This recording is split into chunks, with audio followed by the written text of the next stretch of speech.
And what you'll see, Alex, is banners saying things like Free Palestine over here outside the window. And on the other side, we have a sign that says Intifada in red letters as well, that the students have unfurled in front of Hamilton Hall, which has a storied history as an epicenter of student activism, student occupations. In 1968, for instance, students protested against the Vietnam War there. In 1985, there was a 3-week blockade in which students took over the building to demand that Columbia divest from companies doing business in South Africa during the apartheid. No immediate action was taken on that demand, but later that year, Columbia trustees did eventually vote to sell shares of U.S. companies doing business in that country. And that's really serving as inspiration for the current students who are occupying Hamilton Hall, who, as you've mentioned, they've barricaded themselves inside. They've been there for almost 12 hours now.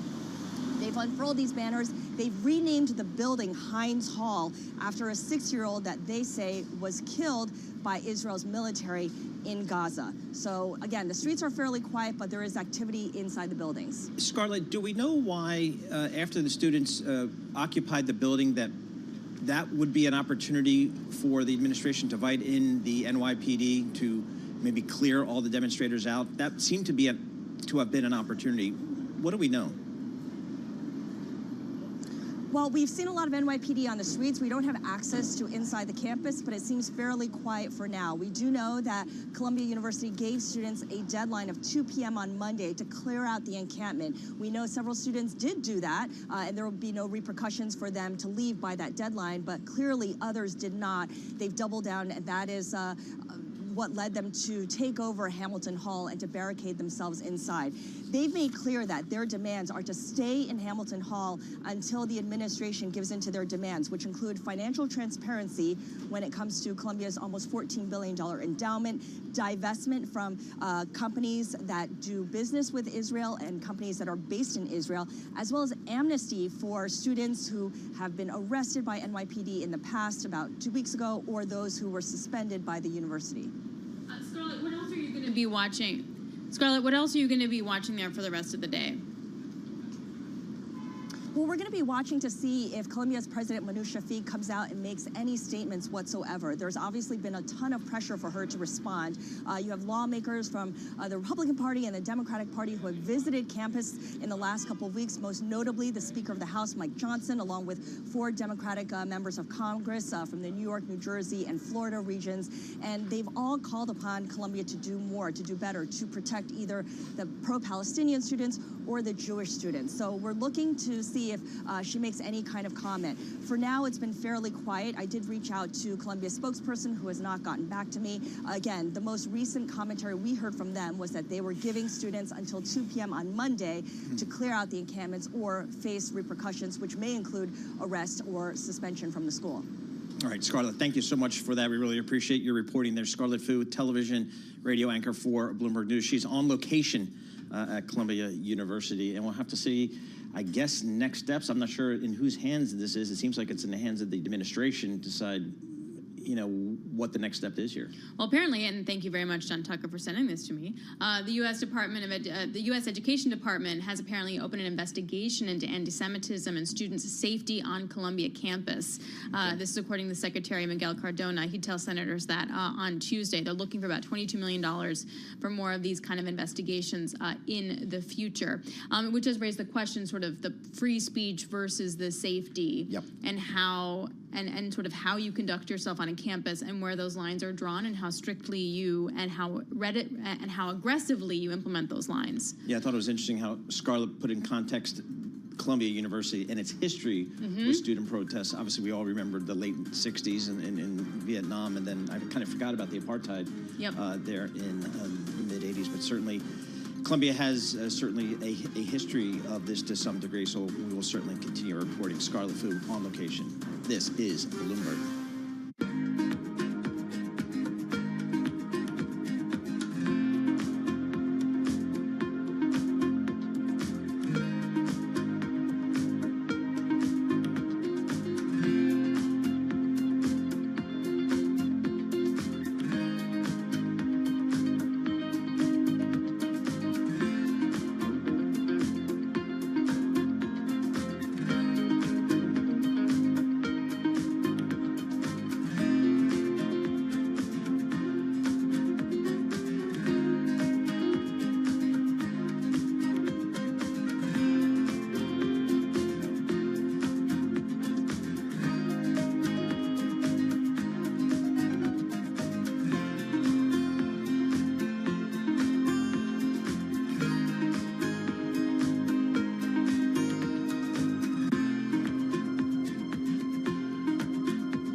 your company news headlines on Bloomberg Radio. From Bloomberg World Headquarters, I'm Charlie, investment strategist at New Edge Wealth. What we will be watching really closely is what goes on within the web services, their cloud business. Is there any sign that you have a deceleration in growth due to share gain from the likes of Microsoft and Google? Cameron Dawson with New Edge Wealth was a guest on Bloomberg Daybreak. Both Microsoft and Google parent Alphabet reported strong results for their cloud units last week, driven by a boom in artificial intelligence demand. Ahead of earnings, Amazon down now by 1.1%. McDonald's results fell short of expectations in the first quarter, hampered by slowing growth in the U.S. and the reverberations of the Israel-Hamas war. McDonald's shares are trading higher today after earnings. Little change right now, up by less than 0.1%. Also reporting this morning, Burger King had reported higher than expected U.S. sales in the first quarter, suggesting that efforts to spruce up restaurants and win back customers are working. Its parent company, Restaurant Brands International, also posted overall same-store sales that beat expectations. Shares of Restaurant Brands International up 3.5%. Ticker, by the way, QSR, as in quick service restaurant. And Coca-Cola issued a more optimistic 2024 forecast after first quarter results outpaced Wall Street's expectations as customers in markets around the world continue to pay higher prices and drive volume growth. Coca-Cola shares down now by 0.3%. Rival PepsiCo lower by 0.2%. And those are our top company stories at this hour. I'm Charlie Pelletin. This is Bloomberg.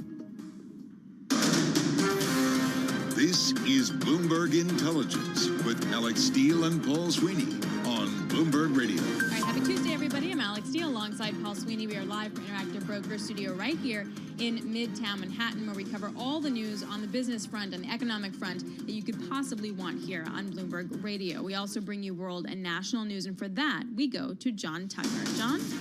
All right, Alex. Donald Trump found in contempt of court for violating the gag order in his Manhattan hush money trial. Judge Juan Merchan fining the former president $9,000 for blasting key witnesses on social media and also threatening him with jail time if he keeps it up. Now, for his part, this is what the former president had to say when he arrived at court this morning. We're here. This is a hoax. This is a judge who's conflicted. Badly conflicted. I've never seen a judge so conflicted. Well, today the trial continues with testimony from Gary Farrell, the banker who helped Michael Cohen set up an account that he used to pay porn star Stormy Daniels. You just heard from Scarlett up at Hamilton Hall at Columbia University. Student demonstrators barricaded themselves into a campus building. At Yale in New Haven, Connecticut, the police were called in to clear an encampment. The protesters are vowing to reoccupy. The unfolding events at the two campuses represent the stark choices facing the leadership at elite American universities. They're grappling with how to respond to increasingly confrontational pro-Palestinian protests. House Democrats say they will save Speaker Mike Johnson from an effort to oust him by GOP rebels. The House Democratic leadership says in a statement this morning, we will vote to table Marjorie Taylor Greene's motion to vacate the chair. If she invokes the motion, they say it won't succeed. U.S. wind power is slipping last year for the first time in a quarter century due to weaker than normal Midwest breezes.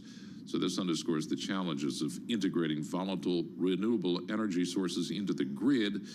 Power produced by turbines slipping 2% in 2023, even after developers added 6.2 gigawatts of new capacity.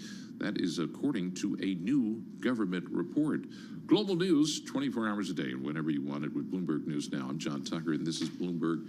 And yes, I took your recommendation, picked up the book Grid. I mean, it's a few years old, Look at this. but it's very, very good. It is. It's interesting. I didn't know. You don't have to I sell learned a me lot. on this topic. Yeah, exactly. Who are we talking? I'm Preaching to the totally choir. jamming. Yeah. And I had no idea, I don't know if it's still the case now, but places like in Vermont where they do have a lot of solar energy, solar panels, they actually stopped taking that into the grid because it produced just too much. Well, also, there's a shortage of the transformers, which is the thing that you need to plug an alternative energy or any energy into the grid. It's like a piece of equipment, and there's a shortage of that, and that's definitely still a problem too. So you can have all the solar panels you want. If you can't connect to the grid, it's not going to happen. Which leads me to believe that Elon Musk and his efforts at Tesla to produce batteries could be a huge, big deal. Absolutely huge. That's the Dan Ives bullish call. It's about batteries. Sure, but you just got to get the materials. Is there enough material? However far up the supply chain you go has problems. So it's like where you want to stop looking at it. But if you go all the way up the supply chain, there's some serious issues. And because some of the rare earths, they're not like in Pennsylvania. No. They're very much in China. But also even like straight up lithium, which is not a rare earth, right? Everyone was anticipating this revolution coming, this energy transformation / revolution, and then they wound up mining so much, prices fell, and their mines became less economic. And now the desire to go out and get a new mine and find the lithium is not there because they can't make money off of it. So then what happens? Then you get a super big cycle that happens. All of a sudden, prices are super high. Then that's messy. It's hard to do a transformation of your whole energy structure when that's the problem. I love it when I get you started up like that. On energy. I want to talk about Macy's, RTO, man. No, 2 days a week, good for them. But anything, energy adjacent is good enough, right? It doesn't have to even be energy. Just anything remotely around energy. For me? Yeah. Yeah. Exactly. You should have heard me yesterday when I got to talk to David Weston for like half an hour about some of his panels at Milken. I was like, let's go. Their energy panels. When I know, is the Milken I'm a nerd. I think it's next week. Okay. And David's going to be covering that for us? David Weston, Very Carol cool. Master, nice. Maine Bostic. Okay, good. You and me are sticking right here. Right here. We are here. We are anchoring the stuff. Absolutely. I mean, where else would we want to be here than in the center of Bloomberg? Balance of Power with Joe Matthew from Washington, D.C. He has everything tied down on the D.C. front. That starts right now.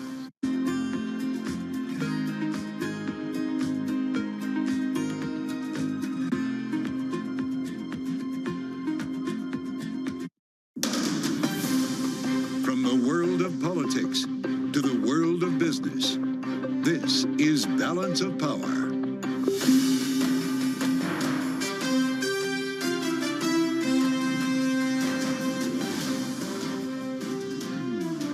Live from Washington, D.C.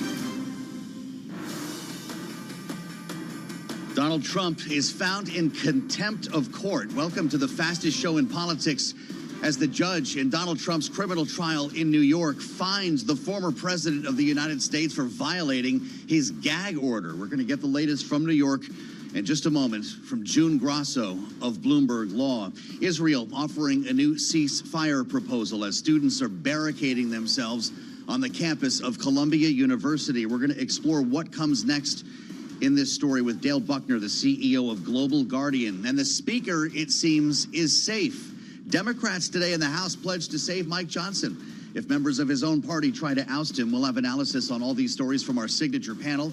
Jeannie Shanzano, Rick Davis are with us for the duration, and we start, as always, on Wall Street. Let's get to New York right now for an update on trading, and Charlie Pellet. Hey, Charlie. Hi, thank you very much, Joe Matthew. Right now we are at just about the lows of the session for the S&P 500 index, declining 38 points. Fed officials have started their two-day meeting, down now by about 0.8%. Equities on pace for their worst month since September. The Dow down 333 points, down 0.9%. The NASDAQ Composite Index down right now by 142 points, a drop there of 0.9%. 10-year 4.65% with a 2-year 5.00%. Spot gold now lower by $37 the ounce, down 1.6%, $22.97, while West Texas Intermediate crude down 1%, $81.78 right now for a barrel of WTI. A broad gauge of labor costs accelerated in the first quarter by more than forecast. The Bureau of Labor Statistics said the Employment Cost Index, which measures wages and benefits, increased 1.2%, the most in a year. Reaction from Robert Socken, the director of Citi Research at Citigroup Global Markets. Maybe we are seeing some distortions in the first quarter due to bigger price gains and wage gains that are hard to seasonally adjust or control for, but this is supposed to be the one that the Fed hangs its hat on to tell really where wages are going. So I do think this is pretty difficult news for them. Socken was interviewed this morning on Bloomberg Surveillance. Coming up after the close of trading, earnings from Amazon. It will be the latest litmus test on appetite for heavy artificial intelligence spending. Amazon down 1%. Meta Platforms trading higher by about 0.5%. Alphabet down 0.4%. Microsoft down 1.2%. Balance of Power continues. Once again, here is your host, Joe Matthew. All right, Charlie. Thank you for the update on Wall Street. As always, we'll get back with Charlie Pellet in a bit here to check on trading, as we do every day on Balance of Power. Welcome to the Tuesday edition.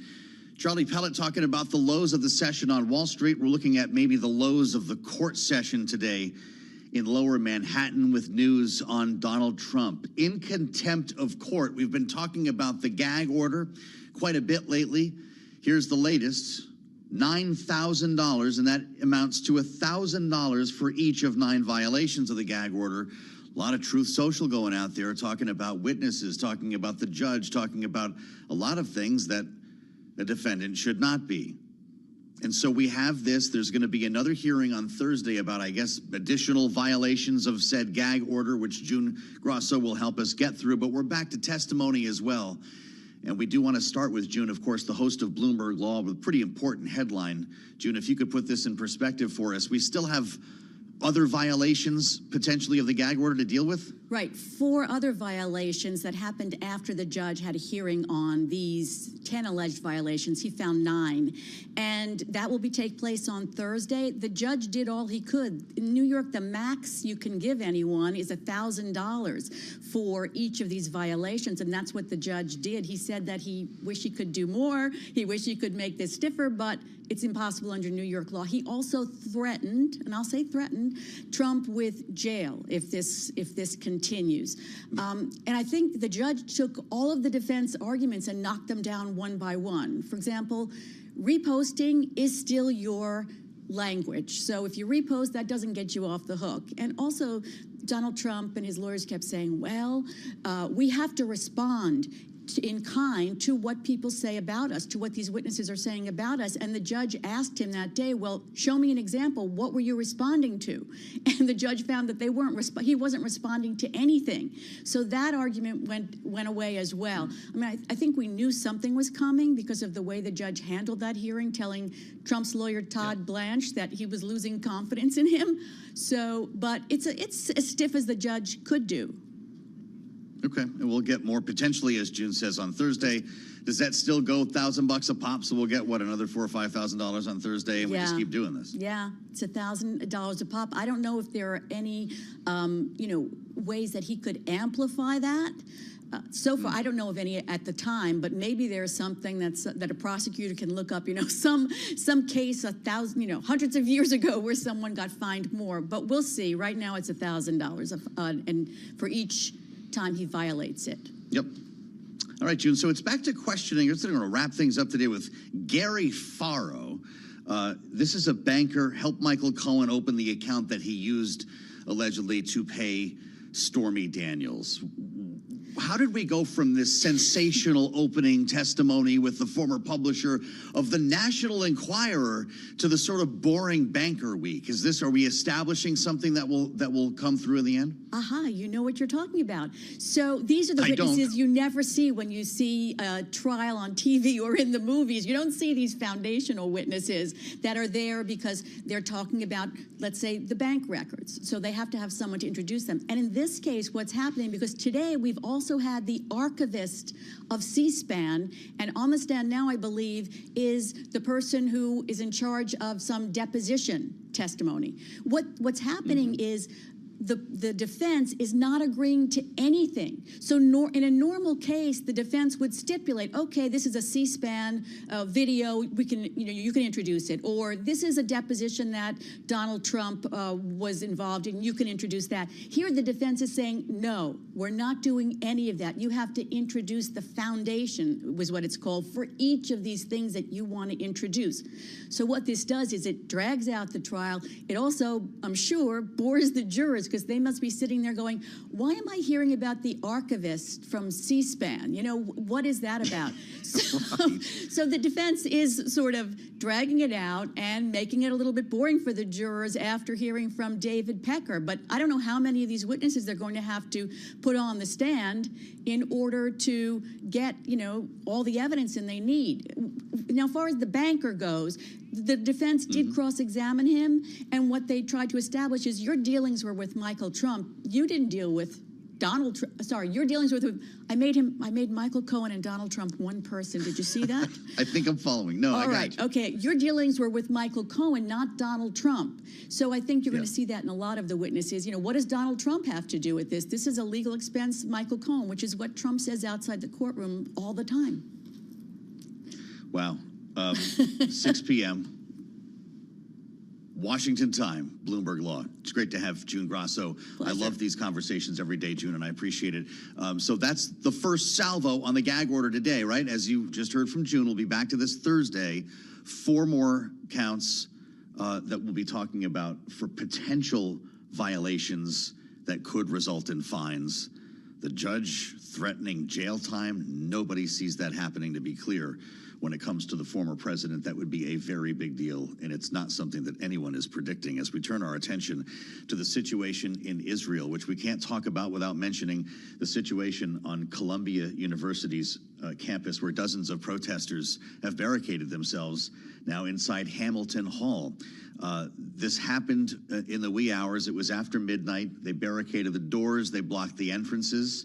And this is going to be a standoff. It's just unclear how it ends. They've made it very clear that they will not be leaving without force. More where that came from, Cal Poly Humboldt, north of San Francisco, students barricading themselves for a week in a building that includes the president's office. They have called it Intifada Hall. At least 40 people in an encampment, University of Texas, Austin, arrested yesterday. 9 protesters, University of Florida, taken into custody. Police in riot gear arresting people, multiple people at Virginia Commonwealth University in Richmond. This is a big deal domestically here for the Biden administration, and it is a big deal geopolitically for the administration, which is why we wanted to get some time today with Dale Buckner. He's the CEO of Global Guardian, retired Army colonel who specializes in many of the functions that we're seeing the IDF pursue in their war against Hamas. Dale, it's great to have you back on Bloomberg. We're talking today, importantly, I just gave you the backdrop on what's happening here on campuses. We're talking about a new ceasefire proposal that would include the transfer of hostages, Israel lowering the threshold, the minimum number of hostages it needs apparently to agree to this at least short-term truce. Dale, what would an exchange look like, and what would that mean as a military mission?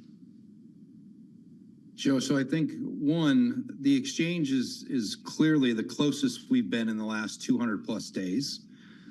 2, we're talking about 20 to 33 Israelis being hostages, being exchanged for upward of 900 prisoners are the basic terms. Now, these terms can ebb and flow, but that's really, as of this morning, what's kind of out in the open source, if you will. So from a pure logistical standpoint, there would be a military component of this to receive the Israeli hostages and to transfer the Palestinians back. So there is an element of logistics here. Clearly, Egypt has taken a material role even beyond what the Qataris were doing, and we're now starting to see real effects. So this is hopeful, and we should be optimistic that we are as close to a deal as we've been in the last 200 plus days. Dale, I want to ask you about the other potential outcome here, and that's hostage extraction, and that's something that you used to specialize in. Number one, are you surprised that Israel has not been more proactive, special forces of the IDF, to save hostages, to bring them back to Israel? Because we've seen them succeed in a couple of cases with hostage extraction. And if they were to conduct those missions, would they be able to protect civilians that are surrounding them? Yeah, look, it's an incredibly difficult mission set. Israel has special operations, just like the United States with SEAL Team 6 and Delta Force, that specialize in this kind of hostage rescue. That being said, you have to imagine that as of today, those hostages are so well protected by Hamas, as that is their golden goose. They know that if they lose that, they lose all their leverage. So even with the estimate of 13,000 Hamas fighters being attrited, even with that high estimate, you have to assume that they are still, the hostages are incredibly well protected, and that a mission like that to go in and extract those hostages would be incredibly high risk. And to your point, there would be very high risk to civilian casualties. So as you started with, do I think they should be more aggressive? I don't think the conditions are set where they could be more aggressive to this point. If we don't get a deal done and the fighting continues and the forces surrounding the hostages are attrited, then and only then do I think you could see a very offensive and aggressive mission to go after the hostages directly. What form does the fighting take at this time? Dale, what should our listeners and viewers expect as negotiators get to the table in Cairo? Does that mean a slowdown in military activity for the IDF or an increase knowing that window might be closing? Yeah, I think it's a bit of both, right? Right now, I think tactically, physically on the ground, you're going to see a slowdown to see if we can get a deal done. In the background, and you saw it this morning if you're paying attention or watching, Netanyahu came out and said, we're going to Rafah with or without a deal. I do believe, or we believe, that's just pressure. It's a bit of political positioning. So to answer your question very directly, I think tactically you'll see a slowdown. It won't last long. We've got to see in the next 24 to 72 hours, are we making progress in the negotiations? If there is progress, then I think there's a slowdown, and ideally you see a pause. What's on the table right now in open source is a 40-day pause, the exchange, and then after that phase one, then an enduring pause leading to a permanent ceasefire is what's ideal here. All of that, it's too early to know, and we could lose the deal tonight. We could lose it in 5 minutes. Sure. But ultimately, you will see a tactical slowdown until you see the fruit of this negotiation. A lot of people thought the invasion of Rafah would be underway by now, Dale, and we all remember Benjamin Netanyahu saying that a date had been selected. That was weeks ago. Is the invasion of Rafah just a bargaining chip for Israel?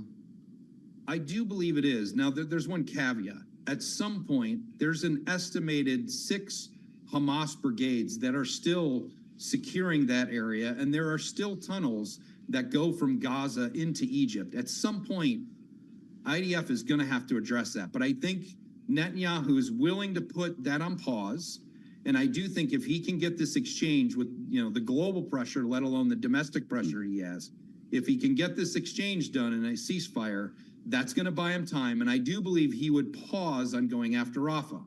That being said, if that did happen, the exchange was successful, I do believe next step for Israel is they are going to turn north. They're going to go after Hezbollah in Lebanon, and that is going to be the next phase of the war. And then lastly, let's assume that combat operations stop tomorrow in Gaza. We still have an enormous amount of challenges ahead. Who's going to control it? Does it get rebuilt? Is there a two-state solution? There's lots and lots of questions here, even if we get this immediate phase one and phase two done on the exchange. Well, let's be honest, though. There's no two-state solution, at least imminently, as long as Israel's opening new fronts to the north, to your point, and that would go for normalization between the U.S. and Saudi Arabia, Israel as well. Am I right? 100%. So look, on a global scale, the United States and the Biden administration are looking for a win and a ceasefire. They're also looking to negotiate with Saudi Arabia and find a path to normalization with Israel. Again, I don't think those things are going to happen in the short term, meaning in the next few weeks, but they are the long-term goal, and there is political pressure with all three elements to get something done here over the next several months, if you will. How much time do we have in our remaining moment, Dale, to find a truce? Is this days or weeks? I do think it's going to be a two-step process. Phase one has to go well. That initial exchange has to go well. And then politically in the background, we've got to see alignment. If that happens, then you could see a path to a truce or a permanent ceasefire. It sounds like an announcement could be imminent, though, is what we're hearing. You're hearing the same thing, it sounds like. Yes, sir, absolutely. And we're connected straight into the IDF and teams on the ground. So we're hearing that exact same thing. Well, I really appreciate your bringing your expertise and your sources to our audience again today. Dale Buckner, it's good to see you, sir. He is now CEO of the firm Global Guardian, a retired Army colonel with a lot of experience on the ground, and we'll continue to explore this story throughout the day on Bloomberg. A ceasefire at hand. We'll see if it takes hold. I'm Joe Matthew in Washington. We'll turn our attention to Capitol Hill next, where there has been a potential legislative answer to the campus protests on Bloomberg.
On Wall Street, we do check markets all day long here at Bloomberg. We are just about at the lows of the day. Final trading session for the month of April. We have got the Dow, the S&P, NASDAQ, all in the red. Stocks under renewed pressure as the latest batch of economic data this morning showed a plunge in consumer confidence and persistent wage run-ups. All of this ahead of tomorrow's Fed decision. So here's where we stand. S&P right now down 32. That is a drop of just about 0.6%. Dow Industrials lower by 293 points now, down 0.8%. NASDAQ lower by 121 points, down 0.8%. 10-year 4.65%. The 2-year 5.00%. Spot gold down $38 the ounce to $22.96. For gold, a drop now of 1.7%. And West Texas Intermediate crude, 81.91 a barrel. We've got WTI down now by 0.9%. 3M shares on a down day for the rest of the market. 3M shares are higher. 3M plans to slash its dividend, ending more than 6 decades of boosting the payout each year as it enters a new era following the spinoff of its healthcare products division. 3M shares, they're up now by 3.5%. After the close of trading today, Amazon.com. Balance of Power continues. Once again, here he is, your host, Joe Matthew. Hey, Charlie, thank you. We do appreciate it. Welcome to the Tuesday edition of Balance of Power. On the radio, on the satellite, and on YouTube, this is Bloomberg, and we're glad you're with us. With news today from Capitol Hill, we've spent the bulk of the hour so far talking about Donald Trump in Lower Manhattan, talking about Columbia University's campus, of course, the potential for a ceasefire in Israel. On any other day, the lead story would have been Democrats agreeing to, in fact, announcing their plans as a party to save the Speaker of the House from being fired. Everybody's throwing around the term coalition government on this program last week, and it is feeling a little bit like one. Nathan Dean is with us. I'm happy to report for his normal, I should say, weekly conversation. It's rarely normal. Nathan, from Bloomberg Intelligence, senior policy analyst here in Washington. You saw this coming, but to hear it is kind of different when it's coming from the leadership like this. Are Democrats in charge of the House now? I don't think Democrats are in charge of the House, but it was kind of surreal to see that press release come out today and say that we're going to save the Republican speaker. But what we're telling our clients is, look, outside of the FAA reauthorization, a couple of other bills that need to happen this year, it's almost like the prime time for a caretaker speaker. So even if this motion to vacate goes forward and the Democrats save Speaker Johnson's position, there's really not coming down much down the line that we really need to be worried about. No debt ceiling, no, broad piece of legislation. So it's almost like the perfect time for this to happen, at least from a market perspective. He's a conservative. I don't think anyone's doubting his conservative credentials. Got a couple of important things passed here. Does this eliminate his chances of being re-elected Speaker? I don't think, look, nobody knows. The only person I think would know would be President Trump if he wins the election in November. It's been suggested, though, that this weakens a Republican to be saved by members of the other party, that, you're suddenly just seen in a different light by your own conference. Yeah, absolutely. I mean, look at what he's done. I mean, he has negotiated several big packages in a way that he has still put the Republicans in a favorable position going into the election. Yeah. And so for a lot of House Republicans, that's exactly what you needed to do. How about that? And so, it could have turned out much worse. So, if Representative Marjorie Taylor Greene and a couple of her allies want to go move forward with this, certainly I don't think President Trump wants that. And I think Speaker Johnson has done a great job of keeping the Trump shield, if you will, around him for now. And I think it's just a matter of, don't think about next year. Don't worry about what's going to happen next. Just focus on the moment. Focus on getting to the elections and keeping your party in a position to easy for you to say. Well, so she didn't show up for the conference meeting last night, apparently, of all people, on what I was calling Marjorie Monday, was a no-show. She still says she's going to actually bring this to the floor, that she will make this a privileged resolution to put everyone on the record. Do we expect that to happen? When I saw the Democratic press release came out this morning, I was thinking to myself, okay, well, they think that Representative Marjorie Taylor Greene is not going to move forward. So now's the time we're going to say, hey, had this come, we were going to save him anyway, just to put that out there. And then she comes back and says, well, I'm still going to, put it up for a vote and make a record and so forth. Right. I don't know. I don't think anybody else really knows, except for maybe 5 people in this town, what her plans truly are. But what I will say is that if it does happen, we'll go through the motions. The Democrats will move, save the speaker, and we'll move on to the FAA reauthorization and other pieces of and that's just a motion to table, and 5 minutes later we're done, right? Correct. And that would not be a very dramatic 15-round kind of a thing again. So let's talk about reality. You mentioned the FAA reauthorization. Not sure why this has taken so long, unless it's just a debate over adding more airplanes to National Airport here, which is its own controversy, especially for someone who lives near the airport. The rafters are going to be shaking more, it looks like. But this is kind of the last vehicle to attach something to, is the conversation we've been having. So what's going on board? Yeah, to Christmas tree or not to Christmas tree, that's really the question with the FAA reauthorization. What we mean by Christmas tree is, are you going to add everything else to this? Is the FAA reauthorization going to be that vehicle to get other pieces of bills and legislation. Now, a couple of things we're looking for. The Safer Banking Act. We've talked about this before in the program, potentially combined with a stablecoin bill. I actually don't think it's going to succeed. I don't think there's a lot of chances here. The reason being is that Senator McConnell has already voiced his opposition to the idea. We have not seen any Republican support from key leadership positions like House Speaker Johnson and House Financial Services Committee Chairman Patrick McHenry. And secondly, where's the stablecoin bill? They haven't agreed on it yet. They're still talking language. And if they're talking language on a stablecoin bill that they're going to use as an olive branch or a sweetener, if you will, to get other people to come on board, we got to see the text. Amazing. May 10th is just a few days away. Well, that's incredible. So we could have a world in which neither are attached. Is there a longer list of priorities that would make news? Well, I think Senator Durbin of Illinois may try again with his Credit Card Competition Act. This is something that he tried last year with the NDAA, and I think has tried with pretty much any must-pass piece of legislation that has come up. What Senator Durbin is trying to do here is increase competition for credit card networks. So this is bad for Visa and MasterCard, good for Discover and American Express. It would require banks to offer Visa and somebody else, or MasterCard and somebody else. Got it. I just don't think it's going to be there because on the other side, you have the airlines saying, look, if this bill goes through, all those credit card reward programs, those free mileage programs, they may go away. So I'm not sure lawmakers are willing to take that bet with only a few days of debate. Incredible. We've talked about a couple of other things that don't rise to the level, counter drone authorities, some banking measures here. You mentioned stablecoin. Why is this taking so long? We have been talking to lawmakers about this who seem passionate in support of making this happen on the committee since last year. Yeah, I mean, positive language from both parties has been going Maxine back almost... Waters wants this. Everybody, French Hill was on a couple days ago pushing for this. Janet Yellen, the Treasury Department, they were saying 18 months ago that they were close on a deal, but that deal hasn't come yet. So where's the rub? I think there's one problem, is I think this package, whatever it looks like, this stablecoin bill, and I think it can pass after the FAA, will require 100% of those stablecoins to be backed up by high-quality liquid assets. There would be some bank registration through the Federal Reserve.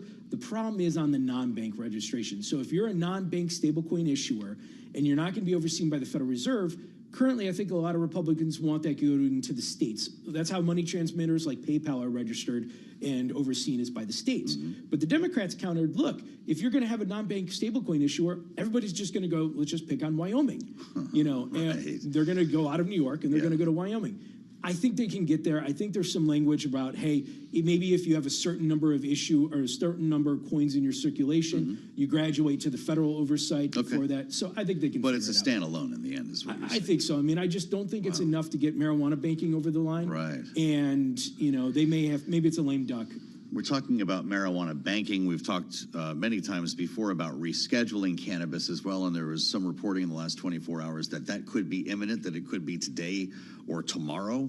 This is not the first time somebody's sounded the alarm like that. Are you hearing anything? We've heard that before. A lot of times they come on Fridays. A lot of the retail investors like to say it's going to come on Fridays. But look, I do think it's coming. We're giving it a 70% chance. And we're telling our clients, though, just remember, when they announce that it's going to go, or when and if, but when they announce it will go from Schedule 1 to Schedule 3, it will come in the form of a proposal.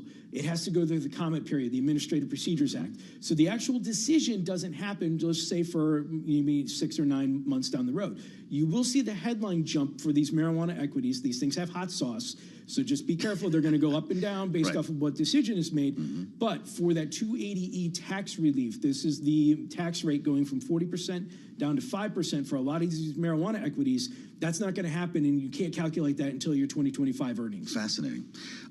Last thing on stablecoin. Does that help determine whether this succeeds or not, who the next chair of the committee is going to be?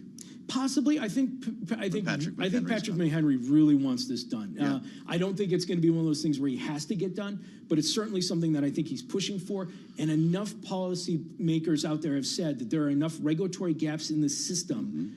I think at the end of the day, they can just push this through without much... So the members vying for the chairmanship aren't working behind the scenes to sort of leverage stablecoin in their...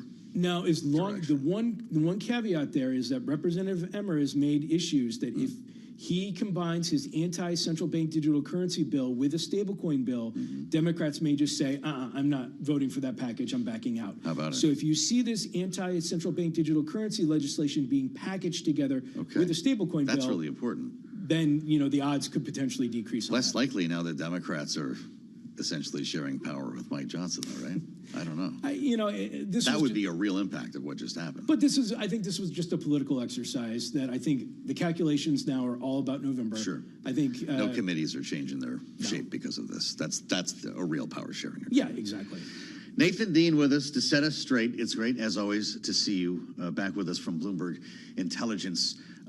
Read more about this. It broke just in the last couple of hours. Democrats moving to save Mike Johnson from his own party, assuming, of course, Marjorie Taylor Greene pulls the trigger. We'll talk to our panel about this coming up. Rick Davis and Jeannie Shanzano are with us today on the Tuesday edition, and we first bring you up to date on world and national news with Amy Morris. She's in the Bloomberg 99.1 newsroom in Washington. Hi, Amy. Hi, Joe. Donald Trump, as you've been talking about, has been found in contempt of court for violating the gag order in his Manhattan hush money trial.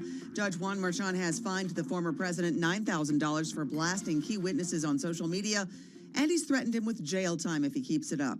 We get more from Bloomberg News Deputy Politics Editor Laura Davison. Trump, whenever he is punished in some way, whether it's an indictment, this case, he's able to fundraise off of it and bring in some money. However, politically, whether this, helps him more broadly, a kind of an electoral sense, that still remains to be seen. Bloomberg's Laura Davison. Per the judge's order, Trump must remove 7 offending posts from Truth Social and 2 offending posts from his campaign website by 2:15 this afternoon. A new turn for student protests at Columbia University in New York. Around midnight, students stormed into Hamilton Hall, occupying the building and barricading it.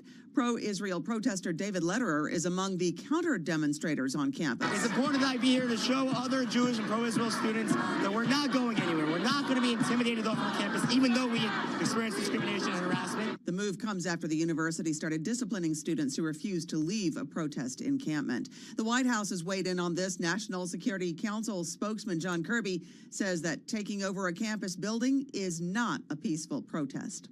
Prime Minister Benjamin Netanyahu says Israel will launch an incursion into the southern Gaza city of Rafah, regardless of whether a truce for hostages deal is struck. He made that declaration just as ceasefire negotiations between Israel and Hamas appear to be gaining steam, and hours before Secretary of State Antony Blinken arrived in Israel to advance those truce talks. Global news 24 hours a day and whenever you want it with Bloomberg News Now. I'm Amy Morris, and this is Bloomberg.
9:40 on Wall Street. We do check markets all day long here at Bloomberg. We are looking at a down day with stocks set for the worst month in 2024. Final trading day of the month. All of this ahead of tomorrow's Fed decision. By the way, we will have complete coverage right here on Bloomberg Radio, and we actually get the decision 2 o'clock Wall Street time, and of course Jay Powell's news conference live on Bloomberg Radio. Bottom line here, renewed pressure for stocks. S&P down 48 at 5,067, a drop right now of 0.9%.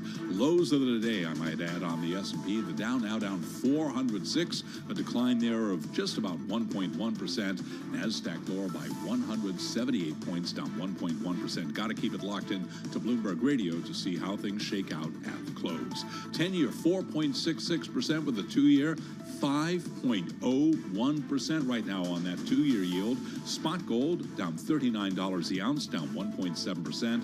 WTI crude down 1%, 81.81 a barrel. Lots of economic data this morning. The Conference Board issued its Consumer Confidence Index, and it is down for the 3rd month in a row.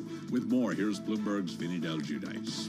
Confidence in America's economy is the lowest in 2 years based on the research group's data. Blame it on the labor market outlook. High-profile corporate job cuts have been mounting from Bristol-Myers to Tesla, Nike, and Whirlpool.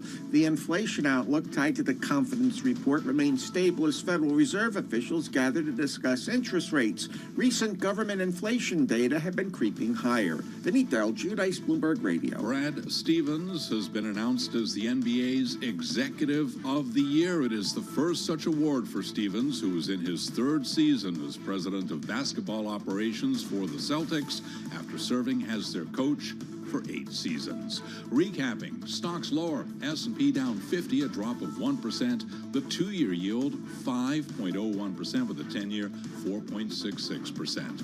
Balance of power continues. Back we go to Washington. Once again, your host, Joe Matthews.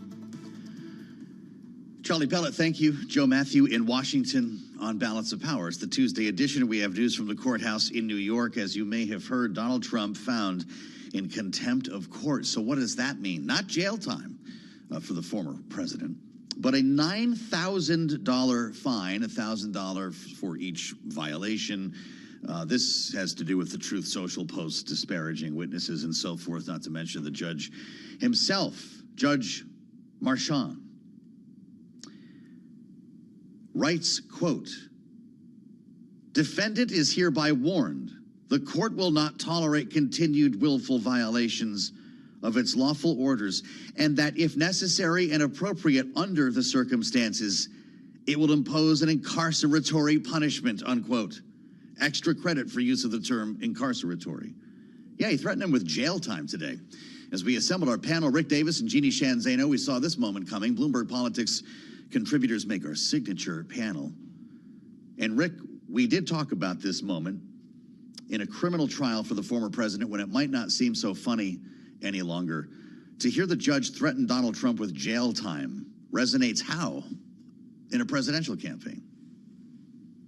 You know, look, I mean, these are things that nobody's ever experienced before. I mean, you know, as you look at the kind of campaigns we've seen since Richard Nixon, they've been pretty tame compared to this. So having a judge on a bench say, "Hey, I'm going to put you in the hoosegow if you keep tweeting," I mean, like, how does a guy not, you know, continue to post social media? And even the kind of schooling he got, like, you know, when you retweet something, that's still tweeting on the case and it's still a violation. I mean, like, I feel like a kindergartner getting lectured by a teacher, you know, like, and like, he's got all these lawyers. They couldn't tell him that in advance of this trial. I don't know. I think it makes him look a little childish in the sense that he's being lectured by this judge. Nobody knows the judge. They don't know anything about him, but they know all they need to know about Donald Trump. So I think it continues to sort of foster this weakness thing. But I also see the campaign starting to ramp up their activities because I suspect they feel the same way. Well, Jeannie, we're going to have another hearing on Thursday about additional alleged violations of the gag order put forth against Donald Trump here. So it could be just another $1,000 a pop each time. And I wonder if he cares, right? This is like somebody who would rather pay the money for the parking ticket than to spend the same or more to put it in a downtown parking garage. Does Donald Trump just keep violating the gag order because it's good for business and just keep paying the fines? God knows he's not going to jail, right? Yeah, he has so far. I mean, I always think about what is the goal of this action. So the judge is in an impossible position. He imposes this fine, which is not, going to do anything to Donald Trump except help him make the case to his base that he is being persecuted by Joe Biden's DOJ. So if deterrence is the object, and again, I understand that judge is in an impossible position, but if the goal is deterrence, it is not going to help. So, I think the prosecutors should use Donald Trump's incessant tweeting, Xing, social media, continual statements when it comes to the closing argument. I mean, I think they should welcome it. Keep going on because they're not getting witnesses list because of it. And it is going to be something that they should ask the judge, can we bring all of this up in the closing to use it to their advantage? Because there is no stopping him. And putting him in jail is only going to make him stronger with his base. Rick, is Joe Biden or the Biden campaign correct by just giving him rope as the strategy here? Or do they need to start amplifying what we're hearing in the courtroom? Well, everything we're seeing in public surveys that are coming through since this trial started is that it seems to be inuring to the benefit of President Trump. So I think that whatever the Biden campaign has not or has been doing, they probably are right now sitting down, taking a look, saying, okay, this isn't working. How do we get more aggressive on this? They've really, pretty much left Donald Trump alone. You could make an argument with the financial advantage they have. They could be running really tough ads on him in all these key swing states.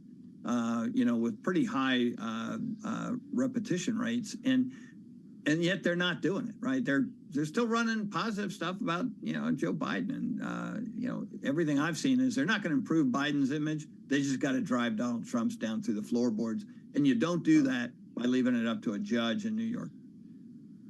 So, Jeannie, do you save that for later in the trial? We keep reporting how much money the Biden campaign is sitting on right now. When do those ads start running?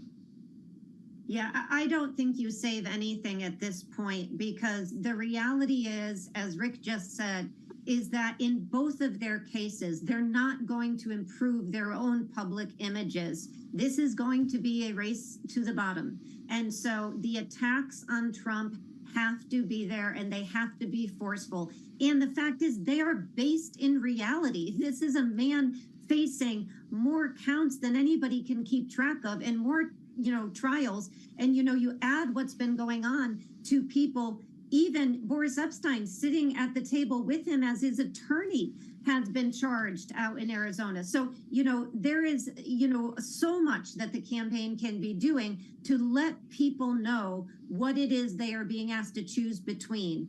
And that is going to be the best way to do this. And they cannot wait any longer. And they shouldn't have waited this long to make that case. And so Biden himself can't make it, but the ads and his surrogates have to.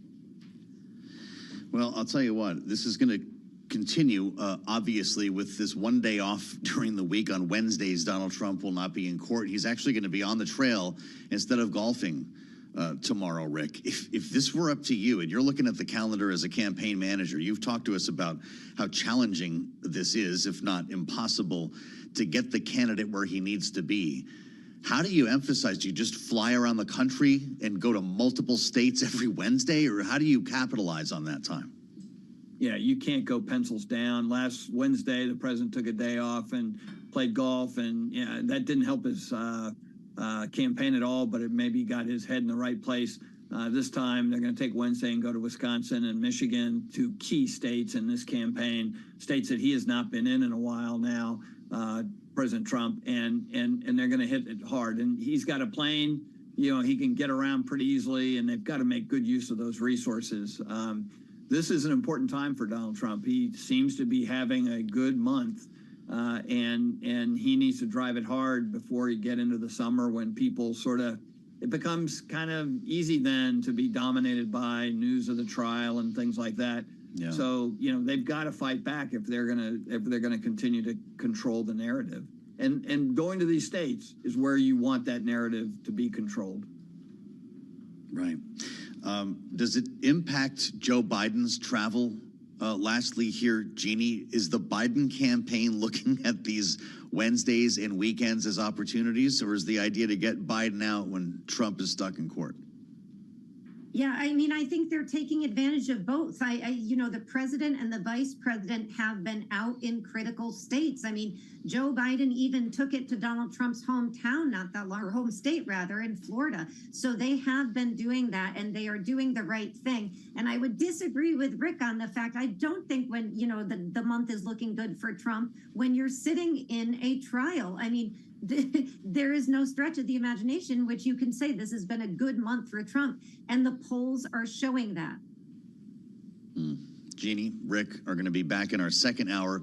As always, our signature panel with more on what's happening today on Capitol Hill as well. We haven't even talked about that with Rick and Jeannie, not to mention this barricade that we have underway at Columbia University. I'm Joe Matthew in Washington with eyes on the Trump trial here and a better understanding of what we heard from the judge today and might expect to hear on Thursday. Sarah Forden is with us here in Washington, who helps to run our legal coverage here. It's great to see you at the table.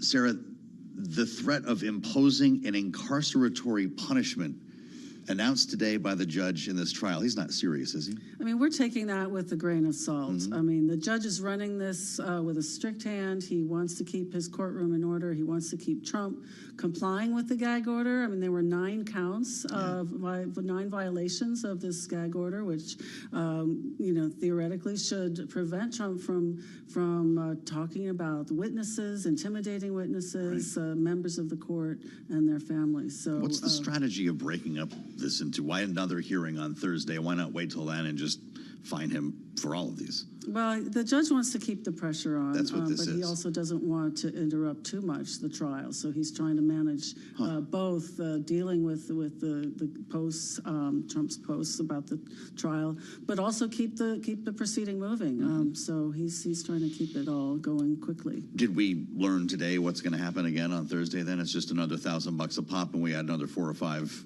the next hearing. Yeah, it's just going to keep going. I mean, the trend is that he's going to continue to violate the gag order.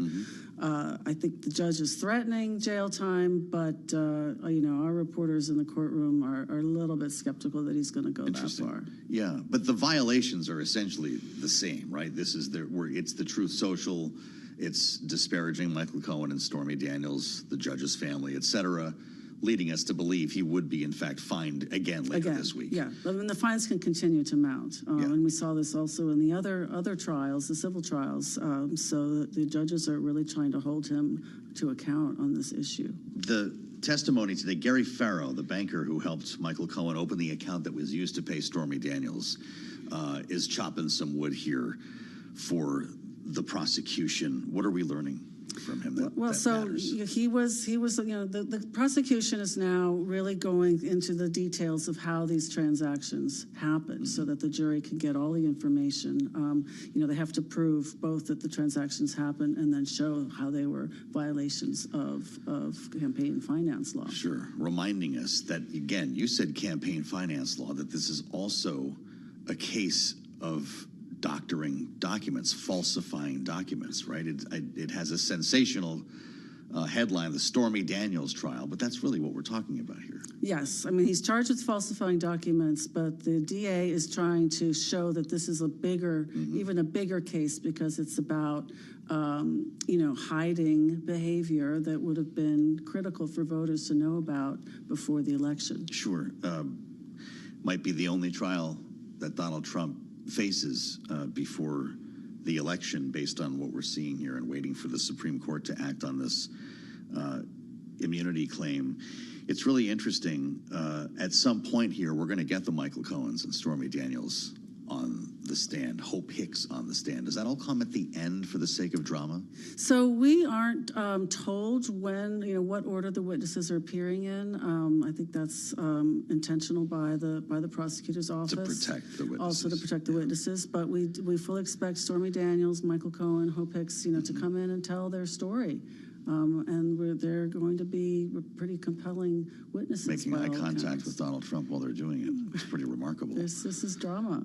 For sure. Has the drama died down from what you're hearing from our legal team in New York? This was a real scene when jury selection began, but New York's got to deal with this for 8 weeks or something altogether. I mean, incredibly, this is becoming business as usual. Isn't that And this trial is going to last for 6 to 8 weeks. Trump is in the courtroom every day, so this is now becoming part of New York's routine and his routine. Well, it really is. We were just talking to Rick and Jeannie about the impact that it's having on his campaign. I'm sure you're glad you don't have to cover that angle as well. But he will be in the courtroom every day but Wednesday, we know, as a mandatory. Does he continue talking to reporters every day for 6 to 8 weeks? I mean, he's kind of doing the same thing every day. I mean, they've set up the cameras there. Yeah. He has the right. Nobody wants to, muzzle his speech in the broader sense of it. Sounds like a big yes. So he will. Although, interestingly, today he and his lawyers were a few minutes late coming back from the break. Really? And the judge was saying, come on, let's cut this short. We want to keep it moving. I don't know if that's a good look for a former president. Sarah, it's great to have you, as always. Leads our coverage here in Washington. Sarah Forden with us on Balance of Power. I'm Joe Matthew. Kaylee Lyons will join the conversation next with much more to talk about. We'll be focusing on the situation in Israel and on college campuses with a live report next hour from Columbia University. Stay with us, only on Bloomberg.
balance of power.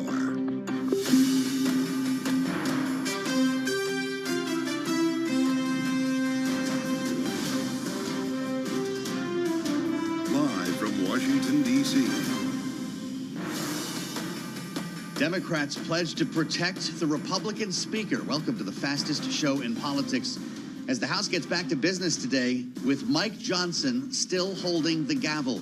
I'm Joe Matthew alongside Kaylee Lines in Washington. Kaylee, another turn here. There are still questions about what this could mean for the agenda, with Democrats working with Republicans, cats and dogs living together, and whether it will be possible now for Mike Johnson to ever be reelected by his own conference. Well, that is the question. Marjorie Taylor Greene, the congresswoman from Georgia who initially filed the motion to vacate but has still yet to act on it, has suggested his days are numbered. I guess it's just a question of how long we're counting days in the more immediate future or just to 2025, when Republicans may or may not still even be in control of the House of Representatives. That's right. We're going to talk to Billy House about that. Live report from Capitol Hill in just a moment, Kaylee, as Republicans and Democrats talk about potential legislative answers, if there are any, to the situation in Israel and on college campuses now that some students have barricaded themselves at Columbia.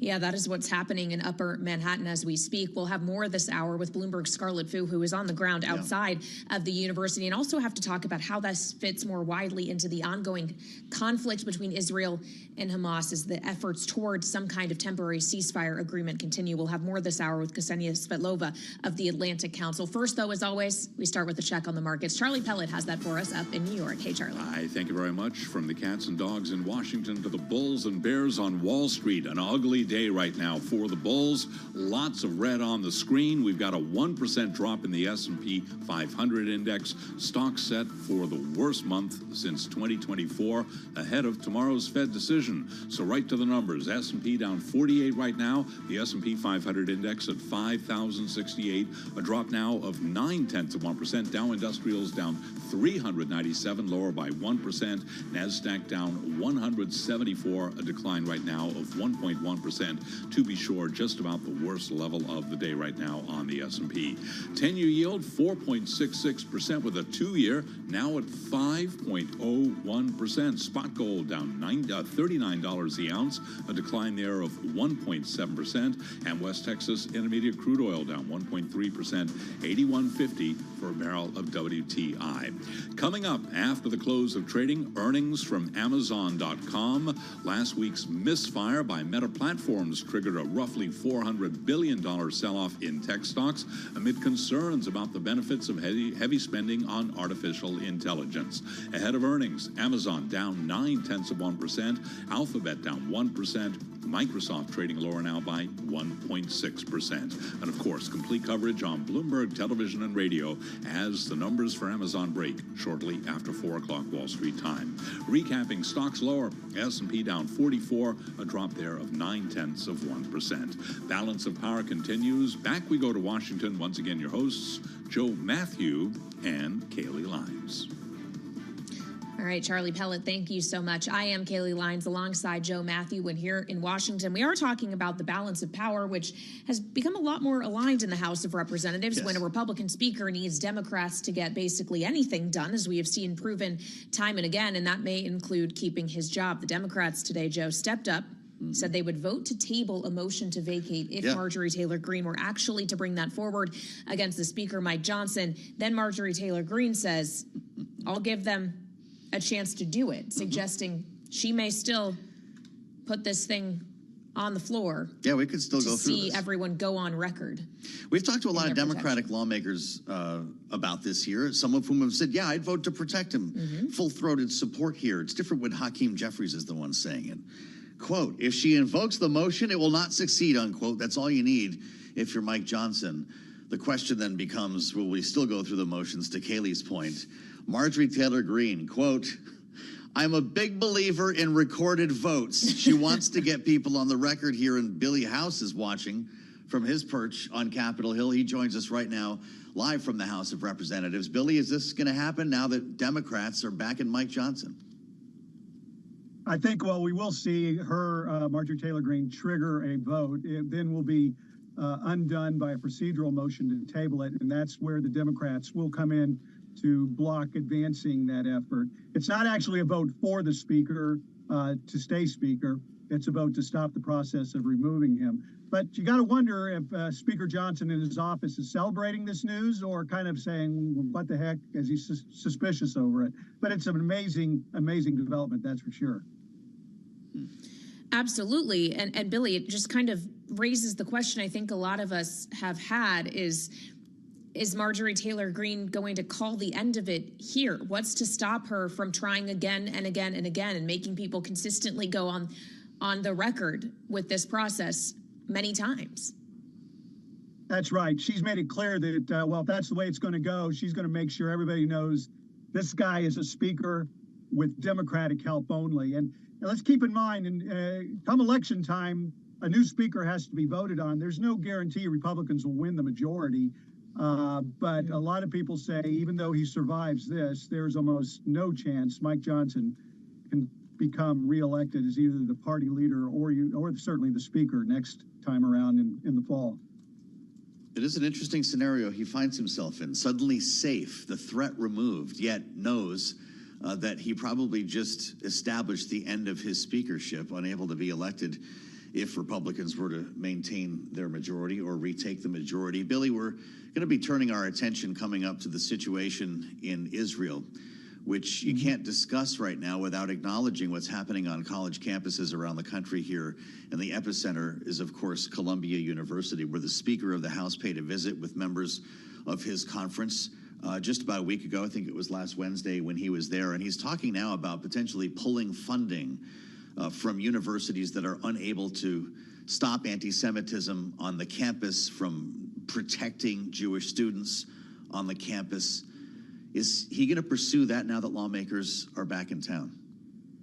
Very timely question. Good timing, because this afternoon at 2:30, Mike Johnson and committee chairman are going to hold a press conference about their newly launched multi-committee investigation on anti-Semitism on college campuses.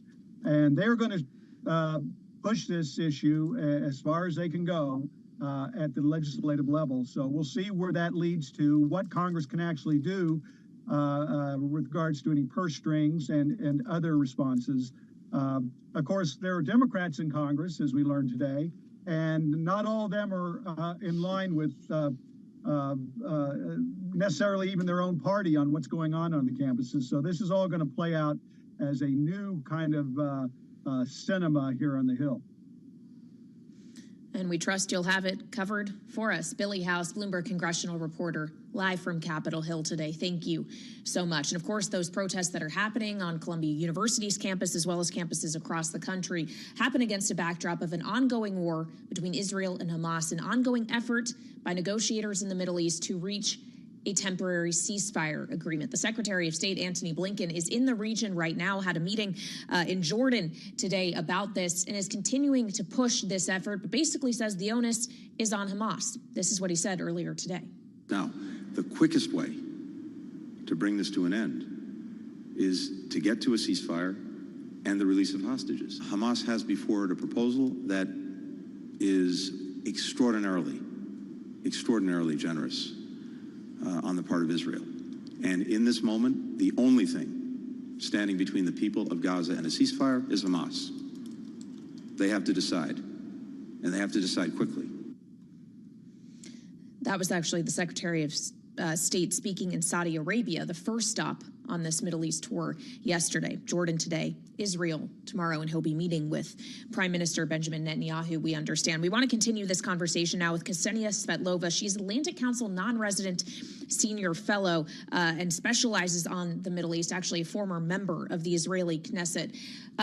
Ksenia, thank you so much for being here on Balance of Power. What is your degree of optimism right now that a ceasefire deal can be reached? Is this really all about Hamas agreeing to it, or is Israel something of an issue here too? Well, hello, Joe and Kaylee. First of all, I have to tell you that today, actually a couple of hours ago, there was supposed to be a discussion within the war cabinet that includes only several ministers of the cabinet and, of course, Benjamin Netanyahu itself. The meeting was canceled. And there is this assessment that it was canceled because Netanyahu was afraid to actually to discuss the details of the ceasefire and also the options for the Rafah operation if there will not be a ceasefire, because it could trigger resignation of some of his ministers, the most extreme ones who demand that war will continue, and also more moderate ones who believe that there should be an agreement on the ceasefire as soon as possible. So he's trapped, and it seems that there are a lot of calculations, political calculations, that do not have to do anything with the interest of Israel, the region, stability, and so on. So of course, there is the part of Hamas, and they have to say yes or no to this deal. But there is also internal Israeli political, very difficult situation, and it's too early to say. The jury is still out. We don't know, what both of the sides will decide on this. Will Benjamin Netanyahu be damaged at home politically? Certainly by some of his existing critics, but even members of the right if he goes forward with a ceasefire. He's damned if he will and damned if he'll not. This is the situation right now. Just 3-4 hours ago, a senior minister in his war cabinet, Gadi Eisenkot, a very respected ex-chief of staff, announced that he will not be willing to be a part of any government that is not led by the national interest first and foremost. This is a very heavy hint that he believes that this is not where this government is heading to. And the first threat of perhaps resignation. And the Gadi Eisenkot and Benny Gantz, they symbolize the more traditional kind of authority. They were respected, very well respected in the West, and they were the bridge between the more radical Netanyahu government and the Western powers, the US, the European Union, the liaison. If they will quit, Netanyahu will have a very difficult time to continue speaking with the Americans. And if his right-wing ministers will quit, then he will have no government at all. So this is where he stands right now. I can tell you that there is not much optimism in Israel on the popular level. I think that it takes place for far too long than anybody expected. It's already way over 200 days, and many people thought that it would be over way before that. That the hostages will be freed, and there is a heavy concern that even the figure of 33 hostages that was now discussed in the table of the negotiations in Cairo, it's not a real number. That perhaps the real number of the living hostages is even lower than that. Well, Ksenia, as you talk about the issues Netanyahu is facing politically, he also could be facing another issue in that there's been reporting that he may be served with an arrest warrant from the International Criminal Court along with other Israeli officials. There's been reporting that the U.S. and allies are worried that that would be something that would really hinder, potentially disrupt any kind of temporary ceasefire deal. How would you expect that the Israeli government would react to something like that, knowing Israel isn't actually party to the ICC? What would happen? Well, this is first of all an uncharted territory because until now we only had heads of states that were not democratic states that issued a warrant against, such as Vladimir Putin of Russia, and of course Omar al-Bashir, the dictator of Sudan. But never did we experience a situation in which the leader of a democratic country, which is a key ally of the United States, was threatened, by this kind of measure. So I think that domestically it might, in the short term, help Netanyahu to explain his case to his supporters. First of all, to the base of his supporters. You see, the world is against us. We are being persecuted again. He invokes very often the images of the Holocaust, of the persecution. So he will probably do it again if this indeed will happen. On the long term, I think that that will be a great shock for every Israeli. The implications will be, far-fetching. It's a dramatic change in the status of Israel internationally and vis-a-vis its closest allies. So even though Israel is not a part, just like as the U.S. is not a part of a Roma statute, and they're not, these countries do not see themselves as part, of this ICC court, and they don't have to abide. but there are enough of Israel's closest allies, such as Canada, such as the majority of the European countries, of course, all of the EU, that Netanyahu will not be able to travel to anymore, exactly like the Russian leader, Vladimir Putin, who was issued a warrant against after he opened his bloody war against Ukraine. Ksenia, I want to ask you about humanitarian aid, knowing that the United States is already deeply involved in the construction of a temporary pier to try to overcome some of the barriers that we have faced trying to get aid to civilians in Gaza. This is something the Secretary of State talked about earlier today in Jordan. Let's listen to what he said. We have our maritime corridor that we've been working on that I'd say about a week from now will be ready to go. That will also significantly increase the assistance, not a substitute for these land access routes, but an important complement to them. When we talk about the building of the pier, the establishment of another humanitarian corridor, Ksenia, how would that be helped by a ceasefire? Would all of that be baked into a final agreement? Well, I think that every humanitarian organization in the region that is working in Gaza and sends aid to Gaza is hopeful that the ceasefire will take place. Because we know that many of the organizations, such as World Central Kitchen, whose staff was killed as a result of shelling from the Israeli army, Israeli soldiers, they ceased the operation for a while. They returned now to the operation, but it's not the full volume. There are still a lot of concerns, and of course, only the reaching of the ceasefire and providing of security to the personnel of the aid agency will, of course, allow them to do their work 100%. Because the problem for now, as far as I understand, is not only with the supply. There is an increase in supply that is coming through the Rafah border. There are also the airlifting, and there are also the perspective of the pier and the sea corridor, but the distribution of the aid inside Gaza, the continuation of the stealing of this aid by Hamas, this is what threatens the most people in Gaza today, because they simply do not see this humanitarian distributed to them for free. As we see time and again evidence that Hamas is selling this aid in the markets for money. Many people do not have this kind of money to acquire this aid. So we do need strong corpus of humanitarian body of Ksenia, thank you. It will be able to. I wish we had more time. Ksenia Svetlova at the Atlantic Council, we thank you for your expertise. This is Bloomberg.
121 on Wall Street. We do check markets all day long here at Bloomberg. The selling is intensifying. We are just about at the low of the day right now on the S&P 500 index.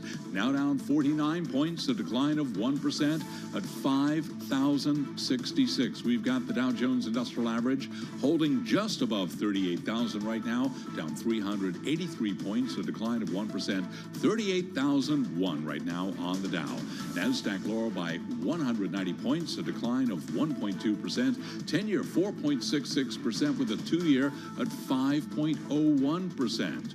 Spot gold down $32 the ounce, down now by 1.7%, $22.95 below 2,300 on the precious metal. We've got West Texas Intermediate crude down 1%, WTI 81.78 a barrel. Bottom line here, final trading day of the month. Stocks are set for the worst month in 2024 in the run-up to tomorrow afternoon's Fed decision, and of course the news conference, which will be broadcast live on Bloomberg Television and Radio. BlackRock is set to get as much as $5 billion from Saudi Arabia's sovereign wealth fund to invest in the Middle East and build a Riyadh-based investment team.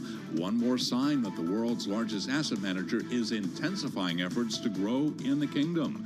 Shares of BlackRock trading lower now by 0.5%. Recapping, a sell-off underway on Wall Street. S&P down 47, down 0.9%. Balance of power continues. Back we go to Washington. Once again, your hosts, Joe Matthew and Kaylee Lyons. All right, Charlie Pellet up in New York. Thank you so much. Of course, a lot is happening in New York right now. In Lower Manhattan, the trial is back underway in Trump's hush money case, while in Upper Manhattan, we continue to keep an eye on what's happening at Columbia University, as the Office of Public Affairs just sent out a media brief, Joe, which says that students who are currently barricading themselves inside a building on campus, Hamilton Hall, now face expulsion. They, of course, already had been threatened with suspension yesterday if they didn't clear the encampment by 2 p.m., and we know that many defied that instruction. So this has gone from suspension to expulsion after what happened at 12:30 in the morning, barricading themselves in the hall, Kaylee, which is a pretty remarkable escalation to this, what's really become the epicenter of this story on Columbia University. They're not alone. We're seeing not only protests, but even another case of barricading out west. This is the one that's drawing the attention of the nation, though, and it's brought our own Scarlett Fu to the area outside the campus. Of course, Bloomberg Television, Scarlett Fu made tracks to Columbia to see what was going on and joins us now with a live report. Scarlett, what are you seeing?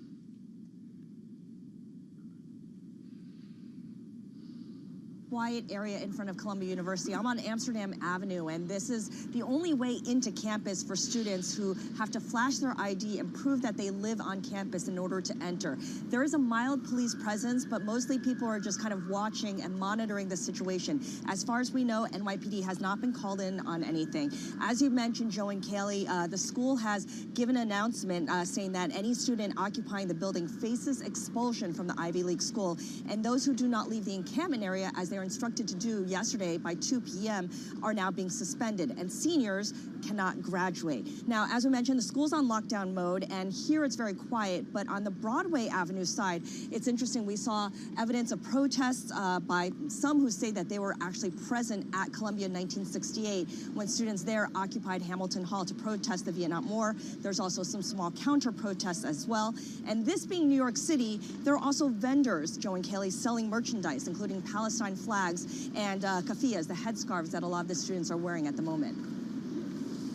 Well, Scarlett, just remind us, if you would, on what it is the students actually want from Columbia and whether there has been any signal from Columbia that they are willing to give into any of those demands. Right. The students are demanding financial transparency when it comes to Columbia's endowment, which is about $13.6 billion. They want, in particular, divestment from Israeli companies and companies that do business with Israel or do business in Israel. Obviously, that is much easier said than done because endowments invest in all sorts of things, not just specific companies, but also bonds, also private equity, also hedge funds, venture capital, and hard assets like real estate. Disentangling that will be very complicated, not to mention the fact that the school and the endowment are separate, right? The endowment does what it has to do to maximize returns. Now, in addition to all of that, the students are demanding amnesty for those who were arrested, including those 2 weeks ago when Manoush Shafiq, the president of Columbia University, had the NYPD go on campus to arrest those who did not leave the encampments, as well as those who have been and are currently being suspended. The context for all of this, of course, is that school has ended for now. It's study period, so there's not a lot of activity on campus as it is. Final exams begin next Friday, and of course, everyone is gearing up for graduation, which, as far as we know, is still set to take place on May 15th. Our producer went to look into the gates and noticed that there was a sign that says that school is still preparing for graduation. Everyone wants to avoid a situation like what happened in LA when the University of Southern California had to cancel the graduation ceremonies for a class that, remember, was not able to attend their own high school graduation because of COVID and the lockdown. All right, Bloomberg Scarlet Fu outside Columbia University. Thank you so much for joining us. A great reporting as we continue to see this situation unfold. We want to turn now to our political panel, our signature political panel. Indeed, Rick Davis and Jeannie Shanzano are with us, who, of course, are Bloomberg Politics contributors. And Jeannie, we know that you also are a professor at Iona University. You spend a lot of time with college students every day. But this isn't just so much about academia and the response of the university. It also seems like it has created a moment of pressure that goes far beyond it, as Republicans are seizing on this opportunity to cast criticism toward President Biden. As a result, how do you think through not just what this means for these universities, but what it could mean more broadly for America's politicians in the Biden administration?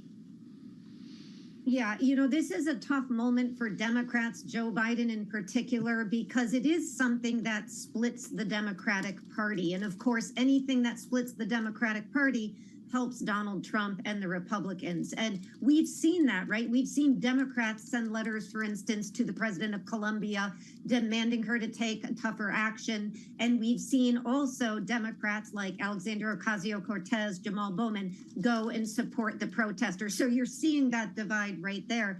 I thought it was very interesting that the president is going to go speak at Morehouse. And I am wondering if we see some kind of sister soldier moment there, just to, reckon back to Bill Clinton's moment of taking on his base and walking the line that he's been trying to walk of denouncing anti-Semitism and violence, but defending the right to protest. And that's what he must do. But first and foremost, as president, he's got to denounce anti-Semitism and ensure security at the colleges and universities around the country and defend the right to peaceful protest. So I'm wondering if he does more of that at Morehouse when he goes to make this speech. It's going to be a tough audience, I think. It sure is. Rick Davis, I wonder what you think needs to happen now, a potential sister soldier moment. That's interesting for Joe Biden, but this is going to be a practical matter on campus when it comes to getting the students out of this hall. How much time, how much forgiveness should the university have here? Well, first of all, I think this is an incredible overstatement to think that this small band of incontinent juveniles are somehow representative of the problems that Joe Biden had with the youth vote. The Harvard Youth Poll just came out like a week and a half ago. We talked about it on our program. And the same students that are protesting, if you want to call it a protest, ranked the Israeli-Palestine conflict as 15 out of 16 issues that they were given. This is a small group of elite university students who are, taking it upon themselves to try and disrupt the education that most of the students on the campus are getting and have nothing to do with these. It's anti-Semitic. It is un-American to put this kind of university in this spotlight with a group of small band of, mobsters, basically, who have taken over these campus buildings. I mean, like the idea that this is somehow a broader political issue for Joe Biden. I hope he does have a sister soldier moment and says that he's willing to, instigate the National Guard to clean out these universities if the presidents of these universities ask for it, because this is just mob vandalism at this stage. There's nothing protesting going on. There's no legitimate argument to disinvest in Israeli investments. And by and large, most of these universities probably don't have anything to do with that. And so they then transcend to, oh my God, we've got to have more transparency because we don't know if you don't have Israeli investment. Well, it's none of their business whether or not the university has done this. Israel is a perfectly good place to invest in. So I don't know. I mean, I think all of this is going to not turn the political page. I would be surprised if Biden takes the moment to do it, but he ought to scold these people because they are upsetting the education of a lot of legitimately interested, curious students who want to finish their school without this kind of disruption. And it is anti-Semitic. The things they are screaming at Columbia University are outrageous, and they shouldn't be allowed to continue. And Jeannie, in response to what Rick was talking about what's happening at these schools, the responsibility perhaps of the schools to deal with this behavior, and I know you spoke to what President Biden may or may not do here, but what about Congress? Knowing that Mike Johnson was just at Columbia last week, he has suggested the idea of pulling federal funding. What role do federal lawmakers have in this?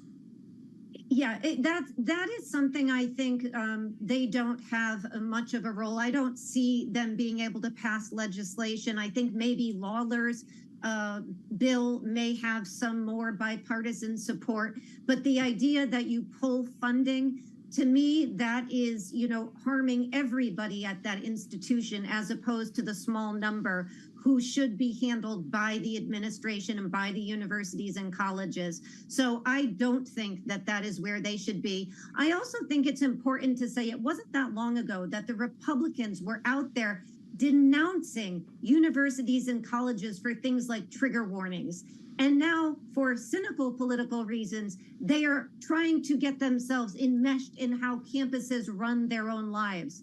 The universities have to handle this on their own. If they can't, the boards have to remove and replace the presidents. But I don't think there's a role for Speaker Johnson in this. I don't think they should be threatening the funding of our students at these universities and colleges, because that impacts so many people who have done absolutely nothing wrong. And by the way, peaceful protest is absolutely allowed and encouraged in a liberal arts setting, and it should be. It's an American right. They both speak from the heart, Jeannie Shanzano and Rick Davis, on a delicate issue. It's great to have both of you with us in your analysis today, Bloomberg Politics contributors Jeannie and Rick. I'm Joe Matthew alongside Kaylee Lyons in Washington. We've got a lot more to follow here. We're going to turn to the Trump trial coming up today. Kaylee, a $9,000 fine for violating the gag order. And we'll talk about that after we get world and national news with Amy Morris in the Bloomberg 99.1 newsroom in Washington. Hi, Amy. Hi, Joe. Donald Trump was found in contempt of court and fined $9,000 after the New York judge overseeing his criminal hush money case ruled the former president repeatedly violated a gag order. The judge also warned Trump of jail time if he continues to violate that order. Trump's campaign is already fundraising off the ruling, an email blast urging supporters to, quote, stand with Trump by contributing money. Students at Columbia University escalated those protests. You just heard about this by occupying a building on campus as they continued to demand the school divest from Israel. Protest spokesman Mahmoud Khalil. This is a movement, an anti-war movement. We have sparked similar Gaza solidarity encampments across the nation and even across the globe. The school responded saying all students will be expelled if they occupied that building.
on Wall Street. We do check markets all day long here at Bloomberg. Stocks under renewed pressure on this final trading day of April. Been a tough month for U.S. equity investors. We have got the Dow, the S&P, and NASDAQ all declining. Stocks on track for the worst month of 2024. All of this ahead of tomorrow's Fed decision.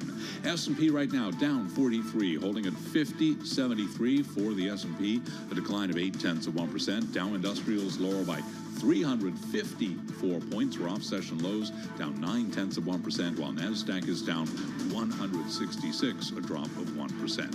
10-year yield 4.66%, the 2-year 5.01%. Spot gold down $40 the ounce, down 1.7% to $22.94, and West Texas Intermediate crude down 1.1%, $81.75 a barrel. McDonald's results came in short of expectations in the first quarter, hampered by slowing growth in the U.S. and the reverberations of the Israel-Hamas war. Shares of McDonald's, they're up right now by 0.9%. And Burger King reported higher than expected sales in the first quarter.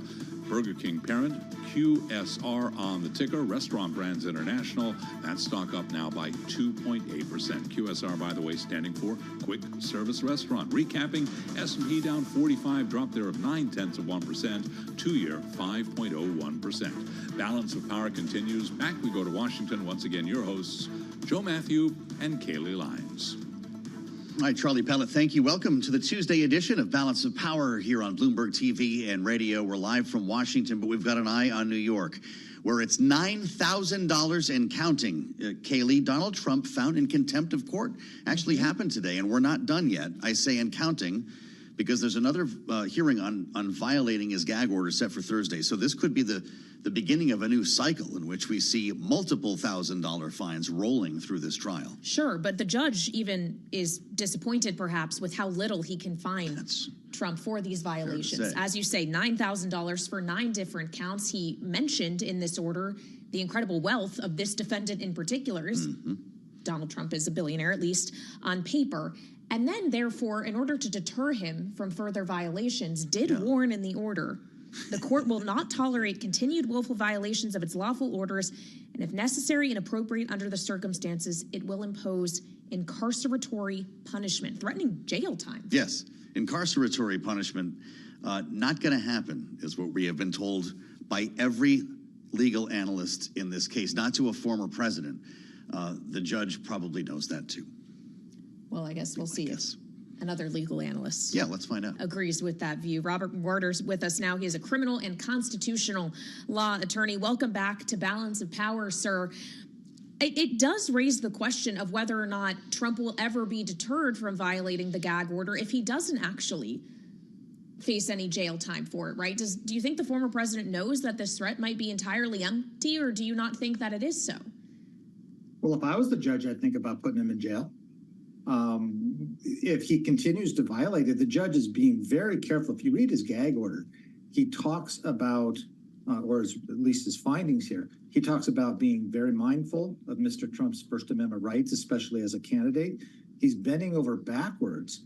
But the bottom line, this criminal defendant has to start behaving appropriately. And you cannot be attacking witnesses on social media and in the public. And it has to stop, and the judge is going to probably be left with no choice, even though he realizes that Mr. Trump may then try to use that politically if he gets put in jail.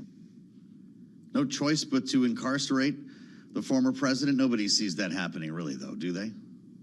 Well, it certainly could.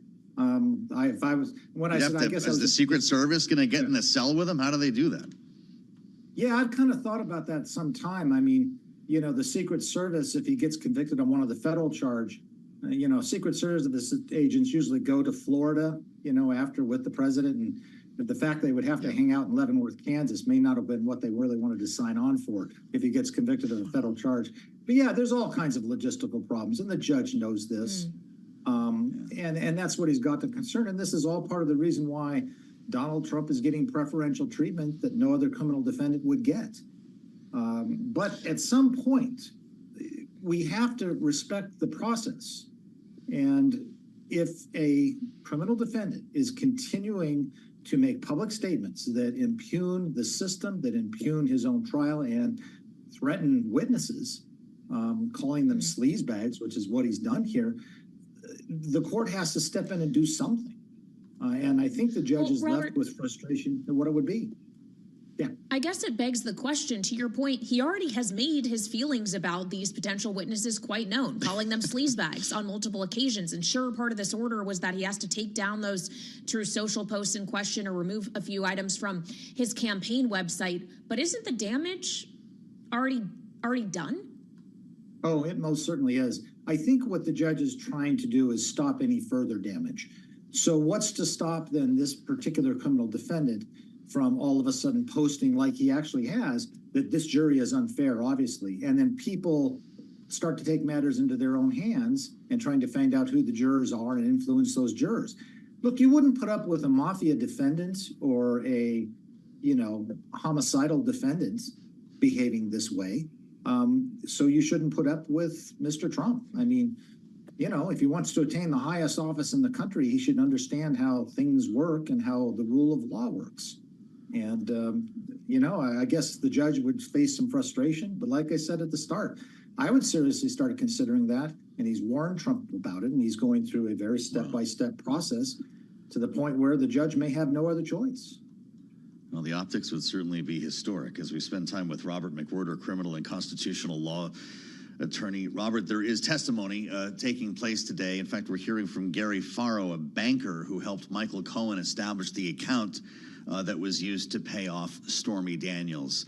We're going to hear a lot of sensational testimony. We already did, I think, arguably with David Pecker. How important is this business being had today and this week? Well, it's crucial because it's forming all the steps for the prosecutor to show the underlying crime. I also must say, the prosecution has put on a very smart case. What they have done, and they didn't signal this beforehand, is they have actually broadened this case. It's not just about Stormy Daniels, and it's not just about even Susan McDougal. It's about a much broader conspiracy that Donald Trump entered into to make himself president of the United States by manipulating the media and violating campaign finance. So Stormy Daniels and Karen McDougal and all the other people are just one small part of this broader scheme. And the testimony from Mr. Pecker and the banker today shows the much bigger scheme. I mean, this was not just one bank account used to pay Stormy Daniels. This was a little slush fund that should have been politically reported because it's helping a candidate achieve office. And it's being used for all kinds of little nefarious things, including killing stories and providing payments to people to make sure the stories don't go. And that's what the National Enquirer editor provided, and now the banker is providing the mechanism for how that was done. And it's step by step and much broader. What the implication of that is okay, go ahead and attack Stormy Daniels, and even if you don't believe her, look at the much bigger picture. She was only one small part, and that's what the prosecution has done. Well, and ultimately, we don't even know how many witnesses will be called, as they haven't revealed the full list. We also don't know, Robert, if Donald Trump will testify himself. And pardon me, I didn't go to law school, so I don't know if this is an ill-informed question. But would he be limited by a gag order as to what he could say on the stand when testifying in his own defense? Or is that actually an opportunity for him to safely plead his case? Well, first of all, your question is perfectly intelligent. He would not be limited, and that's actually the point. What we try to do with trials is protect the integrity of the process so that you don't have extraneous evidence coming in from tweets and things like that. In a trial, he can take the witness stand and testify as to any relevant thing that relates to this charge. He can say all kinds of things that he is not allowed to say in another public situation, because he will be under oath, he will be subject to cross-examination, and he will be under a process. So he most certainly can. So he is not really being gagged, nor is his First Amendment rights really being implicated, because he will get a chance to speak like any other American who's facing trial, and he will get a chance to give his side of the story. You wouldn't let him do that if you were representing him, would you? Well, first of all, a defendant has an absolute Fifth Amendment right to testify. It is their decision, and it is always their decision. Okay. If I were his lawyer, I would attempt to sit on him to keep him away from the witness stand for two reasons. One is he is a uniquely bad advocate for himself. And number two, it opens the door for all kinds of what would be called impeachment evidence. So, for instance, if you're testifying, I can bring in evidence that you're just a bald-faced liar. Now, I can't just bring in evidence if you don't testify, because the evidence would go to impeach you. It's not, whether you're a liar or not is not the evidence. It's the fact that your testimony cannot be believed on the matters that are important. So when you testify, it opens the door for all kinds of things legally. So that's, again, one reason. And of course, the first reason is Donald Trump, in every single situation historically where he has testified, he has failed and done very, very poorly. And the jurors do not like him. And so for that reason. So as a criminal defense attorney, you know, I'm already all of a sudden getting nervous just at the thought that a defendant like him would testify. But it's their choice. This is why you want McWhirter representing you when that day comes. Robert, it's good to see you again. I really appreciate the time. We've enjoyed the conversations, and we look forward to the next one here because, Kaylee, we've got at least another 6 weeks on this. We haven't even gotten to the sensational testimony that we're expecting. Donald Trump, of course, holding sway over the House of Representatives. And a lot of folks thought that Mike Johnson, the Speaker of the House, was safe if only because of the bodyguard in the schoolyard named Donald Trump. But Hakeem Jeffries showed up today, too. And it looks like Mike Johnson is going to be holding that gavel for the rest of this Congress. Megan Scully joins us live in Washington for a quick beat on this because it's an important development today that otherwise would be a lead story as you cover Congress for us here at Bloomberg. Megan, interesting development. Actually hear it from the leadership as opposed to a couple of Democrats who said they might stay home or vote to help Mike Johnson. The party's behind him now. Yes. So, as you said, Senate or House Democratic leaders put out a statement today, pretty extraordinary, saying that they would basically move to save Speaker Johnson.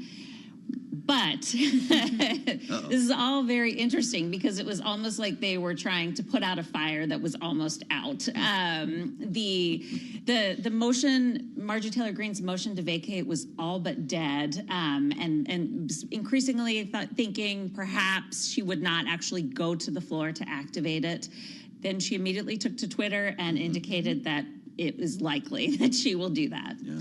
Well, so then it raises the question of whether or not she's bluffing or she actually will do that. And as she say, make everyone go on the record with a vote on this motion to table. Even if it gets tabled this time, there's nothing that would stop her from trying again and again and again and trying to see if democratic resolve cracks, right? Sure, she could keep trying. I think Donald Trump is a big wild card here. He has backed Speaker Johnson. He's also a close ally of Marjorie Taylor Greene. She's not listening to him, we don't think, this time around. But what happens next time? I think it also depends on what legislation they might take up in the intervening weeks, whether or not he decides suddenly to move forward with the long-stalled impeachment into President Biden. Now, that could make him some friends on the right.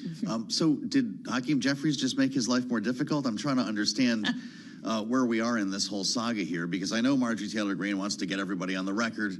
This potentially makes it impossible for him to be reelected as a Republican speaker, but he keeps the job now. Yes. So is this good or bad for him? He becomes speaker in name only. Is that essentially right? Marjorie Taylor Greene called him the Democratic House Speaker in her tweet. It's not a great look for Mike Johnson. No, it's not, particularly somebody as conservative as Mike Johnson. Angie Craig, who is a gay member of Congress, who staunchly opposes Johnson on his opposition to same-sex marriages, to, pretty much his full social agenda, put out a statement saying that she would support him, that she would vote to table this motion. Stunning, absolutely stunning where he is getting his support from right now.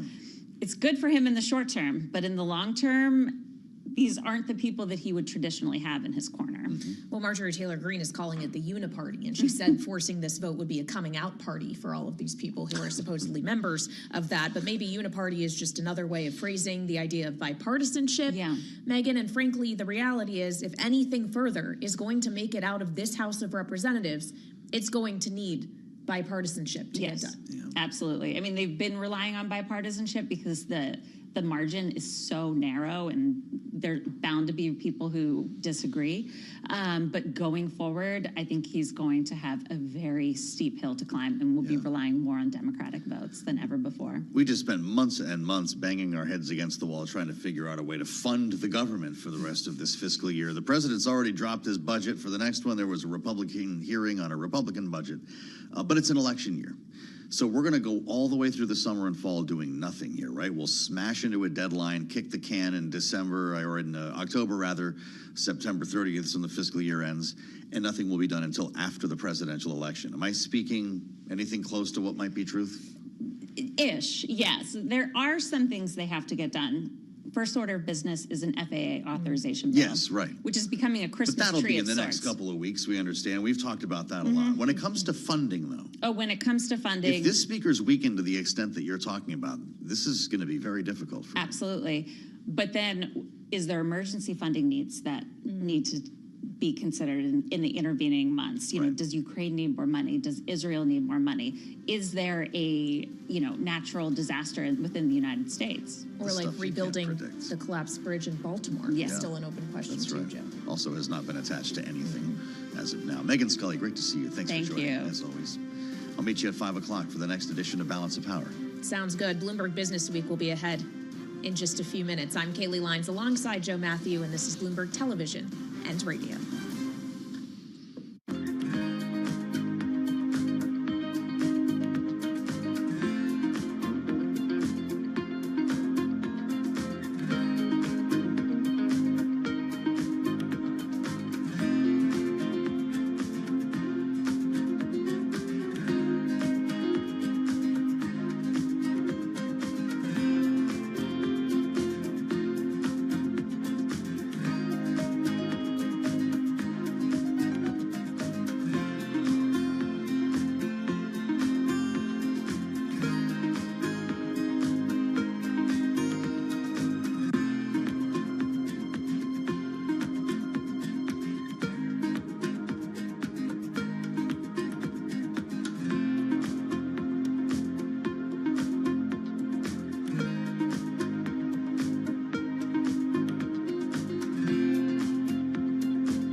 is Bloomberg Business Week.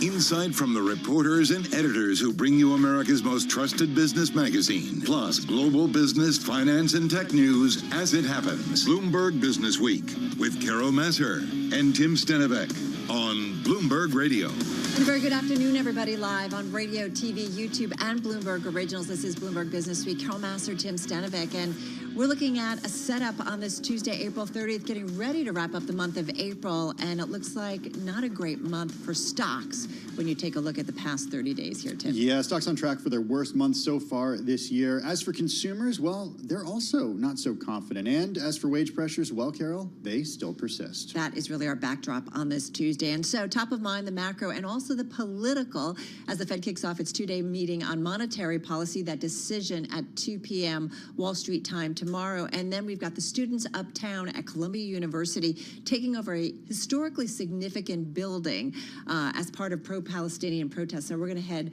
up there in just a moment for the latest. It's also a big day when it comes to the world of crypto. And CZ, the ex-CEO of Binance, whose sentencing hearing is today, a billionaire whose fortunes are set to grow, well, he is in jail, perhaps, or not in jail. We have the latest on the Bloomberg Big Take today. Keep kind of glued to my Bloomberg to see if we get any headlines because they are expected potentially later today. All right, and also not to forget that we are in the midst of earnings, and so we are seeing Zepbound flying off the shelf. So too might you say shares of Eli Lilly in today's trading session. We're going to look at the quarterly update and the outlook for that company in a market that is for the most part down today. Eli Lilly shares are really bucking that downward trend. Also, one more thing, the tech executive who's about to become a billionaire without actually being a founder or CEO, or excuse me, a founder of a company, kind of a rare in the world of tech billionaires. It really is. All right, lots to come in the next 60 minutes. First up, though, a check on that trade and your top business stories. We start with Charlie Pellet. Thank you very much indeed. Lots going on. We've got you covered right to the numbers. We got fast-moving markets to the downside now.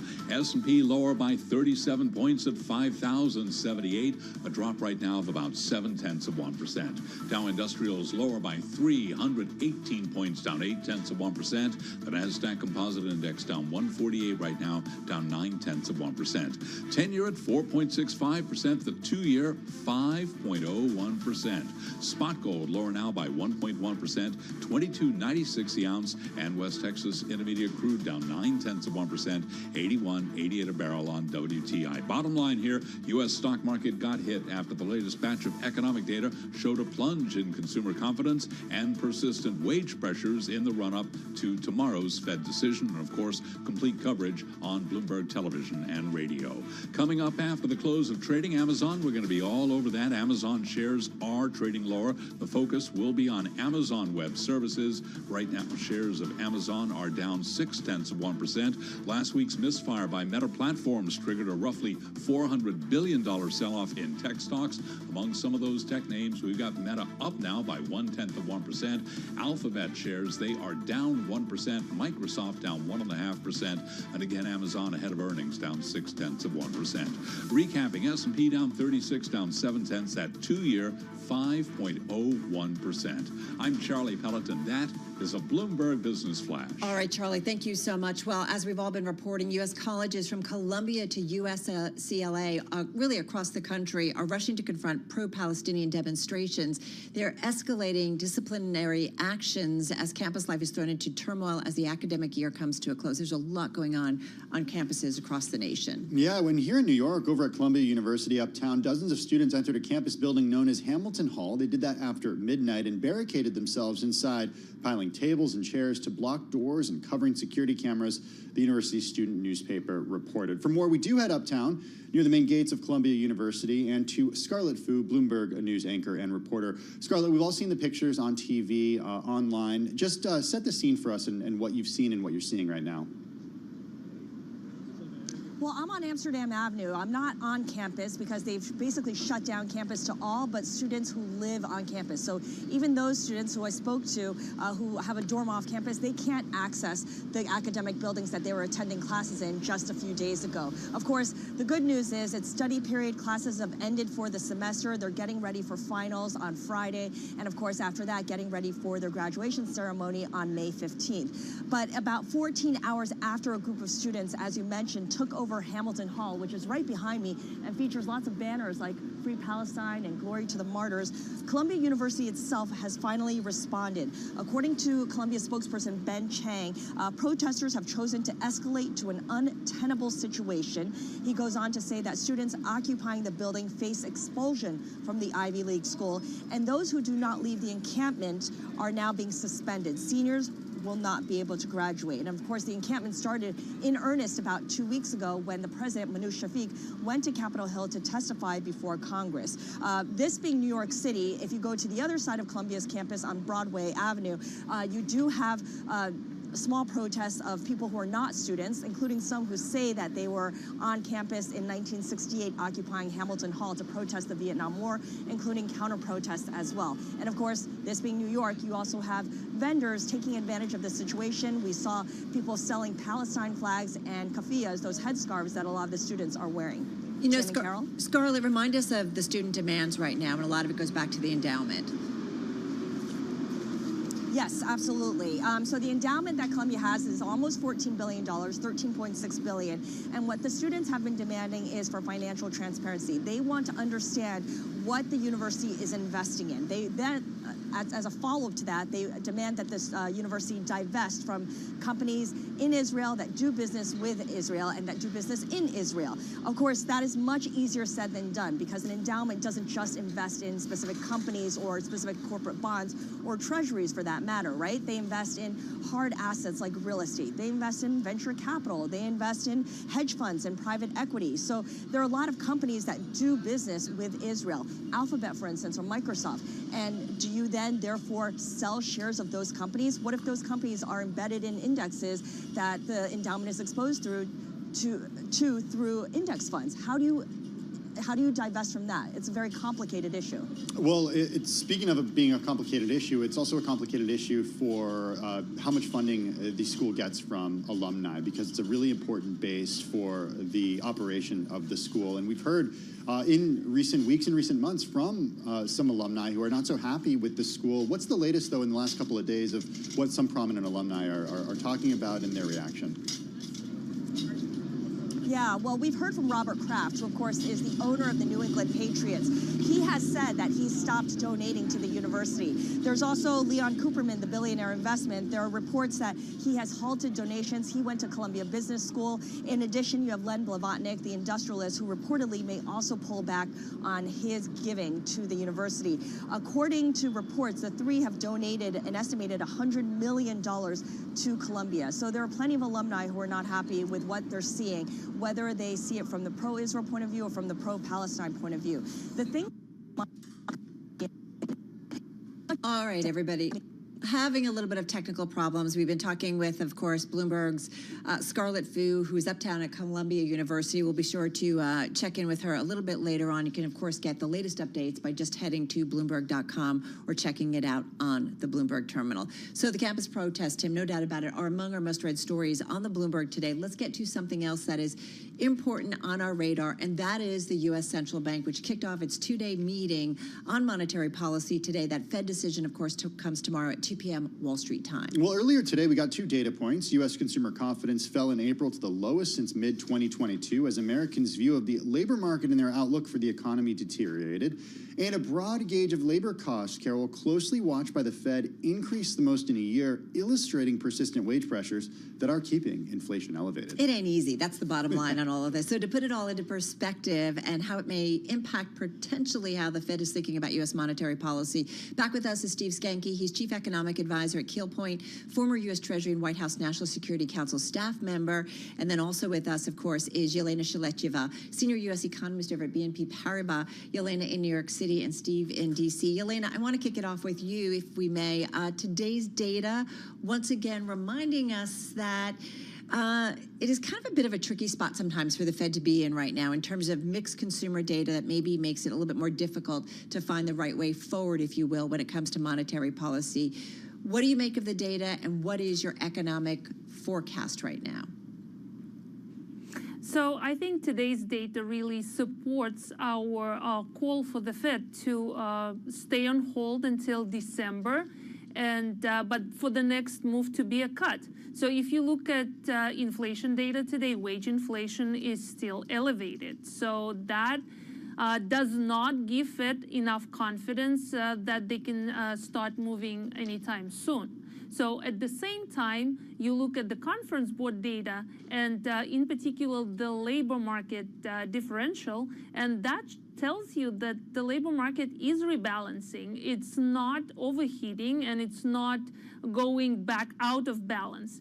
It's actually getting back into balance. And if you look at jobs are getting a little bit harder to get, they're not as plentiful as just a few months ago. So consumers are taking a signal from what they hear, what they see in the labor market, and they're telling us that. So I think here the Fed is still going to cut rates. That's the next move, not a hike. But I think they will have to be patient and see how inflation subsides. Steve, is that also your position over at Keel Point? Is that what you think is going to happen? The Fed's next move will be a cut, but they will stay on hold until, wow, the end of this year, December, like Yelena just spoke about? Yeah, absolutely, Tim. I mean, the Fed very much wants to start cutting rates, but stronger inflation and even strong economic activity just have them in a holding pattern. The Fed is sort of stuck with a couple of things. They need to have confidence that inflation is coming down, and right now it's stalled. The employment cost index is annualizing at 4.4%, and the Fed has to depend on productivity growth, which has been annualizing around 2.5%, which gets them toward their 2% inflation with wage growth.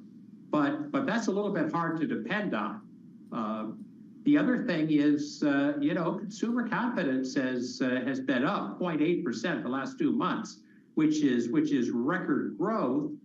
But from the conference board numbers today, consumers are weary. They've been reducing savings to continue spending, and they continue to be overwhelmed by high prices, even though the rate of inflation had been moving lower until it sort of got stuck. Okay, so yeah, come on in, Yelena, and talk a little bit about where you think the Fed, how you think the Fed kind of deals with this. Because, okay, as Steve said, things are kind of stuck right now from, getting that last mile of inflation under control. Is it proving to be even stickier than the Fed thought it would be? Well, I think we will see continued deceleration in inflationary pressures. We may even see something like 2.5% on core PC by Q3, which technically would allow the Fed to start easing. But then, election comes into play, and for risk management purposes, you may want to wait till December. I think we will continue to see inflation to decelerate. Consumers are spending, yes, but they're spending because the labor market is doing great and because their balance sheets are so healthy since they deleveraged so much. But nonetheless, there are some, pockets of weakness here and there. So we mentioned consumer confidence data today pointing to some signs of deceleration in the labor market. We also see some pickup in delinquencies. All these things that spooked recessionary, fears last year, they're still there. It's just not, we're not talking recession anymore. But we are talking about some moderation in economic growth, and we are talking about continued progress on inflation. The Fed just needs to be patient. They just need to not overreact to one data point here and there. And I think the conditions will be appropriate for them to start adjusting rates slightly by the end of the year. One thing I wanted to bring up, and I've been thinking about this a lot, is, we keep saying, oh no, wage pressures, oh my God, people are being paid more money, how terrible that is because of the impact on inflation. Isn't there some balance, and Steve, let's bring you back into the conversation, isn't there some balance of this is a good thing, and maybe we're moving more towards a livable wages, especially for some hourly workers where this isn't just a job for a teenager, they're supporting their families, and that ability then they can spend on things. So what is that balance economically that you think about, or maybe you don't think about it, but I do, in terms of we're paying maybe workers maybe what they at least should pay or are long overdue, that they haven't had the ability to have higher wages, and then that translates into economic activity. That's a good thing. Well, you're absolutely right, Carol. And Jerome Powell actually thinks about that a lot. If you sort of go back a couple of years, maybe 3 or 4 years, even before the pandemic, he was talking about wage growth being more broadly distributed throughout the labor force. And that only sort of happens as you come toward the end of the economic cycle. Mm-hmm. So for wages on average to be up, almost 4.5%, that is a good thing. And if we can rely on productivity growth to continue in the neighborhood of 2.5%, that's how you actually raise standards of living, particularly for some of the lower income groups. Right. But the Fed is flummoxed by what's happening with the metric for housing inflation, for shelter. If you look at core CPI inflation, right, 3.8%, 12 months ending in March. If you take out shelter, it's 2.4. Core PCE inflation, same, 2.8%, 12 months ending in March. You take out housing, it was 2.2%. And not that they can ignore housing inflation or shelter inflation, but we all know that there's just some funniness about how that gets calculated and how that factors in. And while the Fed would like to cut rates to get that economic benefit broadly distributed, they're sort of stuck with the number that they've got. I wanted to save 30 seconds for you, Yelena, in terms of this concept of higher wages. And, some of that's good, that people are finally maybe making more money. More money is good, for sure, but you need to have productivity growth, and this is I totally agree that's an essential part. So if you have productivity growing, wage is not a problem. Unfortunately, I think productivity growth is not gonna accelerate here, and not until we get some AI enhancements. We have to rely on labor force growth for now, and that's the issue at this point. Well, the White House Correspondents' Dinner, they made a joke. Colin Jost said, hey, all you journalists, get ready to be replaced by AI. I wasn't going to make that joke. I was just going to ask for the AI enhancement for doing the dishes. When's that happening? That would be about the productivity innovation there. and disruption. Yeah. Steve Skanke and Yelena Shalaitova, thank you so much. Coming up, we're getting to the Bloomberg Big Take. This is Bloomberg.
It's 2:21 on Wall Street. We do check markets all day long at Bloomberg. We have got the Dow, the S&P, NASDAQ 100 index, Russell 2000 very much in the red.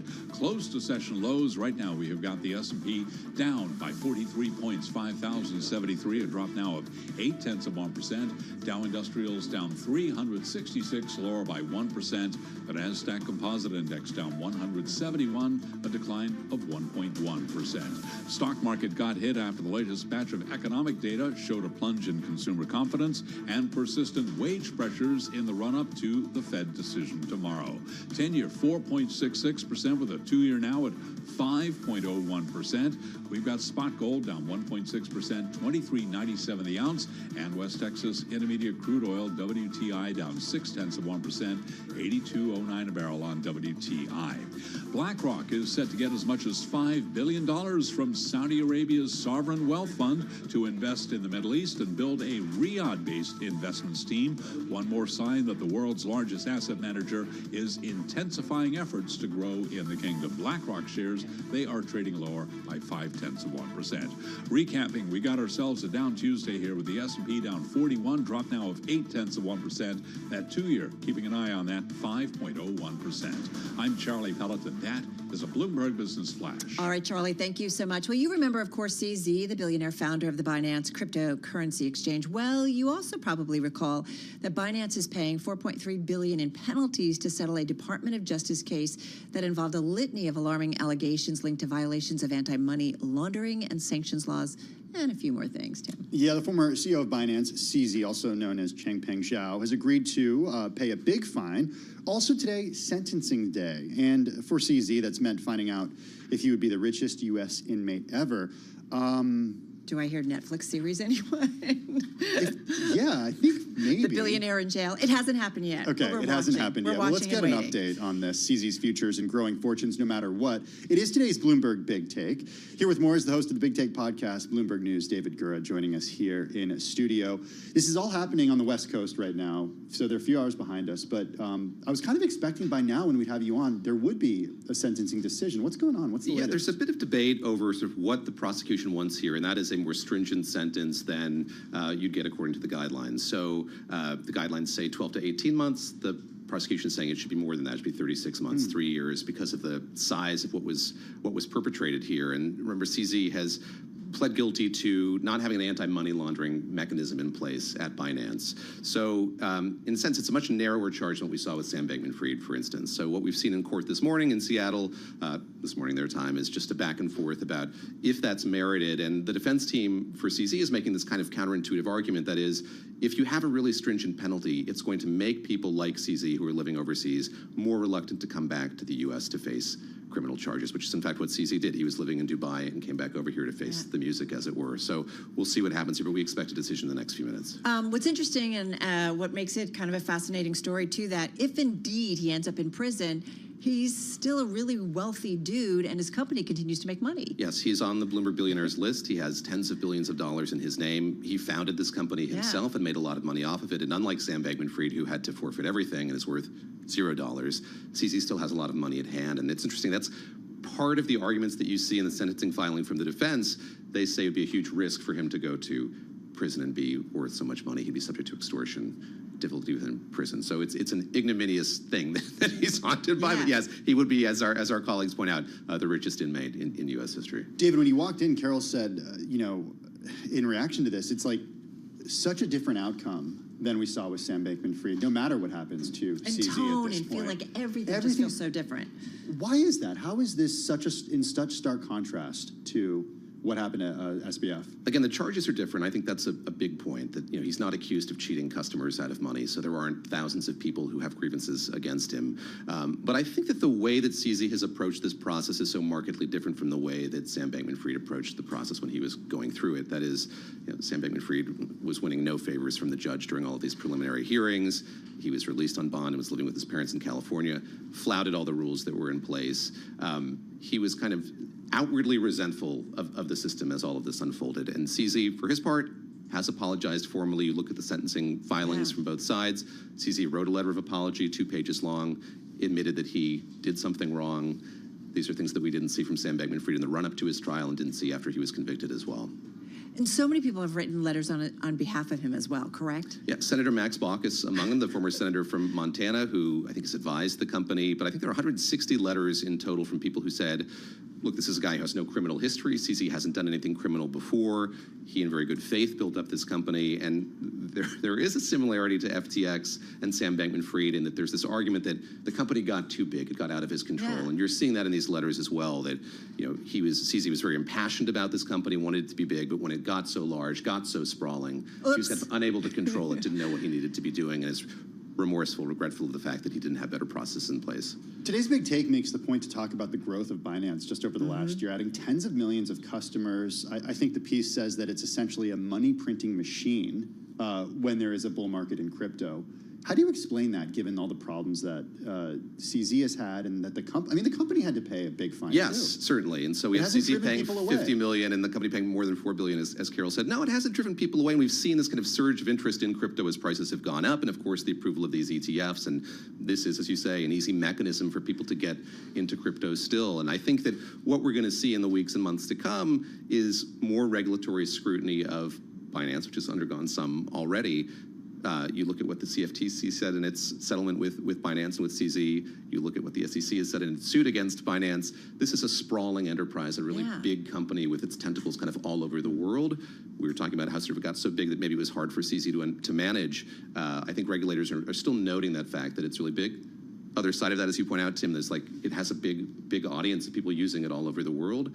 And with crypto prices where they are, or they have been in recent months, it has seen this surge of interest. That's what I wonder. Like if crypto, currencies hadn't shot up as much as they've seen, right, over the last few months, I wonder if it would be a little bit of a different story, that the platform, or maybe the success of it wouldn't be so much. It's a great counterfactual, and it's something that I've thought a lot about in the context of the SBF decision, because you see what law enforcement is doing here, and that is trying to send a really forceful, strong message to people in this world that they're going to come after you, they're going to throw the book at you as much as they can. Yeah.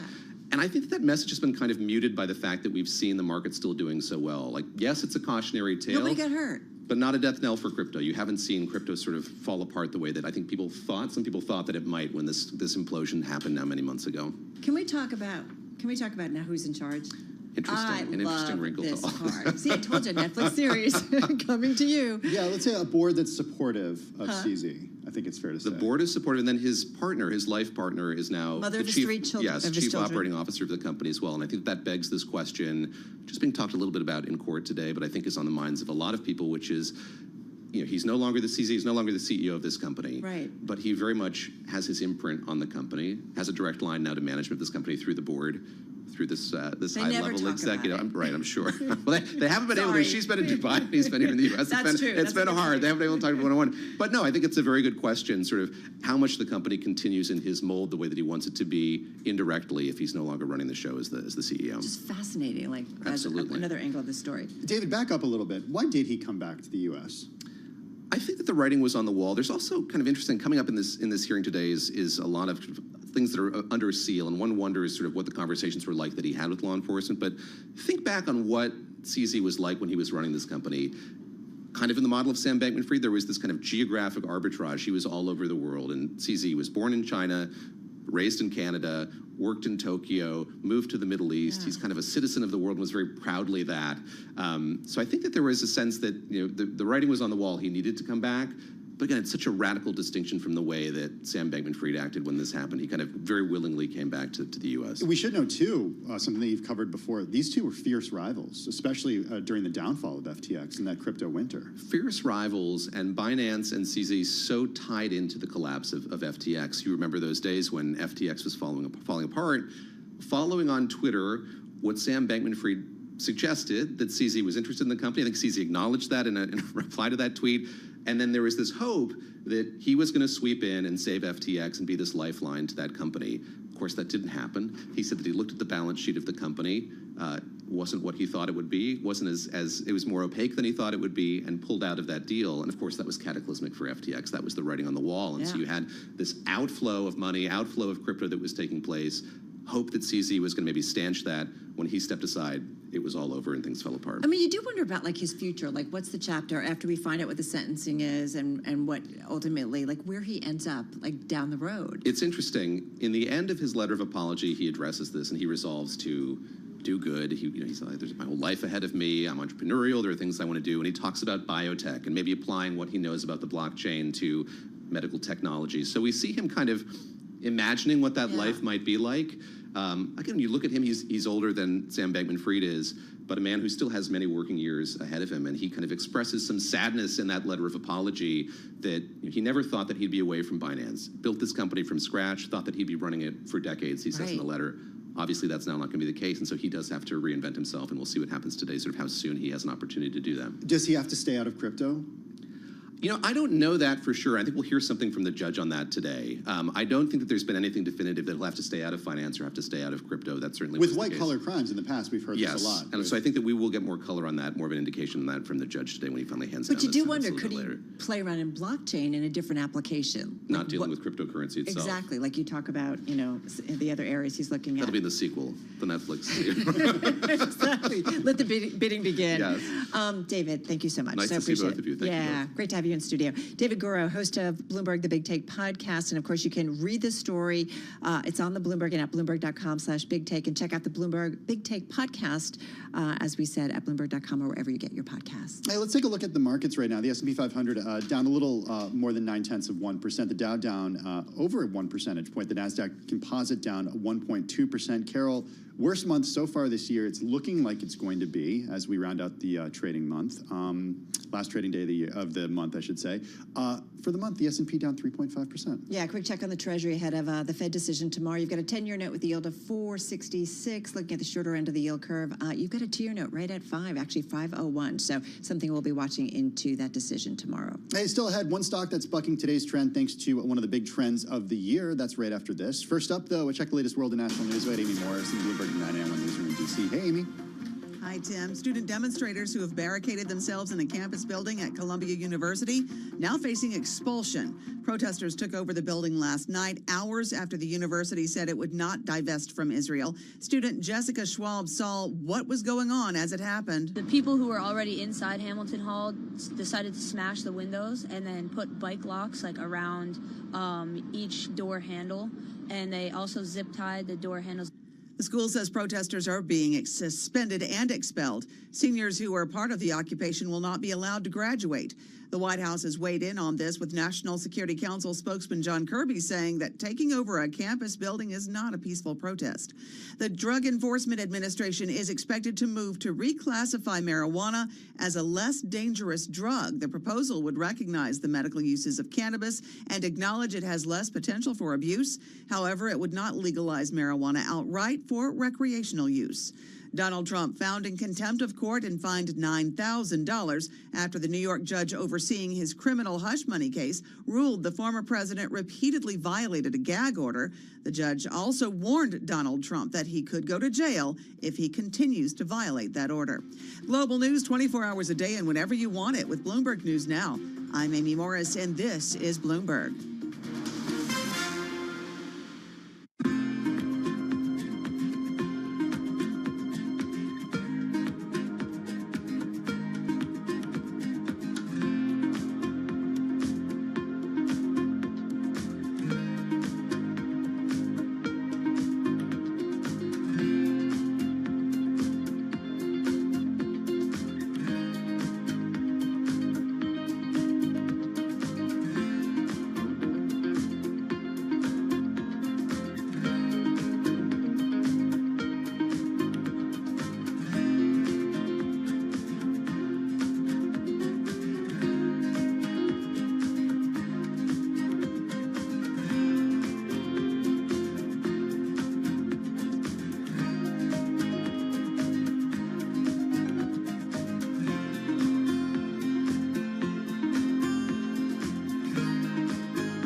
It's 2:40 on Wall Street. We do check markets all day long here at Bloomberg. We have got stocks very close to session lows once again. The Dow, the S&P, NASDAQ, very much in the red.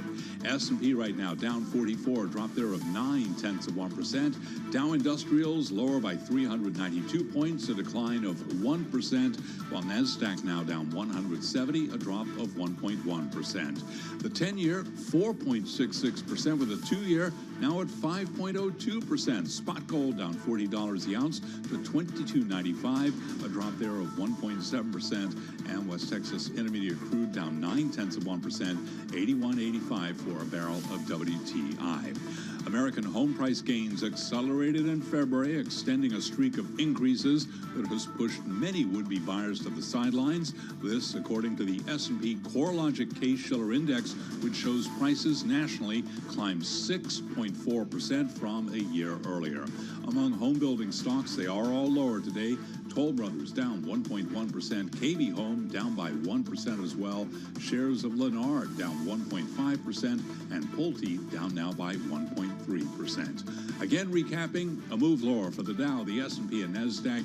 S&P down 45, a drop right now of 0.9%. Amazon, after the close of trading today, Amazon shares right now are lower by 0.8%. I'm Charlie Pelleton. That is a Bloomberg Business Flash. All right, Charlie, thank you so much. So let's get to one stock that is definitely a standout performer in today's overall lower equity trade. Eli Lilly shares soaring, up the most in more than 9 months, hitting an intraday record high. This as a brighter outlook for 2024 raised the potential ceiling for new weight loss drugs even further in the eyes of analysts and investors. It's just on a tear. It really is. Back with more on the company and this investment play that continues to just dominate this year. We got Bloomberg News health reporter Madison Muller here in the studio. Madison, I'm wondering, what was the surprise here when it came to it's a good question. Weight loss drugs? Because this doesn't surprise me, and I'm not following this company as closely as these investors are. Yeah. We knew these things were gangbusters. Yeah. I think what's interesting is, like, I wasn't totally surprised by this either, given how much demand there is for these products. But I guess there was some investor and analyst concern going into earnings because the shortages have been so bad. And so they needed some reassurance that even though there are widespread shortages, I mean, people are driving like 3-4 hours to go to a pharmacy that has Zepbound in stock, that Lilly's still able to sell enough of it and to also see supply getting better in the second half of the year and into next year, you know, enough so that they can raise their revenue guidance for the full year, raise their profit guidance for the full year as well. So there was, I think, at first a little bit of relief and then continued optimism. Like, I mean, any good news for Lilly is like great news automatically. So I think it automatically just pushed Why do you the say stock that? up more. Any good news is great news for Lilly. The margin for error is so slim with them. Like, if there is bad news, it really could affect them. But I think it goes the opposite way too. Like, there's just everything the company does is so closely watched, and the smallest news is like ends up being a big deal, especially when it comes to these weight loss drugs, because so much is riding on them. So it's just, this is seen as, you know, a great thing. What's the risk there? I mean, I know that's where your head was going, Carol, because if this is Eli Lilly we're talking about. The scale of Zepbound on one side and all the other drugs on the other side. Eli Lilly does a lot more than just GLP-1s here. Yeah, and that was the other really interesting thing is, even though they missed estimates in most of their other key drugs, including Mounjaro, which is the diabetes version of Zepbound, Trulicity, a diabetes drug that's been a bestseller for several years now, Verzenio, which is a breast cancer drug, they still raised their revenue guidance. And, you know, it was still seen as like a very good result because the story is just Zepbound. How much of their revenue comes from this class of drugs? Do we know? I'm actually not. I would have to pull that up. Zepbound is still, I mean, Mounjaro is like in the billions. Zepbound is still, I think it was $500 million this quarter. It was $500 million, but it just launched in December. Right. So it's ramping up really quickly. And Trulicity, which is also, it's an earlier GLP-1 drug that we don't really talk that much about. It's not very good for weight loss, but it's great for glycemic control and you know, helping control blood sugar for people with type 2 diabetes. That drug is in shortage also in the US and in Europe because they've been prioritizing the newer medications. Where is the supply chain? I mean, they have supply. I think they were talking today on the call that there's like 8 plants, and there's a lot in the U.S. There's a plant in Ireland, but it is mostly in the U.S. actually, and it is mostly they work with some contract manufacturers, but most of the supply chain is controlled by Lilly itself. Mm-hmm. And are these, for Eli Lilly, I'm just looking at the FA page, the financial analysis page in the Bloomberg terminal. Are they classified into the diabetes category, both of these, even though one of them's weight loss? Zepbound shouldn't be. Okay. Yeah. Because it's interesting because now the diabetes category is now 57.6% of revenue. Right. Versus a couple years ago it was 46%. Yeah, and Lilly has always been, I mean, diabetes is their bread and butter. They've always been in diabetes. I think they were the first U.S. company to commercialize insulin. So, like, this has been their story for a long time. But, I mean, insulin wasn't really, like, a super profitable drug, and GLP-1s are, so...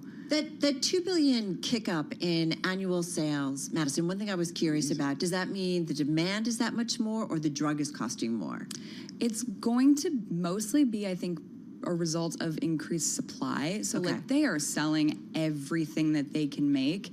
And they set this goal of increasing, like, the number of sellable doses by 1.5 times, whatever that means. But they're hoping that they can make more sellable doses in the second half of the year. They changed the dosage from what I understand. Like, you get different dosages, I think, for the individual pens, right? Yeah, so in outside of the U.S., they have multi-dose pens, which you would think that they would roll that out in the U.S. because it helps with the number of pens that they're making, which is holding up. Like, that's one of the reasons why they have these supply bottlenecks, because the plastic injector pens are, like, so complicated to make.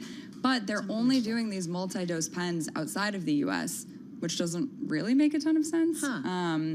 But yeah, so the doses, those have multiple doses obviously in them. In the U.S., you have 4 pens, and each one contains 1 dose. Who's coming for Eli Lilly at this point? We talk a lot about Novo Nordisk, the European sort of counterpart, the competitor here with Ozempic. Yeah. But who in the U.S. is coming for Eli Lilly? So we have Boehringer Ingelheim, which is a private company. It's a little bit of a mouthful to say, but they are also outside of the U.S. They're a private company.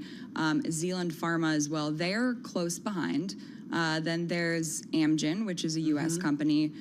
There's been a lot of excitement about Amgen's drug because it's taken less frequently. It's taken once a month instead of once a week. However, they are still very far behind these other companies, behind Novo and Lilly. And then Pfizer is still pretty far behind as well. So, like, they do have a really good head start on everyone else that's trying to get into this market. And, they're also trying to develop a pill and different formulations. So, like, they have a jump on everyone else. How is the focus on these, which I get why every drug company would be chasing it, right? I mean, you think about market size and just, oh, my God. But what does it mean it's not getting done? Or maybe the focus isn't there?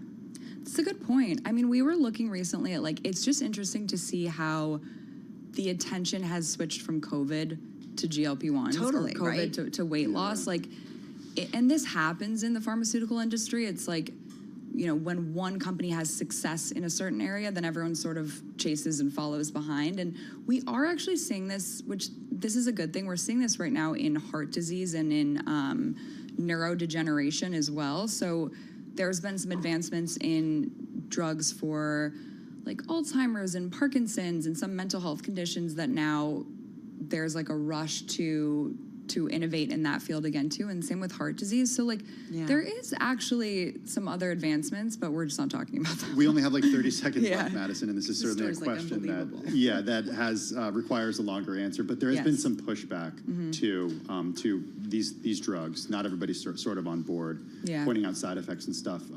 What's the latest there? I think one of the biggest pushbacks recently has been price. Like, Senator Bernie Sanders, we talked to him a couple weeks ago, and he was saying that he was going to, which I guess he did actually end up calling the CEO of Novo Nordisk and talking to him about the price of Ozempic and Wegovy, and now he's opening a Senate committee investigation into the price. So that's been a big area of pushback recently. All right, great stuff as always. Madison, thanks. Bloomberg News health reporter Madison Muller, a must-read here at Bloomberg. Coming up, everybody, one more thing, I should say, a rare milestone for a non-founder tech executive. What could it be?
company news headlines on Bloomberg Radio.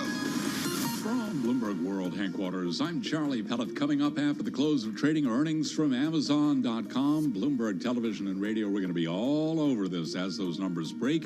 The report will be the latest litmus test on the appetite for heavy artificial intelligence spending. Last week's misfire by Meta Platforms triggered a roughly $400 billion sell-off in tech stocks amid concerns about the benefits of heavy spending on AI. Later results from Alphabet and Microsoft ease those fears, but right now, ahead of earnings, Amazon down 1%, Meta Platforms down 0.5%, Microsoft down 0.5%, Microsoft down 2.2%, and Alphabet lower by 1.3%. Again, Amazon reports after the close of trading. Coca-Cola issued a more optimistic 2024 forecast after first quarter results outpaced Wall Street's expectations as customers in markets around the world continue to pay higher prices and drive volume growth. We've got shares of Coca-Cola down now by 0.9%, rival PepsiCo lower by 0.6%. 3M plans to slash its dividend, ending more than 6 decades of boosting the payout each year as it enters a new era following the spin-off of its healthcare products division. Beginning in May, the manufacturing giant plans to pay a dividend at roughly 40% of its adjusted free cash flow. 3M shares on a down day for the rest of the stock market, 3M up now by 4.4%. And McDonald's results fell short of expectations in the first quarter, hampered by slowing growth in the U.S. and reverberations of the Israel-Hamas war. Burger King, meanwhile, reported higher than expected U.S. sales in the first quarter, suggesting that efforts to spruce up restaurants and win back customers are working. Again, Amazon after the bell. Those are our top company stories, and this is Bloomberg. This is Bloomberg Business Week with Carol Messer and Tim Stenevec on Bloomberg Radio and Television. It is Bloomberg Business Week. Let's get a check on the latest world and national news with Amy Morris in the Bloomberg 99.1 newsroom in Washington, D.C. Hey, Amy. Hi, Tim. The Drug Enforcement Administration now expected to move to reclassify marijuana as a less dangerous drug. The proposal would recognize the medical uses of cannabis and acknowledge it has less potential for abuse. However, it would not legalize marijuana outright for recreational use. Columbia University says any students who participated in occupying and barricading themselves in a building on campus will be expelled. Students stormed one of the buildings last night where they're holed up. Pro-Israel protester David Lederer is among the counter-demonstrators on campus. It's important that I be here to show other Jewish and pro-Israel students that we're not going anywhere. We're not going to be intimidated off our campus, even though we experience discrimination and harassment. The move comes after the university rejected divesting from any company doing business with Israel. Donald Trump's criminal hush money trial resumed today with the judge finding Trump in contempt of court for violating a gag order. The judge fined Trump $1,000 for each violation, a total of $9,000, then warned Trump that he would be jailed if he continued to violate the gag order. Trump's campaign is already fundraising off of the ruling with an email blast urging supporters to, quote, stand with Trump by contributing money. Global news 24 hours a day and whenever you want it with Bloomberg News Now. I'm Amy Morris. Now back to Bloomberg Business Week with Carol Masser and Tim Stenevec. All right, Amy Morris, thank you so much. All right, as we get ready to wrap up this hour of Bloomberg Business Week, there is one more thing we kind of wanted to get to, and that has to do with the CEO of a well-known tech company, just reported earnings, not a founder though, but hitting a rare milestone, I guess I could say. Yeah, 10-figure fortune, a billionaire. Could be very soon, that is. He became CEO back in 2015. We're talking about Sundar Pichai over at Alphabet. The stock has surged more than 400% since then. It significantly outperformed the S&P 500 and NASDAQ over that time. It hit a fresh record last Friday. This was after the company reported first quarter earnings that beat expectations. Also introduced a dividend for the first time in its history. Carol, he's got an incredible story. He does have an incredible story. I mean, he's a native of Chennai, India. Hopefully I'm saying that correctly. He grew up in a 2-room apartment, folks. He and his younger brother slept on the living room floor during much of his childhood. His family didn't have a television. They didn't have a car. He has said in an interview, he's talked about this pretty openly, and at times they didn't even have running water. If you've been to India, you understand that there are areas that are very, very developed, and then there are areas that are not, and you can kind of jump from one to the other as you kind of get out of the major city environments. He won a scholarship to Stanford, and when he won that scholarship, his dad withdrew $1,000 from the family's savings, which was more than his annual salary, to cover the cost of Pichai's plane ticket and other expenses. After earning another advanced degree at the University of Pennsylvania's Wharton School, and then he went to McKinsey. He joined Google back in 2004 as a product manager, leading development of major projects like Google Toolbar and Google Chrome. Now, of course, the CEO of Alphabet. Yeah, pretty amazing. His net worth includes $424 million in current shareholdings of Alphabet, as well as roughly $600 million from the share sales since he became CEO. And our Bloomberg Wealth Index assumes that those sales were taxed and reinvested in the stock market. So his status as a near billionaire is a reminder of the value that he has created during his time at the helm. And this is, I believe, coming, is it from our own team or is it from somebody over at Alphabet? I don't know. There's a source here. I'm trying to figure out who it is. It's some former colleague who worked with him over at Google. Yeah, kind of interesting though. But I have to say, Bloomberg Business Week did a cover story a bit ways back, and really his own personal life today still very interesting in terms of an individual in Silicon Valley. All right, that's going to do it for us. For those sticking around watching on TV, the close is coming up next. And of course, we're going to be counting you down at Amazon earnings. This is Bloomberg.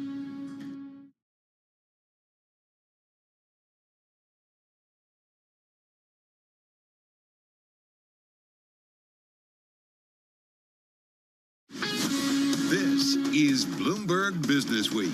Insight from the reporters and editors who bring you America's most trusted business magazine. Plus, global business, finance, and tech news as it happens. Bloomberg Business Week with Carol Masser and Tim Stenevec on Bloomberg Radio.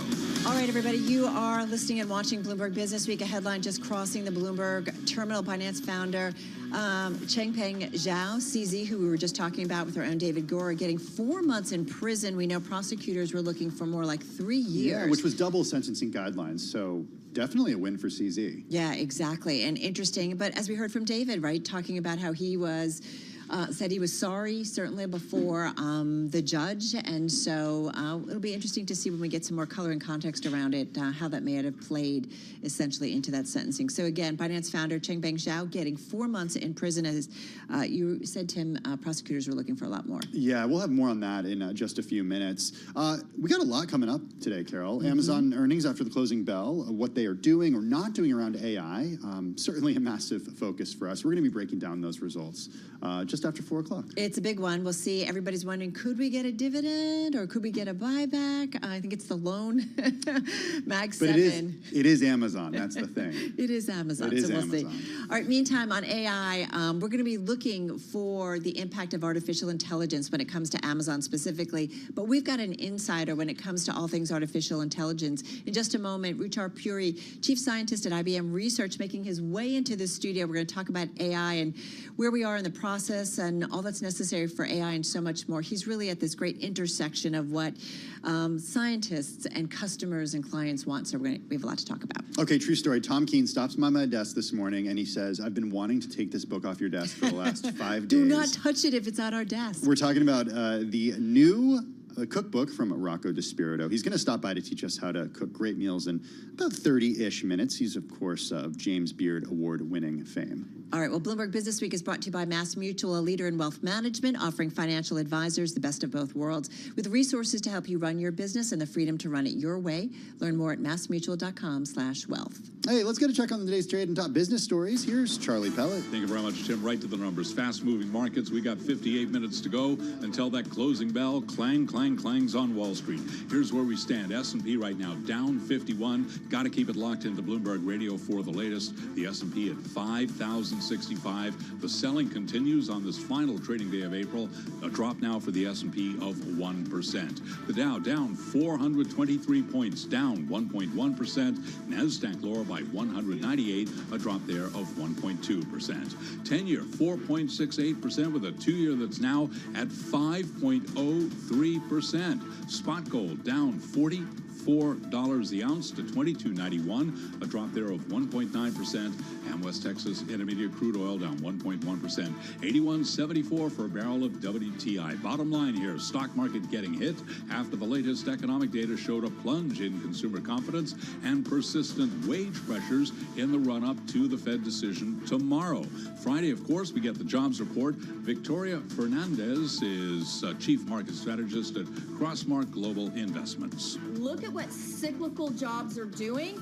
Those have stalled. So we think we're going to see some slowdown there. You get layoff announcements going higher. All of that has happened. We're waiting for that last element of employment to actually move higher, which then affects consumer demand. And again, you can hear more of that conversation with Crossmark's Victoria Fernandez on the Bloomberg Intelligence podcast. You can download it wherever you get your podcasts.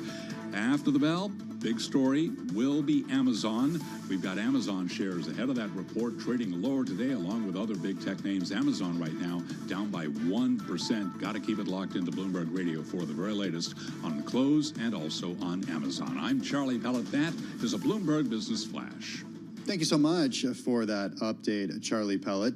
Well, as we just heard, Binance founder Changpeng Zhao gets 4 months in prison. As Carol mentioned, that is less than prosecutors were looking for, but certainly does put him into prison, which is obviously a place where he didn't want to go. Absolutely. Ordered to spend 4 months in prison for failures that allowed cyber criminals and terrorist groups to freely trade on the world's largest cryptocurrency exchange. That sentencing just coming down. So let's get to it. Our own in-house legal analyst, of course, is June Grosso. She's the host of Bloomberg Law tonight on Bloomberg Radio. So, June, it's a smaller sentence, right? Prosecutors were looking for way more like smaller. 3 years. Prosecutors were looking for, he was initially expected to serve a court. He came here with a plea deal, right? He was initially expected about 18 months. Prosecutors said they wanted 3 years. They wanted double the highest level of the sentencing guidelines because they wanted to set an example for, sort of like a Sam Bankman-Fried example if they wanted to set.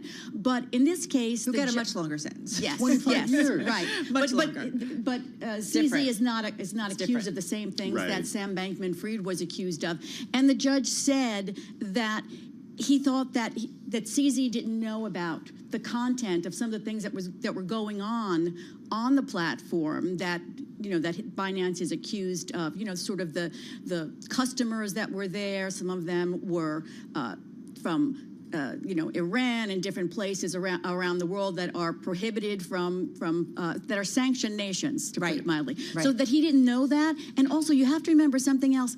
He came here voluntarily from the United Arab Emirates, voluntarily to make the plea deal.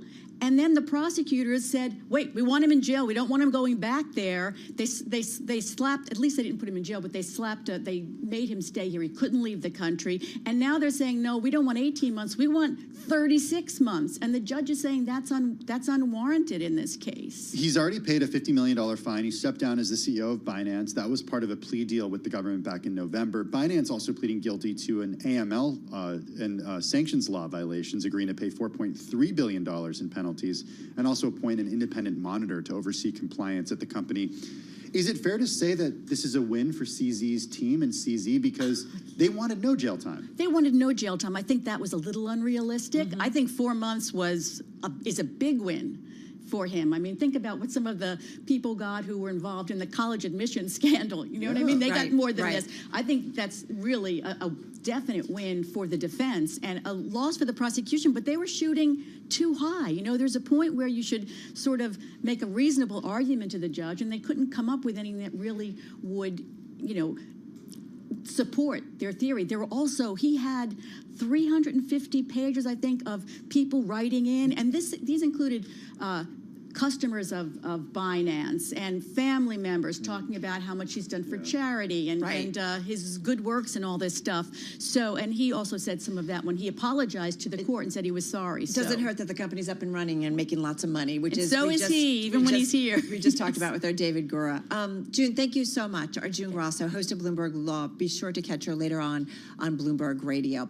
Right now, we want to shift gears a little bit because we will be shifting gears big time after the close when Amazon reports its latest earnings, and we are going to be looking for a show me moment, especially when it comes to what they are doing in AI, because we've seen it play out, whether it was Google or Microsoft, investors wanted to see, and we saw some payoff. Yeah, the world is, as it often seems, all about Gen AI and machine learning and LLMs. Is that enough for you?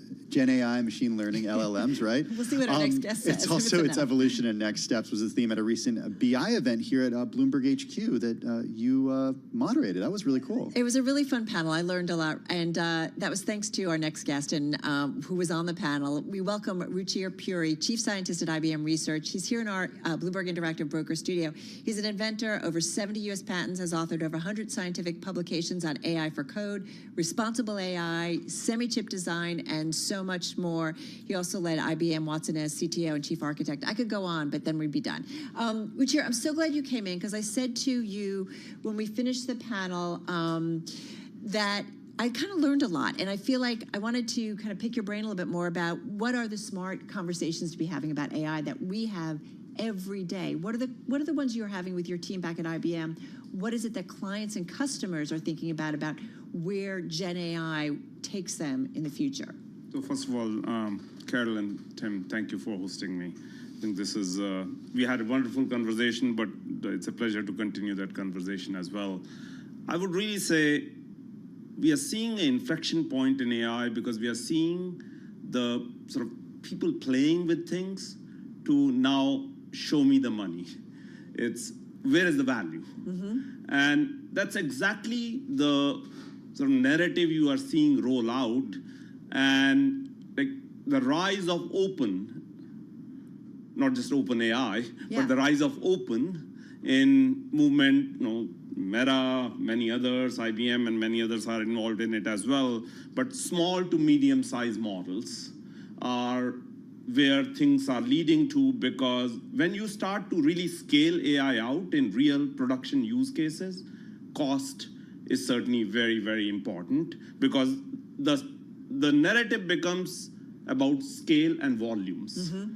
And then you also start to look at where is my data? Because AI and data are very closely integrated together. You want to bring AI to the data, and the data is kind of very heavy, actually. Ruchir, I want to jump in here because as Carol was introducing you and I was reading a bit about you earlier today, I got to wonder professionally what this moment means for you, because this is something that you've worked on for so many years, and it's now finally something that everybody's talking about, that Wall Street is really taking seriously right now. I mean, 15 years ago, you were probably like banging your head against the wall being like, pay attention to this stuff. We were in the winter, actually. We were all wearing parkas, and we're really in the deep of winter. So what changed? Was it the processing capability? What was it that changed? Like, I keep thinking about this. Why are we at this inflection point? Yeah. I would really say, I usually say it, when we started Jeopardy, that was the start of the moment. I say it honestly. So you're talking about Watson on Jeopardy? Watson Jeopardy, and that was the moment where I would say we caused a spring of AI. We brought it from winter to spring. We didn't result in summer.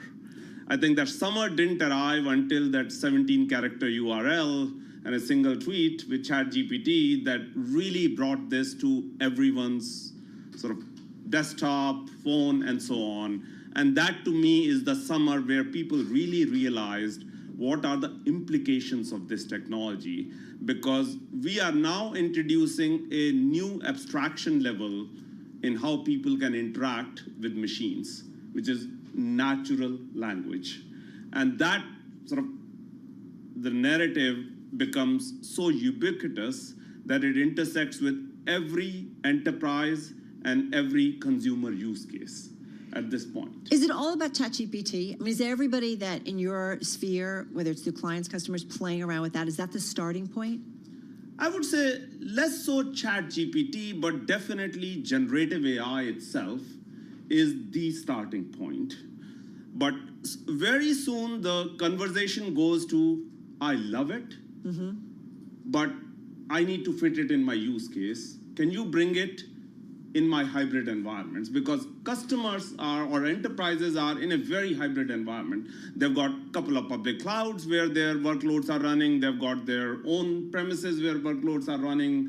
And then they start to worry about, where do you run this stuff? How do you run it? Where my data is, do you bring it to my data, or do I bring data to you in the public cloud? And it's becoming clear that hybrid cloud and AI are so closely tied to each other. Well, and I think about this for our audience. You know, it was interesting yesterday when, last week, when Meta said we're spending so much on AI, right? Our CapEx and everything was more, and that they got penalized for that, the build out. And yet those companies that they're going to be spending money with, whether it's chip makers or that, they were benefiting. And I keep thinking about the investment landscape, like as you are working your way through this, and obviously IBM is very involved in this space, and certainly we talked about on-premise building out your own AI that's at your own offices or where you are working versus having it up in the cloud. But having said that, how are you thinking about it? Like, who does, like, is it the build out people that are really going to initially, and as we've seen, benefit? So I would really say real value will be derived clearly so far in two places. One place where one company in the world is minting money at this point. NVIDIA. Clear, and sort of money flows to the bottom because it's like you're selling the shovels, as they say, at that point. And the second one will be in the use cases. So it flows up in the use cases, or it flows to the bottom in infrastructure. Those two places are clear winners, actually. And I would really say, from the point of view of even on the infrastructure, we are in the early innings. And I think I gave this example when we sat down last as well. Like, accelerators for AI are a fast evolving space. And I usually say it, whenever anybody raises this word or says this word of artificial intelligence, it always occurs to me, if something is artificial, there must be something real. And that real is certainly among three in this room, and that consumes 20 watts, lives in a 1,200 centimeter cube, and runs on sandwiches. Versus a single NVIDIA GPU or any other GPU consumes, the latest one announced consumes 1,000 watts. And you need literally thousands of these. So I think just the sheer energy efficiency of acceleration should be put in perspective that we are in the early innings, and I'm extremely excited about where this technology is going to take us. One thing that I think in the early innings that has gotten a lot of attention is how these models are trained. And I'm wondering at IBM, how you train your AI models. So for us, obviously, we are closely partnered with NVIDIA. From a research point of view, we are doing significant amount of research in this area in terms of as we look into accelerators that will be evolving, and I just talked about the energy efficiency. Our focus is on energy efficiency, cost of deployment, and we are starting with inferencing first because that's really the volumes game, and our training is a lot on the NVIDIA stack. But from a hardware perspective and from a software perspective, we have brought our own software stack, and this is where I say it's about the hybrid cloud platform, that layer that spreads across and makes the underlying hardware, if I may say, ubiquitous from a consumption perspective. Well, Jerry, we only have about a minute left, unfortunately, and I always feel like this is a topic that we could spend a lot of time on it. But as we kind of day in, day out, we're talking about a lot in earnings season, whether it's a tech company or not, of just how different companies are putting it to work or at least doing their spend. What do you think is the smart kind of conversation we must be having around AI, in addition to just the headlines that keep coming at us, or how we look at things critically? I would really say the first one should be around, I'd say, responsible use of AI. Like, that's, to me, is the most critical element. Does it terrify you a little bit? I know it too well, so it terrifies me less, I would say. Okay. There was a long pause. It terrifies me less. Having said that, I think there are clear implications of this technology and its responsible use and ethical use. That's the first thing. So what I call governance of AI is critical to enterprise use cases. And then obviously the bread and butter of productivity, scale out of AI, really wherever deployed, wherever I want it deployed and so on. But I would say I would put at the top of the list the governance of AI as it percolates across enterprise use cases? Just 20 seconds. You think we're going to get it right, considering kind of some of the troubles we've had with social media? Really quickly. I would say I'm an optimistic person by choice. Okay. We would get it right. Okay. Well, Fingers I'm crossed. optimistic too, so fingers crossed as well. Ruchir, thanks so much for taking the trip and coming in and continuing the conversation. We do too. Ruchir Puri, he's chief scientist over at IBM Research. Coming up next, the dirtiest city no more. We're going to hear from Tim Kelly, the mayor of Chattanooga, Tennessee. He's going to be joining us right here in our Bloomberg Interactive Brokers studio. You're listening and watching Bloomberg Business Week. Carol Master, Tim Stenovic, and this is Bloomberg.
It's 3:21 on Wall Street. We do check markets all day long here at Bloomberg. We remain close to session lows. 39 minutes to go ahead of the closing bell. Dow Industrials right to the numbers, down 442 points right now, with the Dow down 1.1%. S&P at 5,061, down 55 now. That is a decline of 1.1%. The Nasdaq Composite Index is down 206 points, a drop there of 1.3%. So stocks trading lower. with a 10-year, 4.68% with a 2-year, now at 5.03%. Spot gold is down almost 2%. Gold now at $22.91 the ounce, while West Texas Intermediate crude is down $1.01 a barrel, 81.62, a drop there of just about 1.2%. Wall Street looking ahead to tomorrow afternoon's Fed decision with a focus on Fed Chair Jay Powell and the news conference, which happens at 2:30 p.m. Wall Street time. Cameron Dawson is Chief Investment Strategist at New Edge Wealth. So we think that he will continue that tone, which is one of saying that inflation does not support them moving to cut rates immediately, still being hopeful that they can make progress, but really talking about patience, which just translates to fewer cuts and much more back-end loaded if we get them at all in 2024. Cameron Dawson of New Edge Wealth was interviewed this morning on Bloomberg Television after the close of trading today. Earnings from Amazon.com. Ahead of that report, Amazon down now by 0.8%. And this morning we heard from Eli Lilly. It raised its annual guidance for sales and profit as the company races to satisfy soaring demand for its blockbuster weight loss and diabetes drugs. Eli Lilly shares their trading higher, now up by 5.5%. S&P down 58 now, a decline of 1.1%. I'm Charlie Pelleton. That is a Bloomberg Business Flash. Hey, thank you so much for that update, Charlie Pellet. A lot of headlines out of Chattanooga, Tennessee over the last few weeks. Here's just one of them, Carol. Earlier this month, Volkswagen employees over at a Tennessee factory voted to join the UAW, that's in Chattanooga, a landmark victory for the union, organizing in the long hostile U.S. South. That vote certified today, by the way. Interesting day, and a lot happening generally in Tennessee's fourth largest city. We've got back with us, delighted to have him, Tim Kelly. He's the mayor of Chattanooga, right here in our Bloomberg Interactive Broker studio. We should note, last month, Bloomberg Philanthropies naming Chattanooga one of 25 cities selected for its American Sustainable Cities program. Bloomberg Philanthropies, of course, founded and supported by Michael R. Bloomberg, founder and majority owner of Bloomberg LP. Mayor Kelly, nice to have you in the house once again. How are you, and how's Chattanooga? Always a pleasure. We're doing great, thank you. Yeah, things are great in Chattanooga. And again, I'll just always start as I always do, thanking Bloomberg, because we've got a lot going on, particularly around the area of energy management with EPB, our utility, and the Sustainable Cities program is going to be hopefully really transformative for us. All right, we're hoping we can keep you in the city for a moment and talk about something that's going on uptown. Yeah, you went to Columbia. I did. You were there in the 1980s, if I did my math correctly when I was preparing for this. Yes. Okay. Yeah. So potentially you saw some of the apartheid protests that were happening on campus then. Yeah. What do you think of what's going on right now? Well, it's predictable, but we were talking about that all morning in a Strong Cities meeting, and I think that the challenge is for mayors to bring people together, right? And I don't think you can talk about the current situation without thinking about the structural changes that have happened in society since the 80s, namely social media, right? And we've got to figure out a way to have a constructive dialogue, right, together, and cities have, I think, a very important part to play in that. But again, I think it was, I can't remember which former president it was that said, it could be worse, I could be a mayor. Well, it could be worse, I could be a college president. So I'm just There's always something. Right, there's always some, yeah. Well, how do we create a world where we can all have a conversation? It's interesting. One of the things I've loved about newsrooms, and maybe I've been lucky to be in some really great newsrooms where there's lots of smart people. Not everybody has the same perspective. And as journalists, we come on air and we just listen to everybody else's perspectives, but we have conversations. How do we get that again back? Well, again, I think we're up against it because. Or how do you do it in your city? Well, building community. I mean, I know it sounds very kumbaya. I mean, but every city, the cities that are doing a good job are, I think, being more and more intentional about bringing people together and counteracting that divisive narrative. And again, what we've seen is the cities with the strongest senses of place are the places where, college campuses notwithstanding, are the places that are most immune to this, right? So we do a lot of work, on parks and outdoors, stuff that's used to seem trivial. But I mean, our social media channel for Parks and Outdoors has the second biggest following of any Parks and Outdoors department in the country. Wow. And we try to get people to think of Chattanoogans first and foremost, and think of them, their neighbors and what they have in common, not what divides them. And again, sounds very prosaic, but I think it's really, really important. And the mayors I talk to spend more and more time thinking about the things that bring residents together and really doubling down on those things. We talked yesterday about crime here in New York coming down on the subways, which is finally a little bit of good news. But one thing we have seen post-pandemic, not just in New York, but in cities around the country, is a rise in crime. Give us an update on Chattanooga, how it's looking, because that goes hand in hand with the economic development that you're trying to do in the city. Absolutely. Well, the statistics are all moving in the right direction, but what we've seen, unfortunately, is this very strange disconnect where people feel less safe in cities, and that the feelings are that crime's getting worse, and the stats are demonstrably that they're getting better, right? And so I think some of that goes back to the media environment, right? Because fear does sell better, and I don't think Bloomberg's particularly guilty of it, but certain media outlets have leaned into that more than others. And so we have to combat that. I mean, I will say we've had a rash of shootings in Chattanooga. You know, again, I'm a member of Mayors Against Illegal Guns, and stolen guns account for a tremendous, disproportionate percentage of shootings in Chattanooga, and we still haven't done anything meaningful at the state level about that. And we continue to have dialogue about how we might change it. You know, I was thinking about that conversation we had with Joseph Stiglitz last week of Columbia, of course, Nobel laureate, but this concept of freedom, and he kind of brought up Mayor Kelly, this idea that maybe we have to broaden out how we think about freedom, because right now freedom, folks who want to own guns say, well, it's my right, it's my freedom, or, you know, I have the right to own guns. But at the same time, potentially by using that gun, you take away somebody's freedom, you take away their life. And maybe kids don't have the freedom to go to school without being fearful of guns in schools. Well, exactly. You know what I mean? And so, you know, we've got to kind of figure out how do we have to navigate it. I mean, Second Amendment, and it could be guns, it could be something else. Like we can carry this out. We're still trying to navigate that. But, you know, gun ownership comes with a heavy responsibility. And frankly, where I'm focused is on more practical ways that we can secure guns to keep them out of the hands of, because look, a stolen gun is going to be used in a crime almost certainly. Right, so you know, we're still working on it, but I will emphasize Chattanooga is a safe city. Again, if you look at any measure that you want to look at, homicides per thousand, or you know, we are a safe city, but we do battle the perception, and we continue to do that by again focusing on community and making sure that we have a vibrant downtown. Hey, I want to talk more on economic development, because Chattanooga, Tennessee, one of those places that you want to make attractive to for remote workers. Yes. At the same time, we've seen companies crack down on remote work. Yep.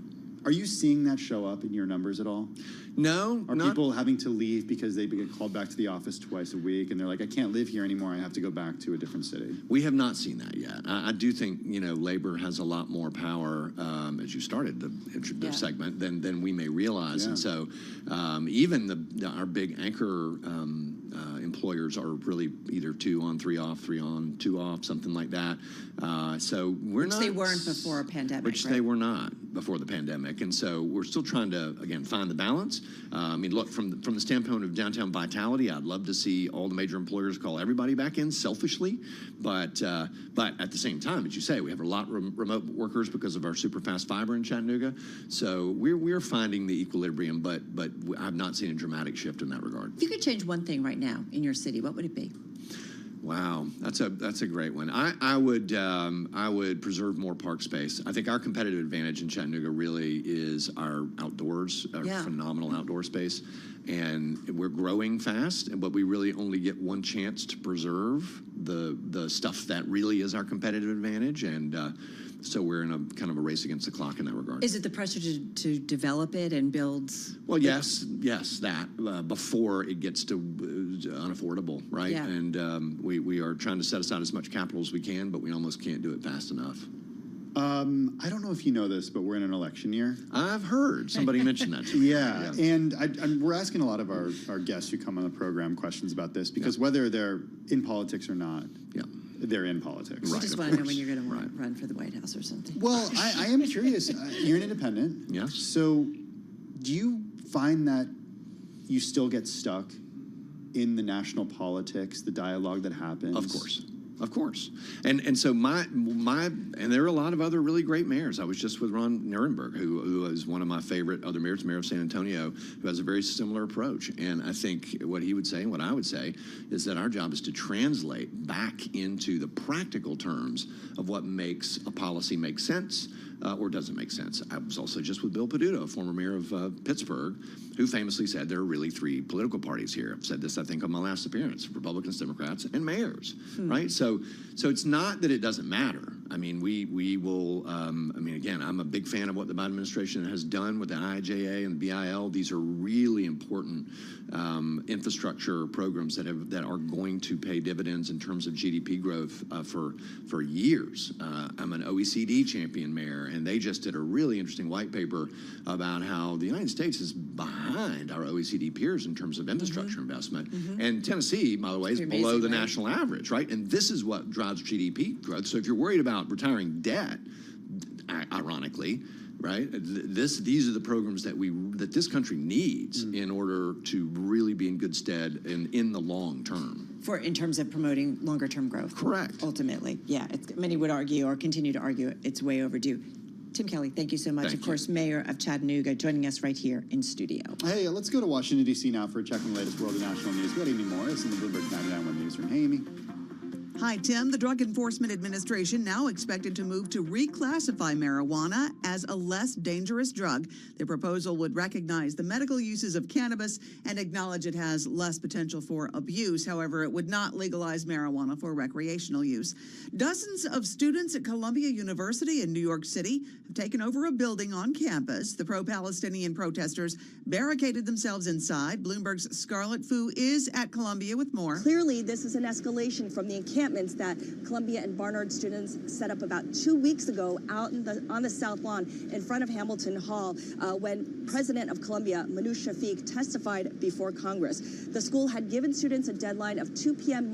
yesterday, to clear the encampments. Some did, but clearly some had chosen to double down. Bloomberg's Scarlett Fu at Columbia University, where the school has said students taking part in that occupation will be expelled. White House National Security Council spokesman John Kirby says campus protests must remain peaceful. A small percentage of students shouldn't be able to disrupt the academic experience, the legitimate study for the rest of the student body.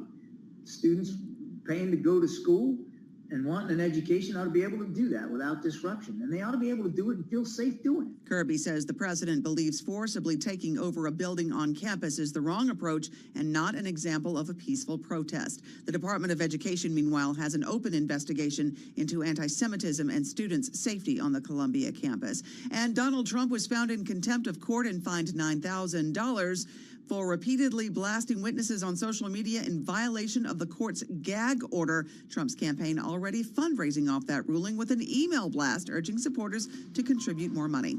Global news 24 hours a day, whenever you want it with Bloomberg News Now. I'm Amy Morris, and this is Bloomberg.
3:40 on Wall Street. We got 20 minutes to go ahead of the closing bell. 20 minutes to go until we wrap up the trading month of April and on to May. We've got the Dow, the S&P, NASDAQ lower, not just lower, but very close to the worst level of the day. Let's head right over to the First Word breaking news desk for today's afternoon call. Here he is, Bill Maloney. And good afternoon, Charlie. U.S. stocks under pressure from the start today after the hot employment cost index. The Dow is currently down 460 points. S&P's dropped 55, and NASDAQ is lower by 1.3%. The U.S. 10-year yield at 4.69%. Gold is down by 42. Oil's in the red, and Bitcoin is sinking by 4.6%. Among the main 11 S&P sectors, all were trading in the red, led by losses in energy and real estate. And leaders to the upside in the Dow, 3M and Procter & Gamble, while Caterpillar fell 4.5% and led to the downside. After earnings, GE Healthcare fell by 13%. And in other news, the Viking IPO is set to draw orders for 15 times shares available. Wrapping things up, some of the names putting after the bell tonight include Amazon, AMD, and Starbucks. Live from the First Breaking News Desk, I'm Bill Maloney. Charlie? Okay, we thank you very much, Bill Maloney. To hear live breaking news over your Bloomberg, type SQUAK, S-Q-U-A, on your Bloomberg terminal. I'm Charlie Pelleton. That is a Bloomberg Business Flash.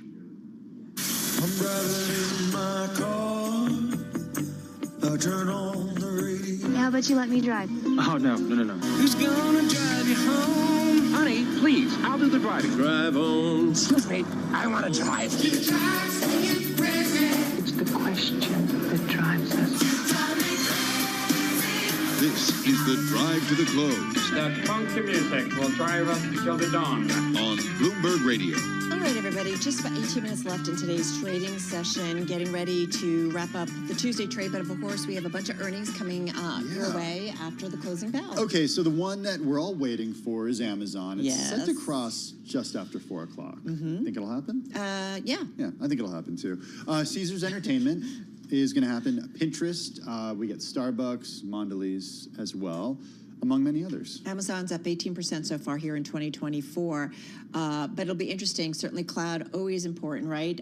They are the largest when it comes to the cloud services industry. Of course, though, we've seen a lot of competition from the likes of Microsoft and also Alphabet's Google, which, of course, we got their results last week. And it's safe to say that they've set the bar really high, especially when it comes to the AI spending or using Gen AI, if you will, to actually, create some business and move some of the numbers to the upside on the balance sheet. I think also worth remembering what happened to Meta Platforms, the parent company of Facebook, last week. You mentioned this a couple times already today, Carol, when it said that it was making a big investment.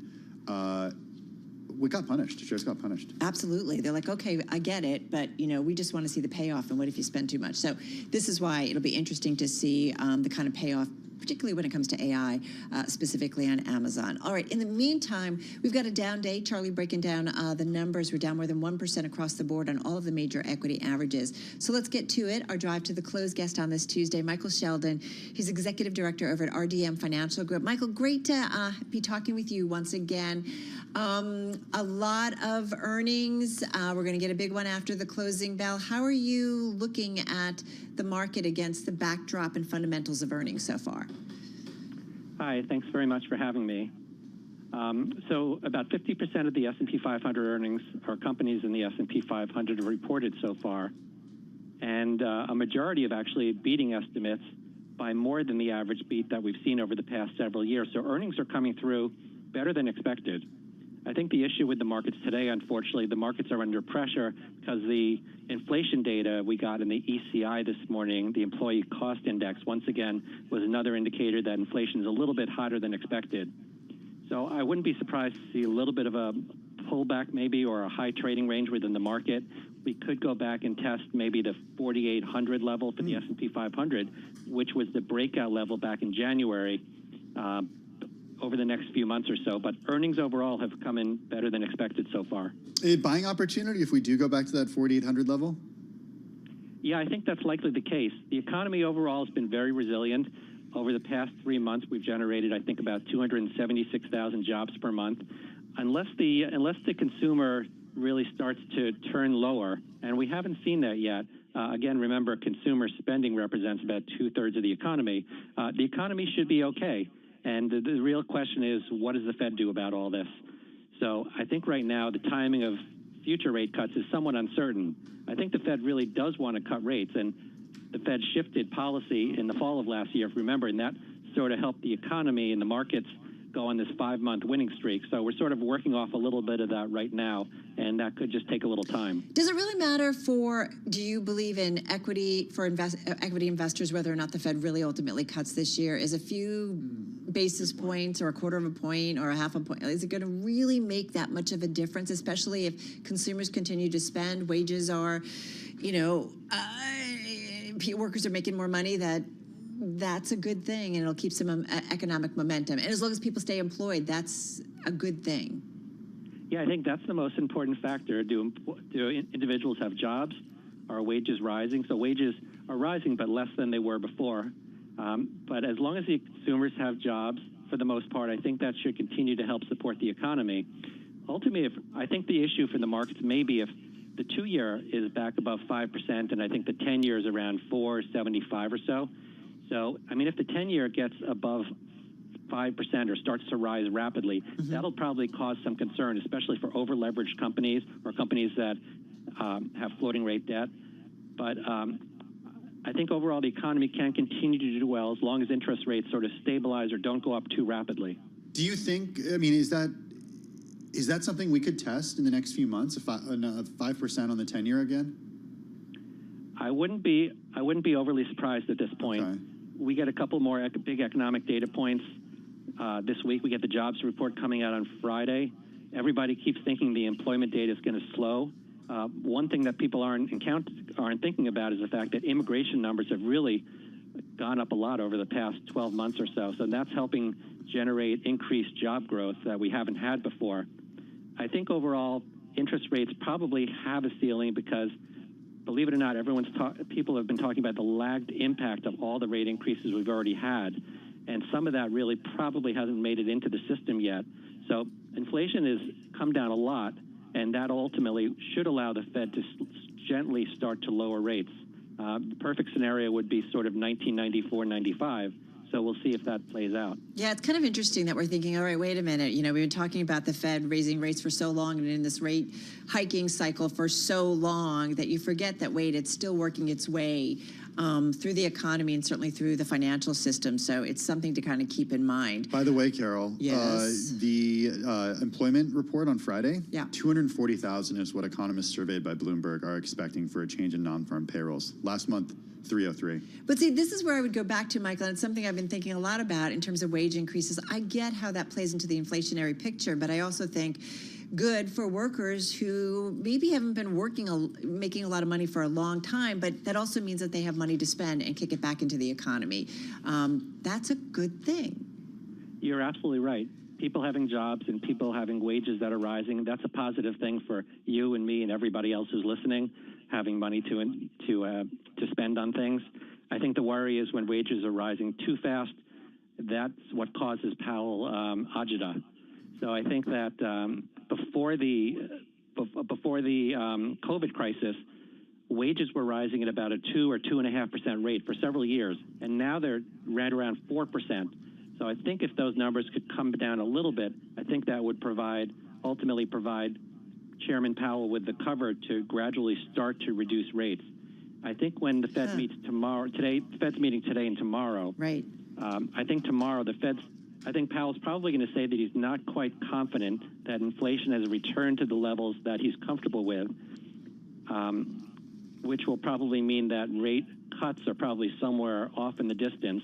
But he'll also be data dependent. So if inflation does fall or we start to see some weakness in the consumer or jobs for some reason, that could provide him the cover he needs. Now, listen, I feel like it all goes back to that, and the data can change. If it does change dramatically, although it's, I think, safe to say that in terms of inflation, they want to see a sticky trend line. So we've got to get through a couple of months' reports, maybe even 3 or 4 before the Fed may back off. Michael Sheldon, thank you. I know we had some technical difficulties. Thanks for picking up the phone so we could hear you. And, of course, we've been seeing you and watching you on YouTube and Bloomberg Originals. Michael Sheldon, Executive Director at RDM Financial Group, joining us from Westport, Connecticut. You are listening and watching Bloomberg Radio.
company news headlines on Bloomberg Radio.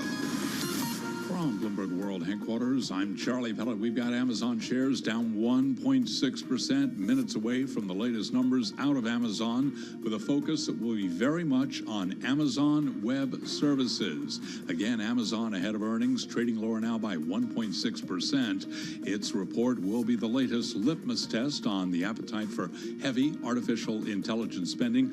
Last week's misfire by Meta Platforms triggered a roughly $400 billion sell-off in tech stocks amid concerns about the benefits of heavy spending on AI.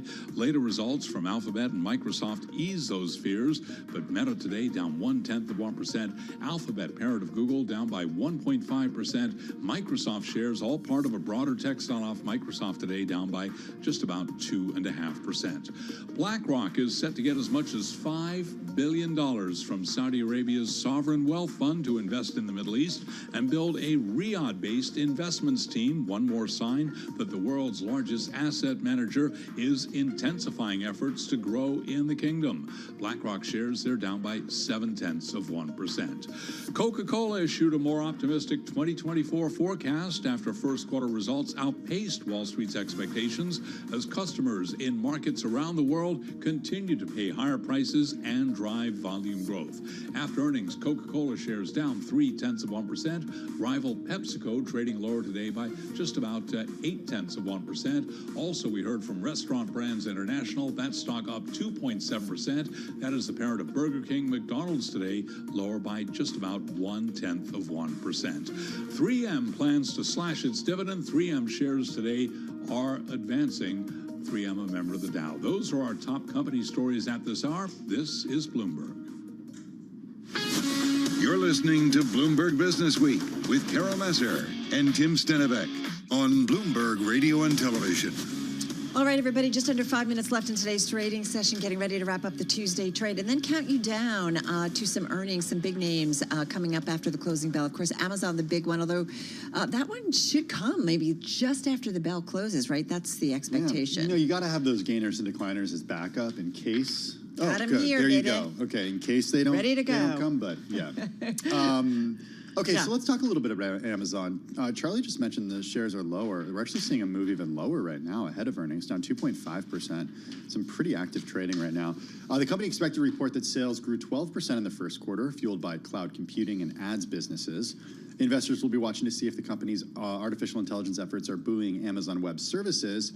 It's the largest cloud services player, but faces mounting competition from Microsoft and Google, which both reported strong earnings last week. Yeah, and this is the interesting part, and it's kind of like, Amazon, it's your turn now. Let's see what you've done with AI, Gen AI, and so on, and how that has moved the needle. What I'm going to say, though, here we are in our last few minutes of trading, and you're actually seeing some selling intensified to the downside. So we're really kind of moving to our worst levels of the session. Makes me wonder, what are we missing? It's the last trading day in April. Maybe some of that's at play here, but now you're looking at 1.7% lower on the NASDAQ 100, so a decline of more than 300 points, and the S&P 500 is down about 1.4%, so we're looking at a decline of about 71%.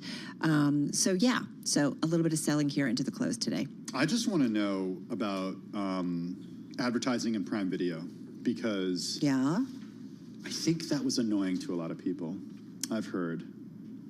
Oh, the advertising? For years, you got Prime Video for free as part of your Amazon Prime subscription. Right.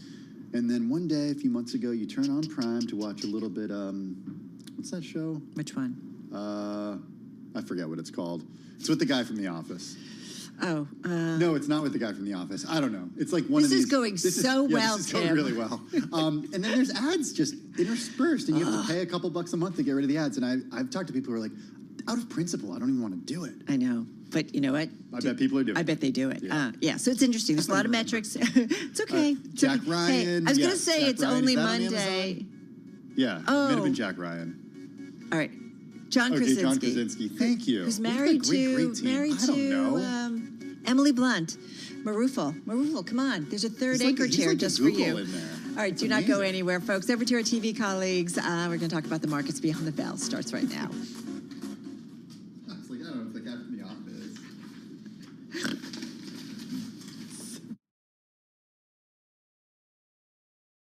Connection lost. Beyond the bell. Bloomberg Comprehensive cross-platform coverage of the U.S. market close starts right now. And right now, we are 2 minutes away from the end of the trading day. Romaine Bostic alongside Alex Steele. We're counting you down to the closing bell. And here to help take us beyond the bell, it's a global simulcast. We're joined right now by Carol Master and Tim Stenovic in our radio booth. Scarlet Fu on assignment right now, but we welcome all of our audiences across all of our platforms here on the final trading day of the month, Carol, and it is not a pretty one. No, we saw some selling, right, in the last few minutes of trading. What it was good, though, is to be a cannabis stock. I'm going to talk about it a little bit later in my gainers, but nonetheless, it looks like the DEA is going to reclassify those drugs. So talk about stocks flying high today versus what we saw in the overall market. Yeah, as you mentioned, we're seeing a little bit of selling just across the different indices, but Amazon down 2.6% going into earnings, which are expected in the next couple of minutes, Alex, and of course, we're going to bring you those numbers as soon as we get them. Yep, and the age-old question, is this the start of a deeper correction, or is this just a normal kind of sell-off, and there'll be a buy the dip tomorrow morning if Amazon numbers wind up coming in strong? It's been the question that's been plaguing us for the last couple weeks. Yeah, and I think, though, too, talking with a lot of people, they really start to talk about how those pairwise correlations that you see within these indexes have really kind of broken down. So even if you do get a big number out of Amazon, is that going to be a rising tide lifts all boats, or just a rising tide that just lifts Amazon? You look at the S&P 500, almost 450 names to the downside, 445 to be exact, 56 actually gaining ground. So you're seeing it's pretty broad-based selling that we are seeing, and kind of the turnoff, and a lot of it had to do with the earlier economic news this morning, Romaine. Yeah, and the economic news, it really wasn't good. And you talk about home prices continuing to go up, consumer confidence going down, and then, of course, that employment cost index that everybody is obsessing about here. It shows you that, if you think the Fed is heading into that meeting today and talking about rate cuts, you got another thing coming. All right, let's walk you through the numbers here before those earnings hit red across the screen here on this last trading day of the month. The Dow Jones Industrial Average lower on the day by about 1.5%, and that's going to lead to a 5% decline for the month of April. The S&P 500 lower by 80 points, or also by about 1.6%, down 4.2% on the month. The NASDAQ Composite down 2% on the day, about 4.4% on the month. And let's go to the Russell 2000. That is your primary laggard here, down 2% on the day. And for the month of April, a 7% decline. And just to put a finer point on this, Russell 2000 wiping out all of its gains for the year. All right, guys, earnings already crossing, and this has to do with Caesars Entertainment. First quarter net revenue coming in at $2.74 billion. The company also reporting a first quarter loss per share of 73 cents. So we're seeing this one, same store net revenue, an important metric for the first quarter, missing the average analyst estimate. We're seeing shares of Caesar just unchanged a little bit. The stock's down about 21% so far this year, but investors kind of maybe waiting for a little bit more context around those earnings. All right, Amazon earnings now crossing the wire here. Net sales in the most recent quarter coming in at about $143.3 billion. That's a slight beat. The street was looking for 142.6, so not a major beat here, but indeed they did come in above expectations. First quarter EPS 98 cents. The street was looking for 83 cents, so a beat there. Let's get you to the forecast right now. The company is saying that for the second quarter, it projects net sales to be $144 billion to $149 billion. The street was looking for $150, so a miss on that should that guidance come true. Operating income for the second quarter guiding to $10 to $14 billion. The street looking for $12.6 billion, guys. I just want to point out AWS, so Amazon Web Services net sales, if you back out FX, coming up 17%. The estimate was for 14.5%. The rumors on the street was anything 15, slightly plus, was already priced in, but 17 does feel like a more solid beat there for AWS. Getting some commentary from Andy Jassy about AWS, the president and CEO of Amazon, of course, a history at AWS. He says the combination of companies renewing their infrastructure modernization efforts and the appeal of AWS's AI capabilities is reaccelerating AWS's growth rate, now at a $100 billion annual revenue run rate. Also talking about the stores business continuing to expand selection. Yeah, looking at first quarter operating margin, they did well, 10.7%. The estimate on the street was 7.63%, right? So key in terms of their ability to operate efficiently, if you will, and profitably. But it's interesting. And now you've got shares of Amazon, which have been kind of initially trending lower, now up about 4.9, almost 5% here, more than 5% here in the aftermarket, guys. guys. Yeah, there's a lot of talk in here. Of course, they go through all of their units, but a lot of talk, a lot of attention devoted to Prime, and particularly with the streaming business here. Some of the content that they're saying that they're going to add to that, and of course, some of the money, the ad revenue they expect to get off that as well. Kind of interesting, too, that when you look at some of the other businesses and the commentary about the retail side of it here, they do talk about trying to diversify the product lines out there, particularly with some of these Amazon brands, which, of course, don't actually say Amazon on them, but they're effectively the brands that they themselves are shepherding to that marketplace. Yeah, and you know what they talked about a lot on the press release? AI. It talked about how generative AI is being used by all its customers in many different kind of ways. And to your point, Tim, as you were saying, that it was the combination of an infrastructure modernization effort and AI capabilities that have really helped AWS and provide that growth rate of $100 billion annual revenue run rate for AWS. Is that why investors are excited in the after hours? They changed their mind after these numbers came out. Maybe net sales coming in a bit light, but then if you look more closely, you see AWS net sales, excluding Forex, up 17% when estimates were for only 14.5%. Maybe that's what has investors excited. You know, it's also interesting. I did a quick search for buyback or dividend, and that's not coming up in the press release. And I think so there was some speculation. Tesla and Amazon now without those, right? Yeah, I think there was some hope, some speculation of whether or not that they would join the crowd that we've seen among the other Magnificent Seven, but not the case, guys. Yeah, well, they certainly have the cash to do it if they do actually decide to go there here. And again, you get to this idea of why the shares are rallying, and maybe it is that cash generation. You're talking about operating cash flow in the most recent quarter. Yeah. You saw this? Yes. You're basically talking $100 billion that they're pumping out here. 82%. And that's an 82% jump on a year-over-year basis. Now, we should point out, seasonally, you do kind of see some of these numbers go up, particularly in that first quarter here, but that's still phenomenal. We should also point out, this is 1, 2, 3, 4. This is basically the fourth straight quarter that we've seen that cash flow growth in that range, 74%, 81, 82, 82%. Those are your numbers you're looking at. I was also looking at any capital investment, CapEx, to see if that's growing, and that's what you're kind of going to do with all their cash. And I haven't gotten a real clear read on that. The one that they really talk about is a planned $10 billion investment into a data center in Mississippi. All right, I'm looking at shares of Starbucks right now in the after hours because the company just out with earnings, shares down by 5.9%. Let's go to the numbers as we speak. Second quarter adjusted earnings per share coming in way below estimates at 68 cents. Estimates were for 80 cents per share. Second quarter comp sales down 4%. Estimates were for a gain of 1.46%. So we're seeing miss on both of those things. Shares now down, 7.4%. Yeah, I'm just trying to look a little bit for international comp transactions. Down I know, a bit. It's really bad. Yeah, okay, go. China comp sales down 11%. The estimate was for a decline of 1.6%. So that is certainly a big disappointment. And we know that there's been pushback not only in China, but also some of their other operations, certainly around the world. I mean, overall, international, as you point out, Carol, was down by 6%. And it's partly because of its transactions and the average ticket, so people going less and they're also buying less. I'm trying to get a read on, say, Middle East, for example. We saw McDonald's get hit by that, and that's not broken out in their release right now. All right, I want to make a quick pivot here. We are getting some other earnings. Of course, one of the AI darlings, Super Microcomputer, those shares, they have tripled so far this year. They're up about 7% in after-hours trading after the company said that adjusted EPS did come in above estimates. The company also giving a forecast for the quarter, basically saying that it sees 4Q adjusted EPS at 762 to 842. The street was looking for 697. So even the low end of that range would be a pretty big beat. A similar story for the range that they're giving for numbers for sales, saying net sales in the most recent quarter, 5.1 billion to 5.5 billion. The street, on average, was looking for 4.7 billion. So a pretty big beat there, and maybe that answers some questions here about whether all those folks who are front-running this sort of AI boom here, whether that was justified, and at least based on just those couple of numbers I read you, at least on the surface, it looks like they were right. Well, speaking of beats, let's look at Pinterest because shares of Pinterest are up by more than 20% right now. First quarter adjusted earnings per share beat estimates. First quarter revenue coming in above estimates at $740 million versus estimates of $700 million. First quarter adjusted EPS also came in above estimates by 6 cents. And then first quarter loss per share was 4 cents.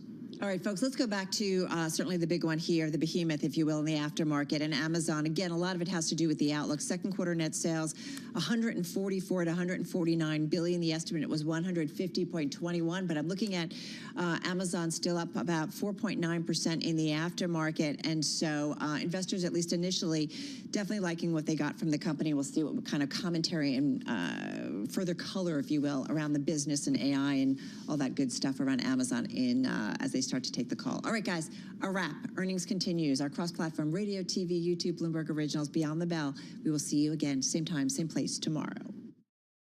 This is Bloomberg Business Week. Insight from the reporters and editors who bring you America's most trusted business magazine. Plus, global business, finance, and tech news as it happens. Bloomberg Business Week with Carol Masser and Tim Stenevec on Bloomberg Radio. It's Bloomberg Business Week. Shares at Amazon kind of bouncing around right now, but rallying in the after hours, 4.8%, gaining as much as 6% earlier. This after first quarter earnings per share beat estimates. We did see that results came in way ahead of estimates, including the key AWS segment, extending the company's recent streak of beating estimates. Second quarter sales and operating income guidance did, though, come in a touch soft. All right, so let's get to it. With us is Bloomberg Intelligence senior analyst Poonam Goyal and Anurag Rana on Amazon and their outlook. Again, the stock up about 4.6%. Gosh, not sure where to start here because there's so many moving parts. Anurag, let me start with you in terms of, we always think about AWS, but tell us about, from your perspective, what jumps out for you for Amazon. Yeah, I would say AWS margins. I mean, I just can't believe how big this number is at 37.6% operating margins compared to last year's 24%. So that's almost, 14% increase in that. That is just phenomenal and basically shows the scalability of this business model. And, frankly speaking, we weren't expecting these kinds of margins for several years out.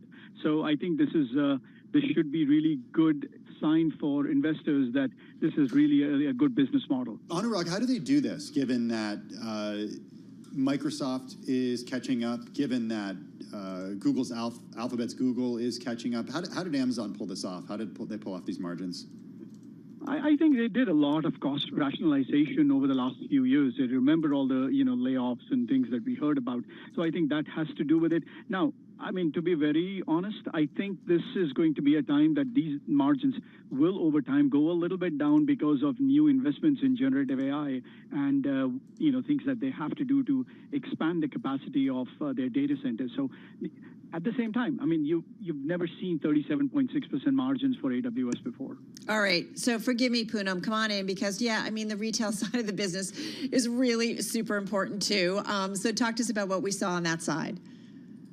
Sure. The retail numbers were actually just in line. So they met expectations and they looked at that in advertising. I think the story really is on AWS. That's where the beat came from.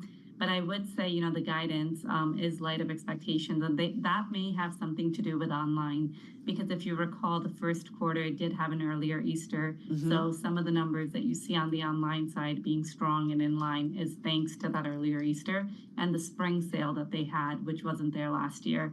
So some of the weakness that we're seeing in the guidance may be due to the online business, but we'll find out when they start talking on the call. Poonam, what about advertising here? This is something that not just on the Prime Video, which is relatively new, but the ad business over the last few years has grown massively when it comes to the search function. Talk to us about what you saw with advertising this quarter. Advertising was strong. Once again, relatively in line with expectations to a little better. So we think that business continues to grow at a 20+% clip, and we think that will continue, especially with the layering on of the Prime Video advertising business. What I'd say there is, when you think about the two big businesses that it has outside of retail, they're very, very high margin businesses, both advertising and AWS. So when we see the cash flow generation that we saw in the quarter, it's really thanks to these two businesses growing at the rate that they're growing. Anurag, I want to bring you back in because, one of the previews that we had on the Bloomberg today is, Amazon earnings to bring more scrutiny for AI tethered stocks, and just saying how kind of the bar was high coming off of Alphabet and Microsoft last week, right? Where they showed, hey, listen, all this money that we're spending on AI, it's paying off for us. We're trying to kind of find where the AI story and what it's doing for Amazon. What can you tell us there? Yeah, and if you look at it, they launched a brand new product today called Amazon Q. You're going to see a lot of new enterprise products being launched by AWS because, you know, there are one way to look at it is on the consumer chat GPT kind of stuff, they're not the player over there. They are more selling AI to corporations or large companies. Now, that's going to take time to build up, which is one of the reasons I'm saying that this high margin of 37%, 37.6% on Amazon Web Services is not going to last forever. It's going to go down slowly over the next few years. Now, that's not a bad thing because in a scalable model like this, to be able to give some of that back to gain revenue, I think it's a long-term really positive sign for AWS. Anurag, $100 billion annual revenue run rate for AWS. That number, a surprise? Oh no! I mean, we wrote a big report, and we don't see a reason why this won't be 200 billion one day. The question only is how long it's going to take. That's the big question: is whether it's going to take 5 years to get there, or 6 years, 7 years. But the end markets are so large. We remain confident that it's going to hit 200 billion over the next, somewhere between 6 to 7 years. Poonam, what are they going to do? Like one of the numbers we were just talking about with our TV colleagues, operating cash flow increased 82% to 99.1 billion for the trailing 12 months, compared with 54.3 billion for the trailing 12 months that ended in March 31st, 2023. They got a lot of money coming in. Like, there was some speculation. Do they do a dividend? Do they do buyback? Like, what do you want to be seeing that they do with their cash, certainly on the retail side of things? I think while investors would like a dividend and buyback, I think they're going to invest back in the business. So to Anurag's point, I think we are going to see CapEx rise on the AWS side especially, and they've said that. They've said that in the past that they do plan to take CapEx up there, so we do see them spending more there. But that cash flow generation is only going to go higher. These margins that they're generating on the advertising business and the AWS business, and as those businesses scale even further, are going straight to the bottom line and offsetting any losses that they have, if that, in the retail business. You said to Poonam that overall guidance for the company, and that seems to be the thing that was certainly we highlighted on the Bloomberg in terms of their revenue guidance. Second quarter net sales, they see 144 billion to 149 billion. The street estimate is above that range at 150.21. You said, might be because of the online business. What's the question you want to be hearing or that analysts are asking specifically on that call? I think the first question is, how much did an earlier Easter help them in the spring sale? How much did that contribute to that 7% increase that they saw in online sales first party? Because if that was a few percentage points, then that kind of answers the question going into the second quarter. And then the other question I'd ask on the retail side is, how are they doing in terms of just gaining share online against these rising threats from Temu and Shein? I don't know if they'll ever answer that, but clearly those businesses are growing very rapidly. And is there something else that they're doing to offset those competitive threats? Anurag, I'm just taking some time to look through the cloud results here. And one thing that was notable going into this report is that there was some discussion about sales growth at AWS slowing to a record low last year, businesses cutting back on tech spending. They wanted to bring those computing bills that ballooned during the pandemic under control. Now you have Jassy out in a statement saying essentially that the combination of companies renewing their infrastructure modernization efforts and the appeal of AWS's AI capabilities is reaccelerating AWS's growth rate.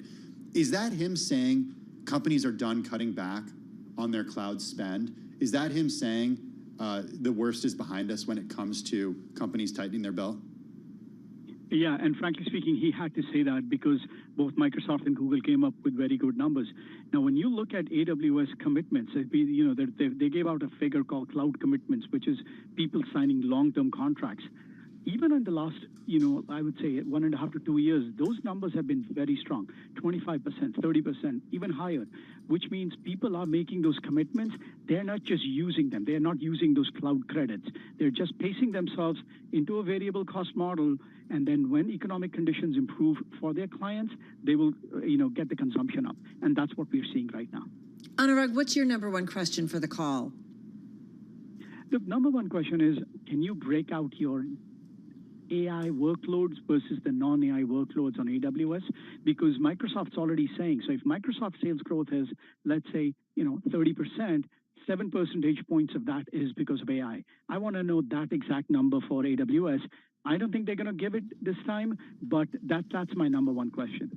Hey, forgive us, but we got earnings crossing again right now. Shares of AMD down about 4.2% in the after hours. Second quarter revenue coming in at $5.4 to $6 billion. Estimates were for the midpoint there, 5.7. First quarter adjusted EPS did beat estimates.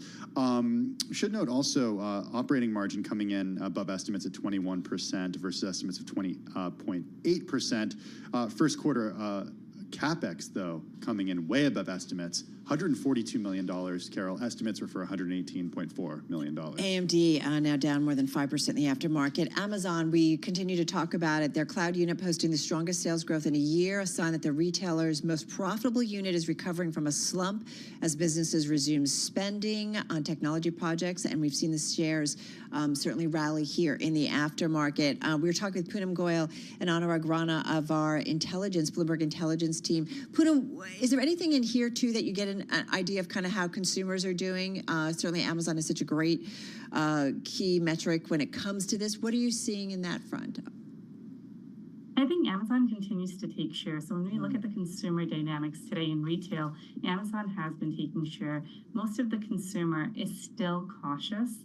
They're still trading down to value. They are spending where they want to spend, and they're spending more on staples than they are on discretionary. So I think the numbers that they've posted today show that they continue to take share. And I just want to point out, Amazon shares now are only up about 1% here, so they've definitely pared back some of their earlier moves. Put them on a report like this.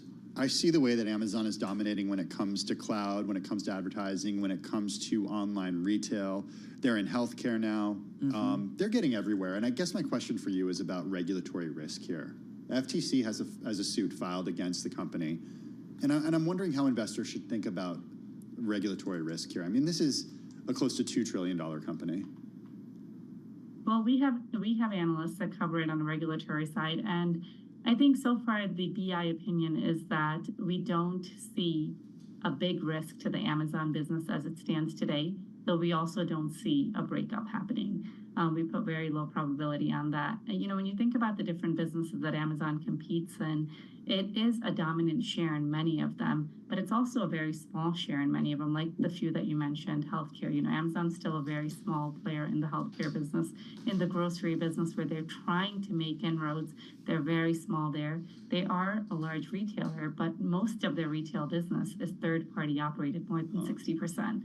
So there's arguments to be made on both sides, but our opinion at BI is that it's not going to be easy for the FTC to force a breakup here. I see Anurag just nodding his head from Chicago right now. I'm wondering your thoughts on this, Anurag, and if you have anything to add when it comes to AWS, because certainly they're the dominant player. I mean, they invented the category, no question. Yeah, but they invented the category, and Microsoft's been closing that share like for a while now. Yeah. And in AI, Microsoft doing far better. Google's growing much faster. Microsoft growing even faster. So nobody can say that they dominate the cloud space right now. You know, they have to watch their heels at any given time.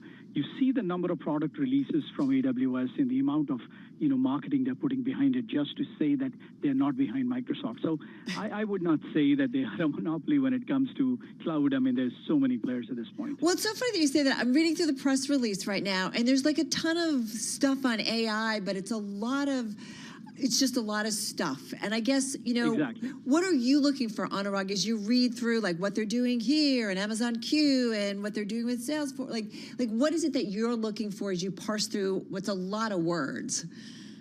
Yeah, so the way you want to think about it, Microsoft disclosed some numbers. When we back into that, it shows us that Microsoft, just on their cloud business, is generating $1 billion a quarter at this point, which is a quarterly revenue of $4 billion. Amazon's not going to give any close to number like that. They are nowhere close to that. So I think that's basically shows that the competition is really tough right now.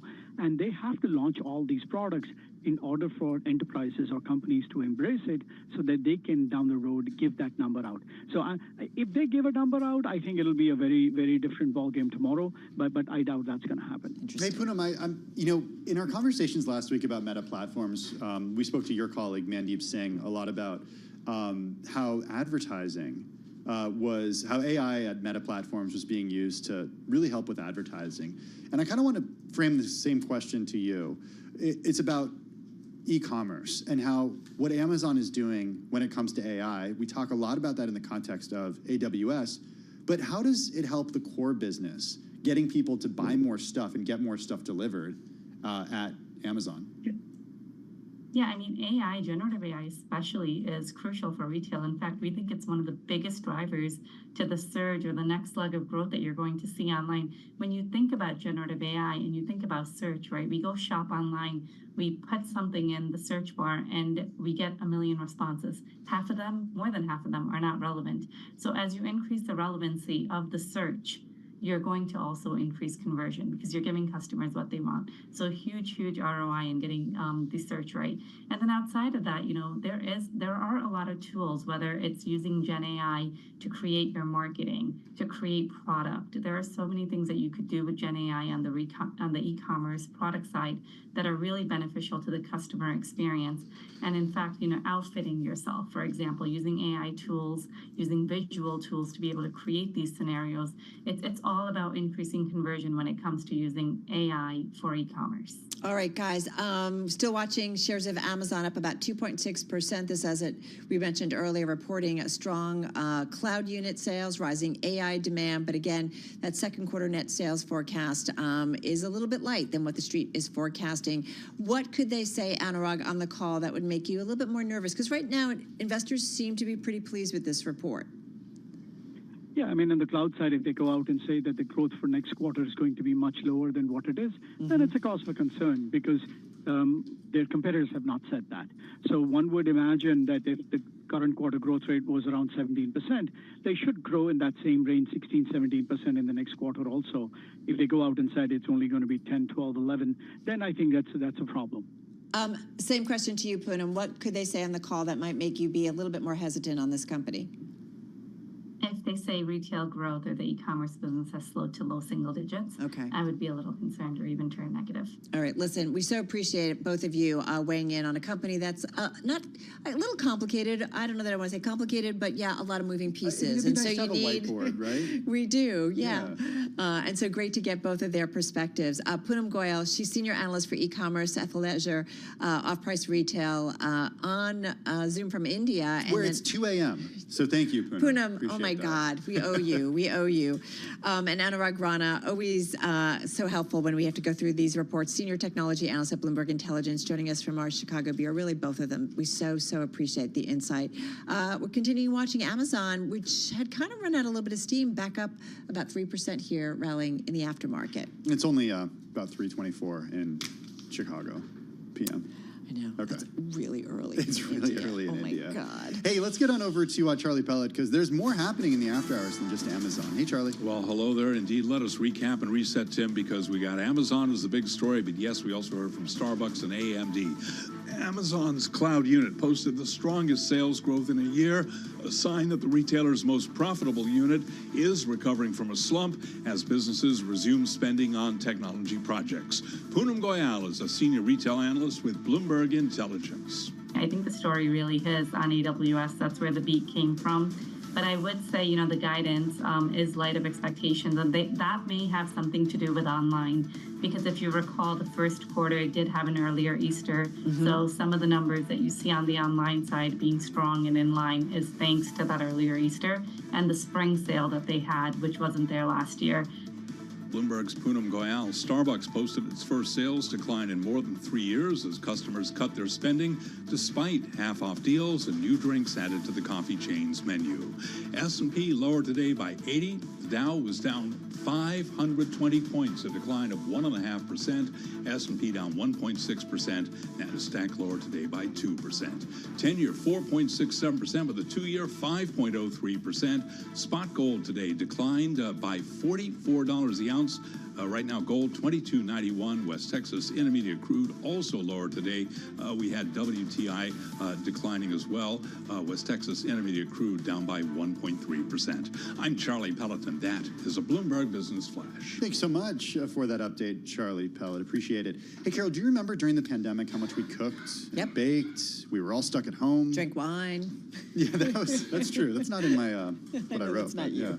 That's true. We'll improv here. The grocery store shelves were bare bare. Yeast was pretty much impossible to come by. Yeah. Everyone was cooking at home. People are selling flour in bags. Remember that? I did that. Bought that. Were you selling it or buying it? I was buying it. All right. Well, it turns out that we pretty quickly went back to our old ways, cooking at home at the same levels as we were pre-pandemic. About 6.1 meals per week in 2022, 6.3 per week in North America. That's according to the most recent Gallup CookPad Global Survey, which was published last fall. It's not a lot of home-cooked meals, and maybe that's because people are so busy with work, kids, life. It's kind of just hard to find the time. Yeah, I have to say we're on a mission at home to do home-cooked meals. And this is where our next guest comes in. He's got a new book out today. It's aimed at making cooking simpler for all of us. And we are delighted to have with us here in studio James Beard, award-winning author and chef Rocco DiSpirito. His new cookbook is Everyday Delicious, 30-minute-ish home-cooked meals made simple. Welcome, welcome, welcome. We're always looking to rush things. It's kind of crazy, but that's another discussion for another period of time. How are you? I'm great. I think it's a great discussion to start off with tonight. We don't need to rush cooking, but most people don't have a lot of time. And the reason I say 30 minutes-ish is because many recipes are 15 minutes and 20 minutes, and they're not all 30 Do minutes. people, for the most part, don't think that? Most people believe that if they spend more than 30 minutes cooking, it's too much time. But I love cooking, so I spend the whole day cooking. I think people who live a life where cooking is embedded in their lifestyle don't count the minutes so much. But my point is, like, you can cook a meal, a really great meal, in a short period of time. And I think the perception is, in order to, if you're going to make a meal, it's going to be hours of preparation. You absolutely can cook an extraordinary meal in 10 to 12 minutes. I watched my grandmother and mother do it almost every day of our lives. The amount of time it takes for the pasta to cook on the package is all you need to make any dish. And I've got 10 new pastas in this book that I think are, OG, lovable, everyone's top 10 list. Well, I want to go to the book and go to the beginning Let's of the book. go to the book. Carol I'd and I like were to go to the talking book, about too. this as we were preparing for this. This kind of hit for us pretty hard because you said you love cooking, but you write in the book something that kind of struck me. You said, cooking's been incredibly rewarding professionally, but behind the scenes, I almost never join the table to appreciate the meal myself. As my career progressed, the personal joy of home cooking and the significance it held became distant. The light that came from cooking for myself, family, and friends, a formative part of my childhood, had dimmed. It was almost like you're talking about falling out of love with cooking. Or falling out of love with the ability to wrench myself away from my work and sit down at the table and, and join my family and friends for that wonderful moment where magic happens, right? Yeah. Unfortunately, we all get caught up in our professional lives and living in New York and being obsessed with our careers, you know how it goes. And it took something like the pandemic to sort of stop me dead in my tracks and say, Rocco, go sit at that table, cook for your family. They love you. They want to hang with you. And you can make their lives better in this moment by cooking anything, basically. And that's kind of where the genesis of this book is. Because this was supposed to be a keto book. This was supposed to be Keto Comfort 2. Seriously? Yeah. Wow. And then obviously that book came out in March 2020, and so things changed. And after 9 months of living at home and being at home 24/7 and cooking every day, I realized that that's really where it's at. And we need to talk about it and discuss it. So this is my first conventional cookbook. Even though I've written 15 books, nine have been health and wellness books. Yeah. And the others have all been from a professional point of view, which, as you know, is very different. Yeah. Well, and talk about the conventional aspect of this, because it is, people are, unfortunately, and maybe it's everywhere, but certainly in this area, between commutes and so on and so forth, we're pressed for time. And it's so easy to take the easy route, if you will, when it comes to meals. So tell us about how you thought about it and whittled it down. I think the easy route has become more and more complicated, and I'm not so sure it's the best bet anymore. Ordering out, picking up takeout, it's very very time consuming. We are so tired of takeout in my house. Aren't and we? No, seriously, have just said stop. We rather would do a meal and have leftovers, and that's kind of our thinking. Exactly. And, if you cook a few meals a week, you do get a lot of leftovers, and so you're really able to turn them into multiple meals if you're a little bit clever. You don't have to be a great chef to know how to do that. And I'm finding that the dilution of quality that's happening with all the apps and delivery services is just no longer a compelling story. What do you mean by dilution of quality? I think everything is becoming quite uniform, homogenized. All the food is starting to look and taste the same. They're coming out of the same ghost kitchens. It's so not. You're ordering from a different, what looks like a different store on your app. And it could be coming from the same So place. the idea of wonder, do you not think is like a good thing? So my friends founded Wonder, and I think it's a great thing. They're actually trying to combat what I'm criticizing Okay. by working with about 10 of the greatest chefs in America who actually came up with those menus and supervised that. So they might be the exception to what I'm talking about. But when you're talking about basically 3 or 4 apps that monopolize delivery, everything sort of tends to become a little bit of a disappointing experience. Nothing like it is when you cook at home. I mean, all you have to do is drop a pound of pasta in a pot of boiling water, add butter and Parmigiano Reggiano, and you are really like in a 3-star Michelin environment all of a sudden. Here's the problem. That's all you have to do. That's the only thing totally I can cook. agree. That's the problem. That's one of the greatest things to eat. So you're in great shape. It's like saying my only suit is a Gucci couture suit that they made for me. Not so bad. Yeah, exactly. Not so bad. And You can wear pasta's- that over and over, right? Pasta's never so bad. We're going to come back with Rocco. We're talking about his new book, Everyday Delicious, 30-minute-ish home-cooked meals made simple, a cookbook. We're going to come back and continue in just a moment. Hey, before that, though, a check on the latest world and national news. We got Amy Morris in the Bloomberg 99.1 newsroom in D.C. Hey, Amy. Hi, Tim. The Drug Enforcement Administration is ready to reclassify marijuana as a less dangerous drug. This is a new proposal that would recognize the medical uses of cannabis and acknowledge that it has less potential for abuse. It does not legalize marijuana for recreational use. Student demonstrators at Columbia University who barricaded themselves in a campus building face expulsion now. Students took over the building last night, hours after the university said it would not divest from Israel. Student Jessica Schwab saw what was happening. The people who were already inside Hamilton Hall decided to smash the windows and then put bike locks like around each door handle. And they also zip tied the door handles. And the Department of Education has an open investigation into anti-Semitism and student safety on the Columbia campus. Education Secretary Miguel Cardona told senators that the department will need another $22 million for more such investigations in the future. White House National Security Council spokesman John Kirby says campus protests must remain peaceful. The president believes that forcibly taking over a building on campus is absolutely the wrong approach. That is not an example of peaceful protest. Kirby says students who want an education ought to be able to get one without disruption. Donald Trump was found in contempt of court, fined $9,000 for violating the court's gag order. Bloomberg Law host June Grasso says the judge did not buy the former president's defense. Donald Trump and his lawyers kept saying, we have to respond in kind to what people say about us, to what these witnesses are saying about us. And the judge asked him that day, well, show me an example. What were you responding to? And the judge found that he wasn't responding to anything. Bloomberg's June Grasso. The judge also said Trump faces jail time if he continues to violate the gag order. Global news 24 hours a day and whenever you want it with Bloomberg News Now. I'm Amy Morris and this is Bloomberg.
4:40 on Wall Street. We do check markets all day long here at Bloomberg. We're keeping an eye on Amazon shares after hours. Amazon's cloud unit posted the strongest sales growth in a year, a sign that the retailer's most profitable unit is recovering from a slump as businesses resume spending on technology projects. After hours, we got Amazon up now by 2.7%. And Starbucks posted its first sales decline in more than 3 years as customers cut their spending despite half-off deals and new drinks that were added to the coffee chain's menu. The stock market sank in the final stretch of April. Bond yields climbed on concern that stubborn inflation will force the Federal Reserve to keep rates higher for longer. Well, as for the overall market backdrop, Michael Sheldon is Executive Director at RDM Financial Group, and he was a guest right here on Bloomberg Business Week. So I wouldn't be surprised to see a little bit of a pullback maybe, or a high trading range within the market. We could go back and test maybe the 4,800 level for the S&P 500, which was the breakout level back in January, over the next few months or so. And today we did see the Dow Jones Industrial Average drop by 570 points, a decline today of 1.5%. The Dow now at 37,815. S&P ends April at 5,035, down 80 points today, a drop of 1.6%. Nasdaq down 325, lower by 2%. 10-year yield 4.67%, with a 2-year now at 5.03%. Gold down $48 the ounce, a drop today of 2.1%. West Texas Intermediate crude down 1.3%, 81.56 a barrel. So again, recapping, stocks lower, S&P down 80, drop there of 1.6%. The 2-year 5.03%. I'm Charlie Pellet, and that is a Bloomberg Business Flash. Thank you so much for that update, Charlie Pellet. We're back with James Beard Award-winning author and chef Rocco DiSpirito. His new book, cookbook. It's Everyday Delicious, 30-minute-ish home-cooked meals made simple. I got to tell you, we were. I almost said scrolling. That's where my head is, right? We were someday the books will scroll. Flipping through the pages and just getting hungry looking at these. not just over the last 10 minutes, but throughout the day today as we prepared for this interview. And I got to tell you, one of our producers, Elizabeth, she's like, "There's no way you can do these in 30 minutes." Where are you, Elizabeth? She's raising her hand in the back. Come right here. Like, there's no way you can do this. Should I perform a proof of concept right in front of you here now?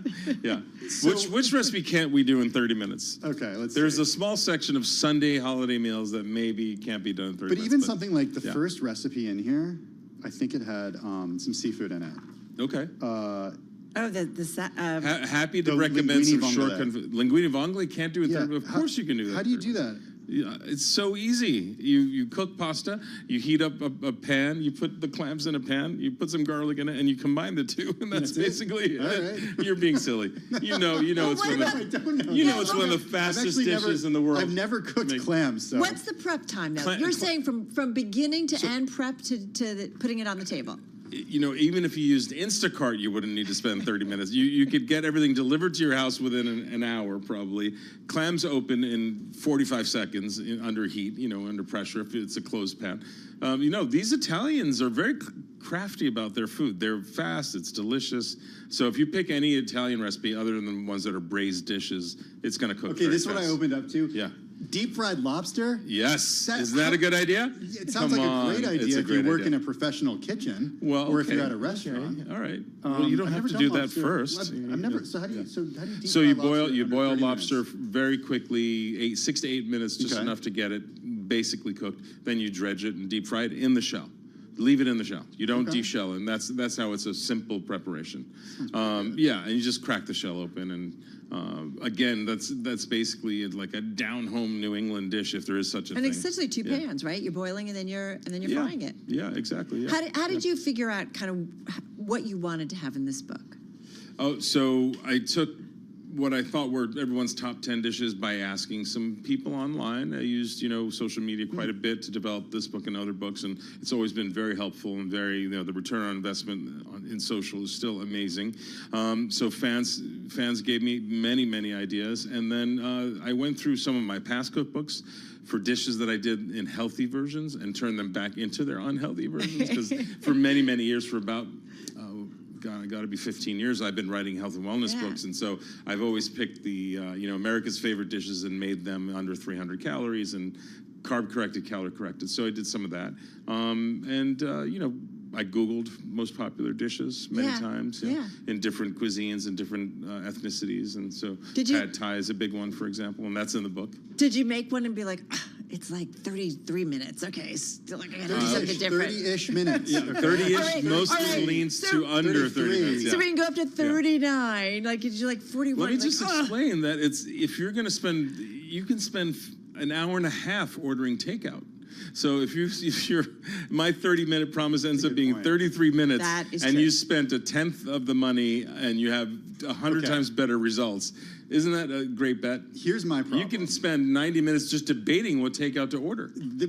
Why are you looking at me? Because that's exactly what happens in my home. Your life. Here's the problem that I face is planning, because you need the ingredients on hand. Yeah. And that's something that my family certainly struggles with. What's the right way to plan out a week of cooking? So first way to tackle that problem is to have a great pantry. And in the book, I do have basically a chapter devoted to pantry. Most of what's in that pantry are condiments. Condiments make a big difference. Having sambal lek, which is essentially ground, chilies and garlic are going to make a big difference in any dish you add it to.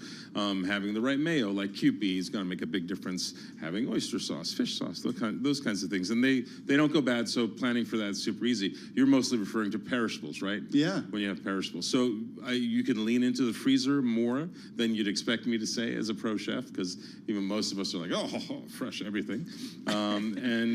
So you can have, frozen seafood, frozen scallops, shrimp, clams hanging out in the freezer. You can have frozen chicken, frozen steak, frozen pork hanging out in the freezer, and those make quick work of any prep issues that you have. And then, of course, at some point there will be some planning involved. But I'm going to, I wish someone would partner with me to create this experiment.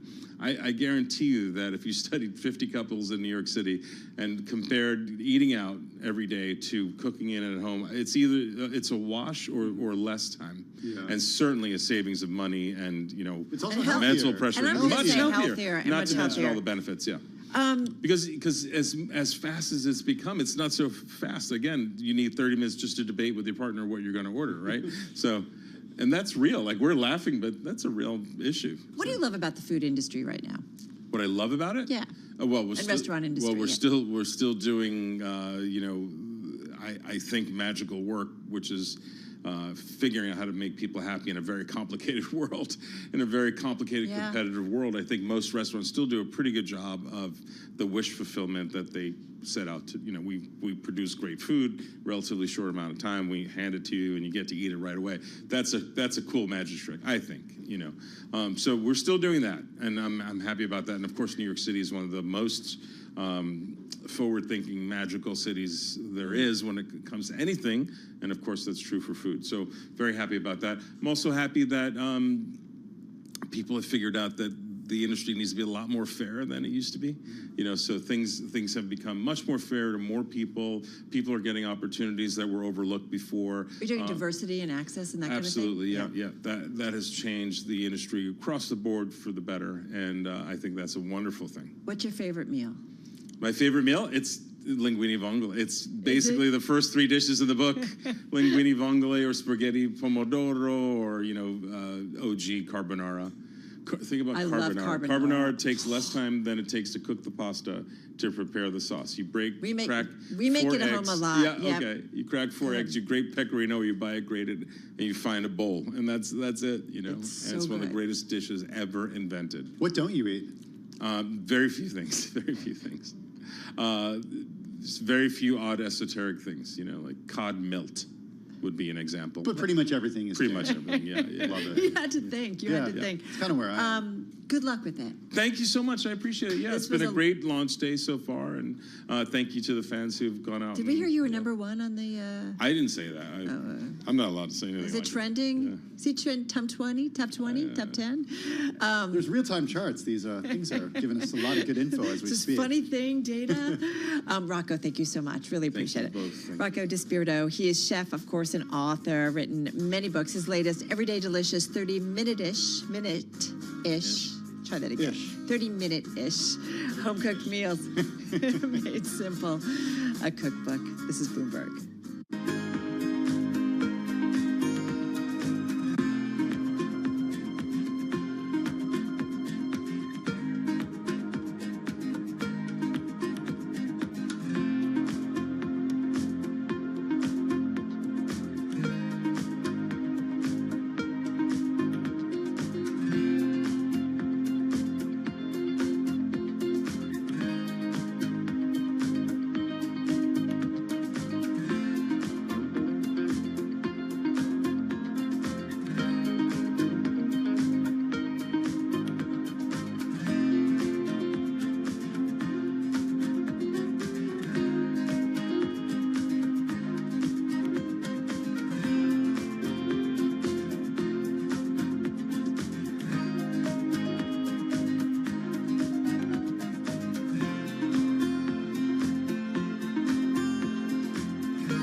company news headlines on Bloomberg Radio. From Bloomberg World Headquarters, I'm Charlie Pellet. Amazon's cloud unit posted the strongest sales growth in a year, a sign that the retailer's most profitable unit is recovering from a slump as businesses resume spending on technology projects. After hours, we've got Amazon higher by about 3%. Anurag Rana is a senior tech analyst with Bloomberg Intelligence, and he's focusing on Amazon Web Services. I mean, I just can't believe how big this number is at 37.6% operating margins compared to last year's 24%. So that's almost, 14% increase in that. That is just phenomenal and basically shows the scalability of this business model. Anurag Rana with Bloomberg Intelligence. First quarter revenue increased 13% to $143.3 billion, compared with analysts' average estimate of $142.6 billion. Starbucks posted its first sales decline in more than 3 years as customers cut their spending despite half-off deals and new drinks added to the coffee chain's menu. The weakness was driven by a 4% decline in same-store sales, a core metric for growth. Analysts on average expected a 1.5% gain. Also reporting after the close of trading, we heard from AMD. It reported adjusted EPS for the first quarter that did beat the average analyst estimate.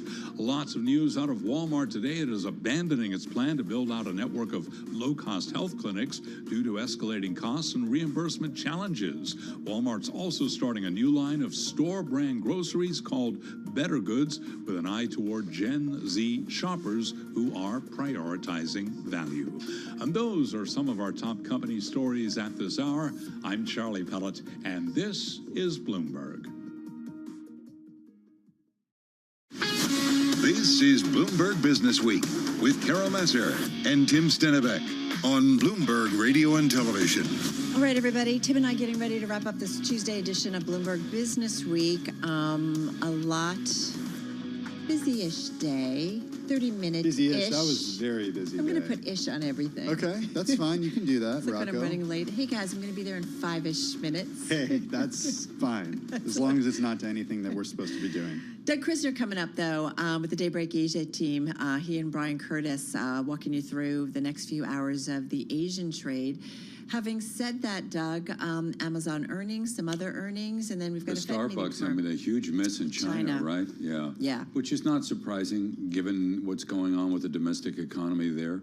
No. What struck you most? We can talk about the AMD too, which is maybe a little bit of an NVIDIA story, because here's a company that's been looking to do more where, those type of the AI accelerators are concerned. It's not happening yet. And then the Amazon one, I was a little surprised about the way in which the stock is kind of trading in the aftermarket, as you say. Yeah. I say late trading. Aftermarket, in my mind, is entirely something different. Late trading. Up 2.8%. It bounced around a bunch initially, and then there was a point where we saw it just a little bit higher, but then it rallied again.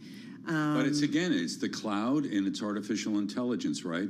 But if you look at people were hanging their hat on this run rate, which is $100 billion annual. That's basically, if you look at what we did or what the company did in the current quarter, $25 billion in revenue from AWS.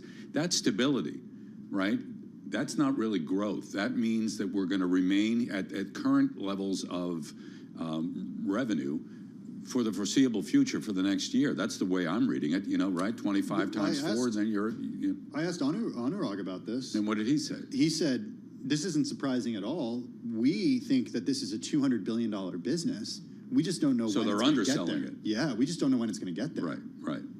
But maybe, I don't know. I mean, one of the things that we still don't know about is how the consumer, the end user of this product, is going to, feel about spending money if they're not going to derive a benefit, if they're not seeing more productivity, or at least initially. Maybe we see a little bit of, a pullback in spending. I just don't know. In terms of cloud. Yeah, well, the AI aspect of the cloud. Well, and this is, it's interesting. We talked to Anurag about this specifically, because if you go to their press release, there was a lot of stuff about here's what we're doing in AI. It was a lot of words.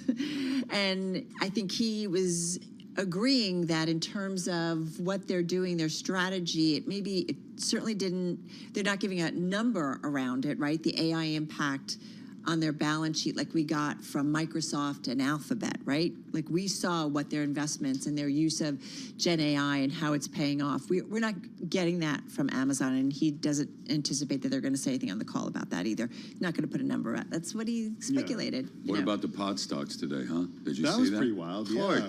I walked over to Carol's desk like- and I said, Carol, I know you already did your gainers on the day, but you got to do the pot stocks. I'm sorry. And she was like, I added it in. It was like 15 minutes till showtime. She said, I added it in because it was he right? Yeah, it was right. It's amazing. Yeah. I mean, you know, Different classification. That's a very big deal.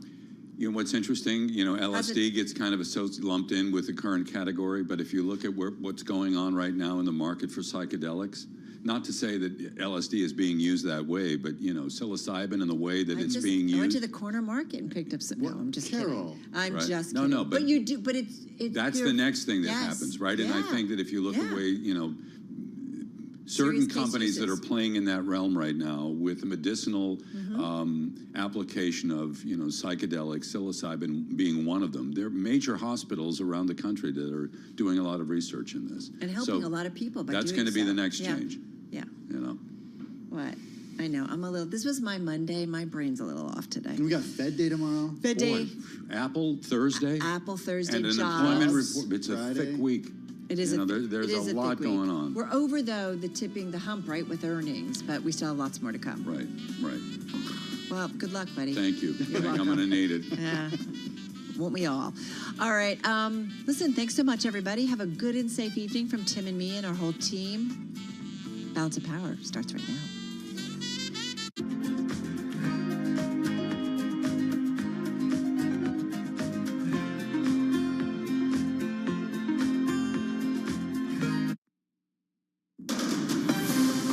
From the world of politics to the world of business, this is Balance of Power.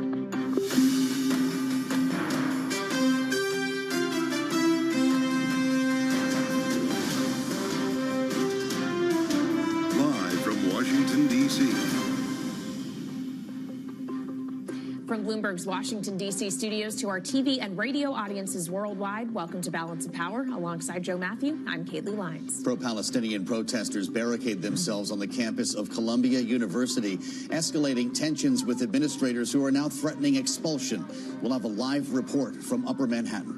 Republicans in Congress take steps they say will protect Jewish students on campus as House Democrats vow to save Speaker Mike Johnson's job if Republican hardliners try to oust him. And former President Trump held in contempt of court, fined $9,000 for violating a gag order in his criminal trial in New York, where the judge is now threatening jail time. We'll speak with former federal prosecutor Michael Zeldin. Busy day today, Kaylee, as we join our listeners and viewers here for the late edition of Balance of Power. Things have been intensifying throughout the day here on the campus of Columbia.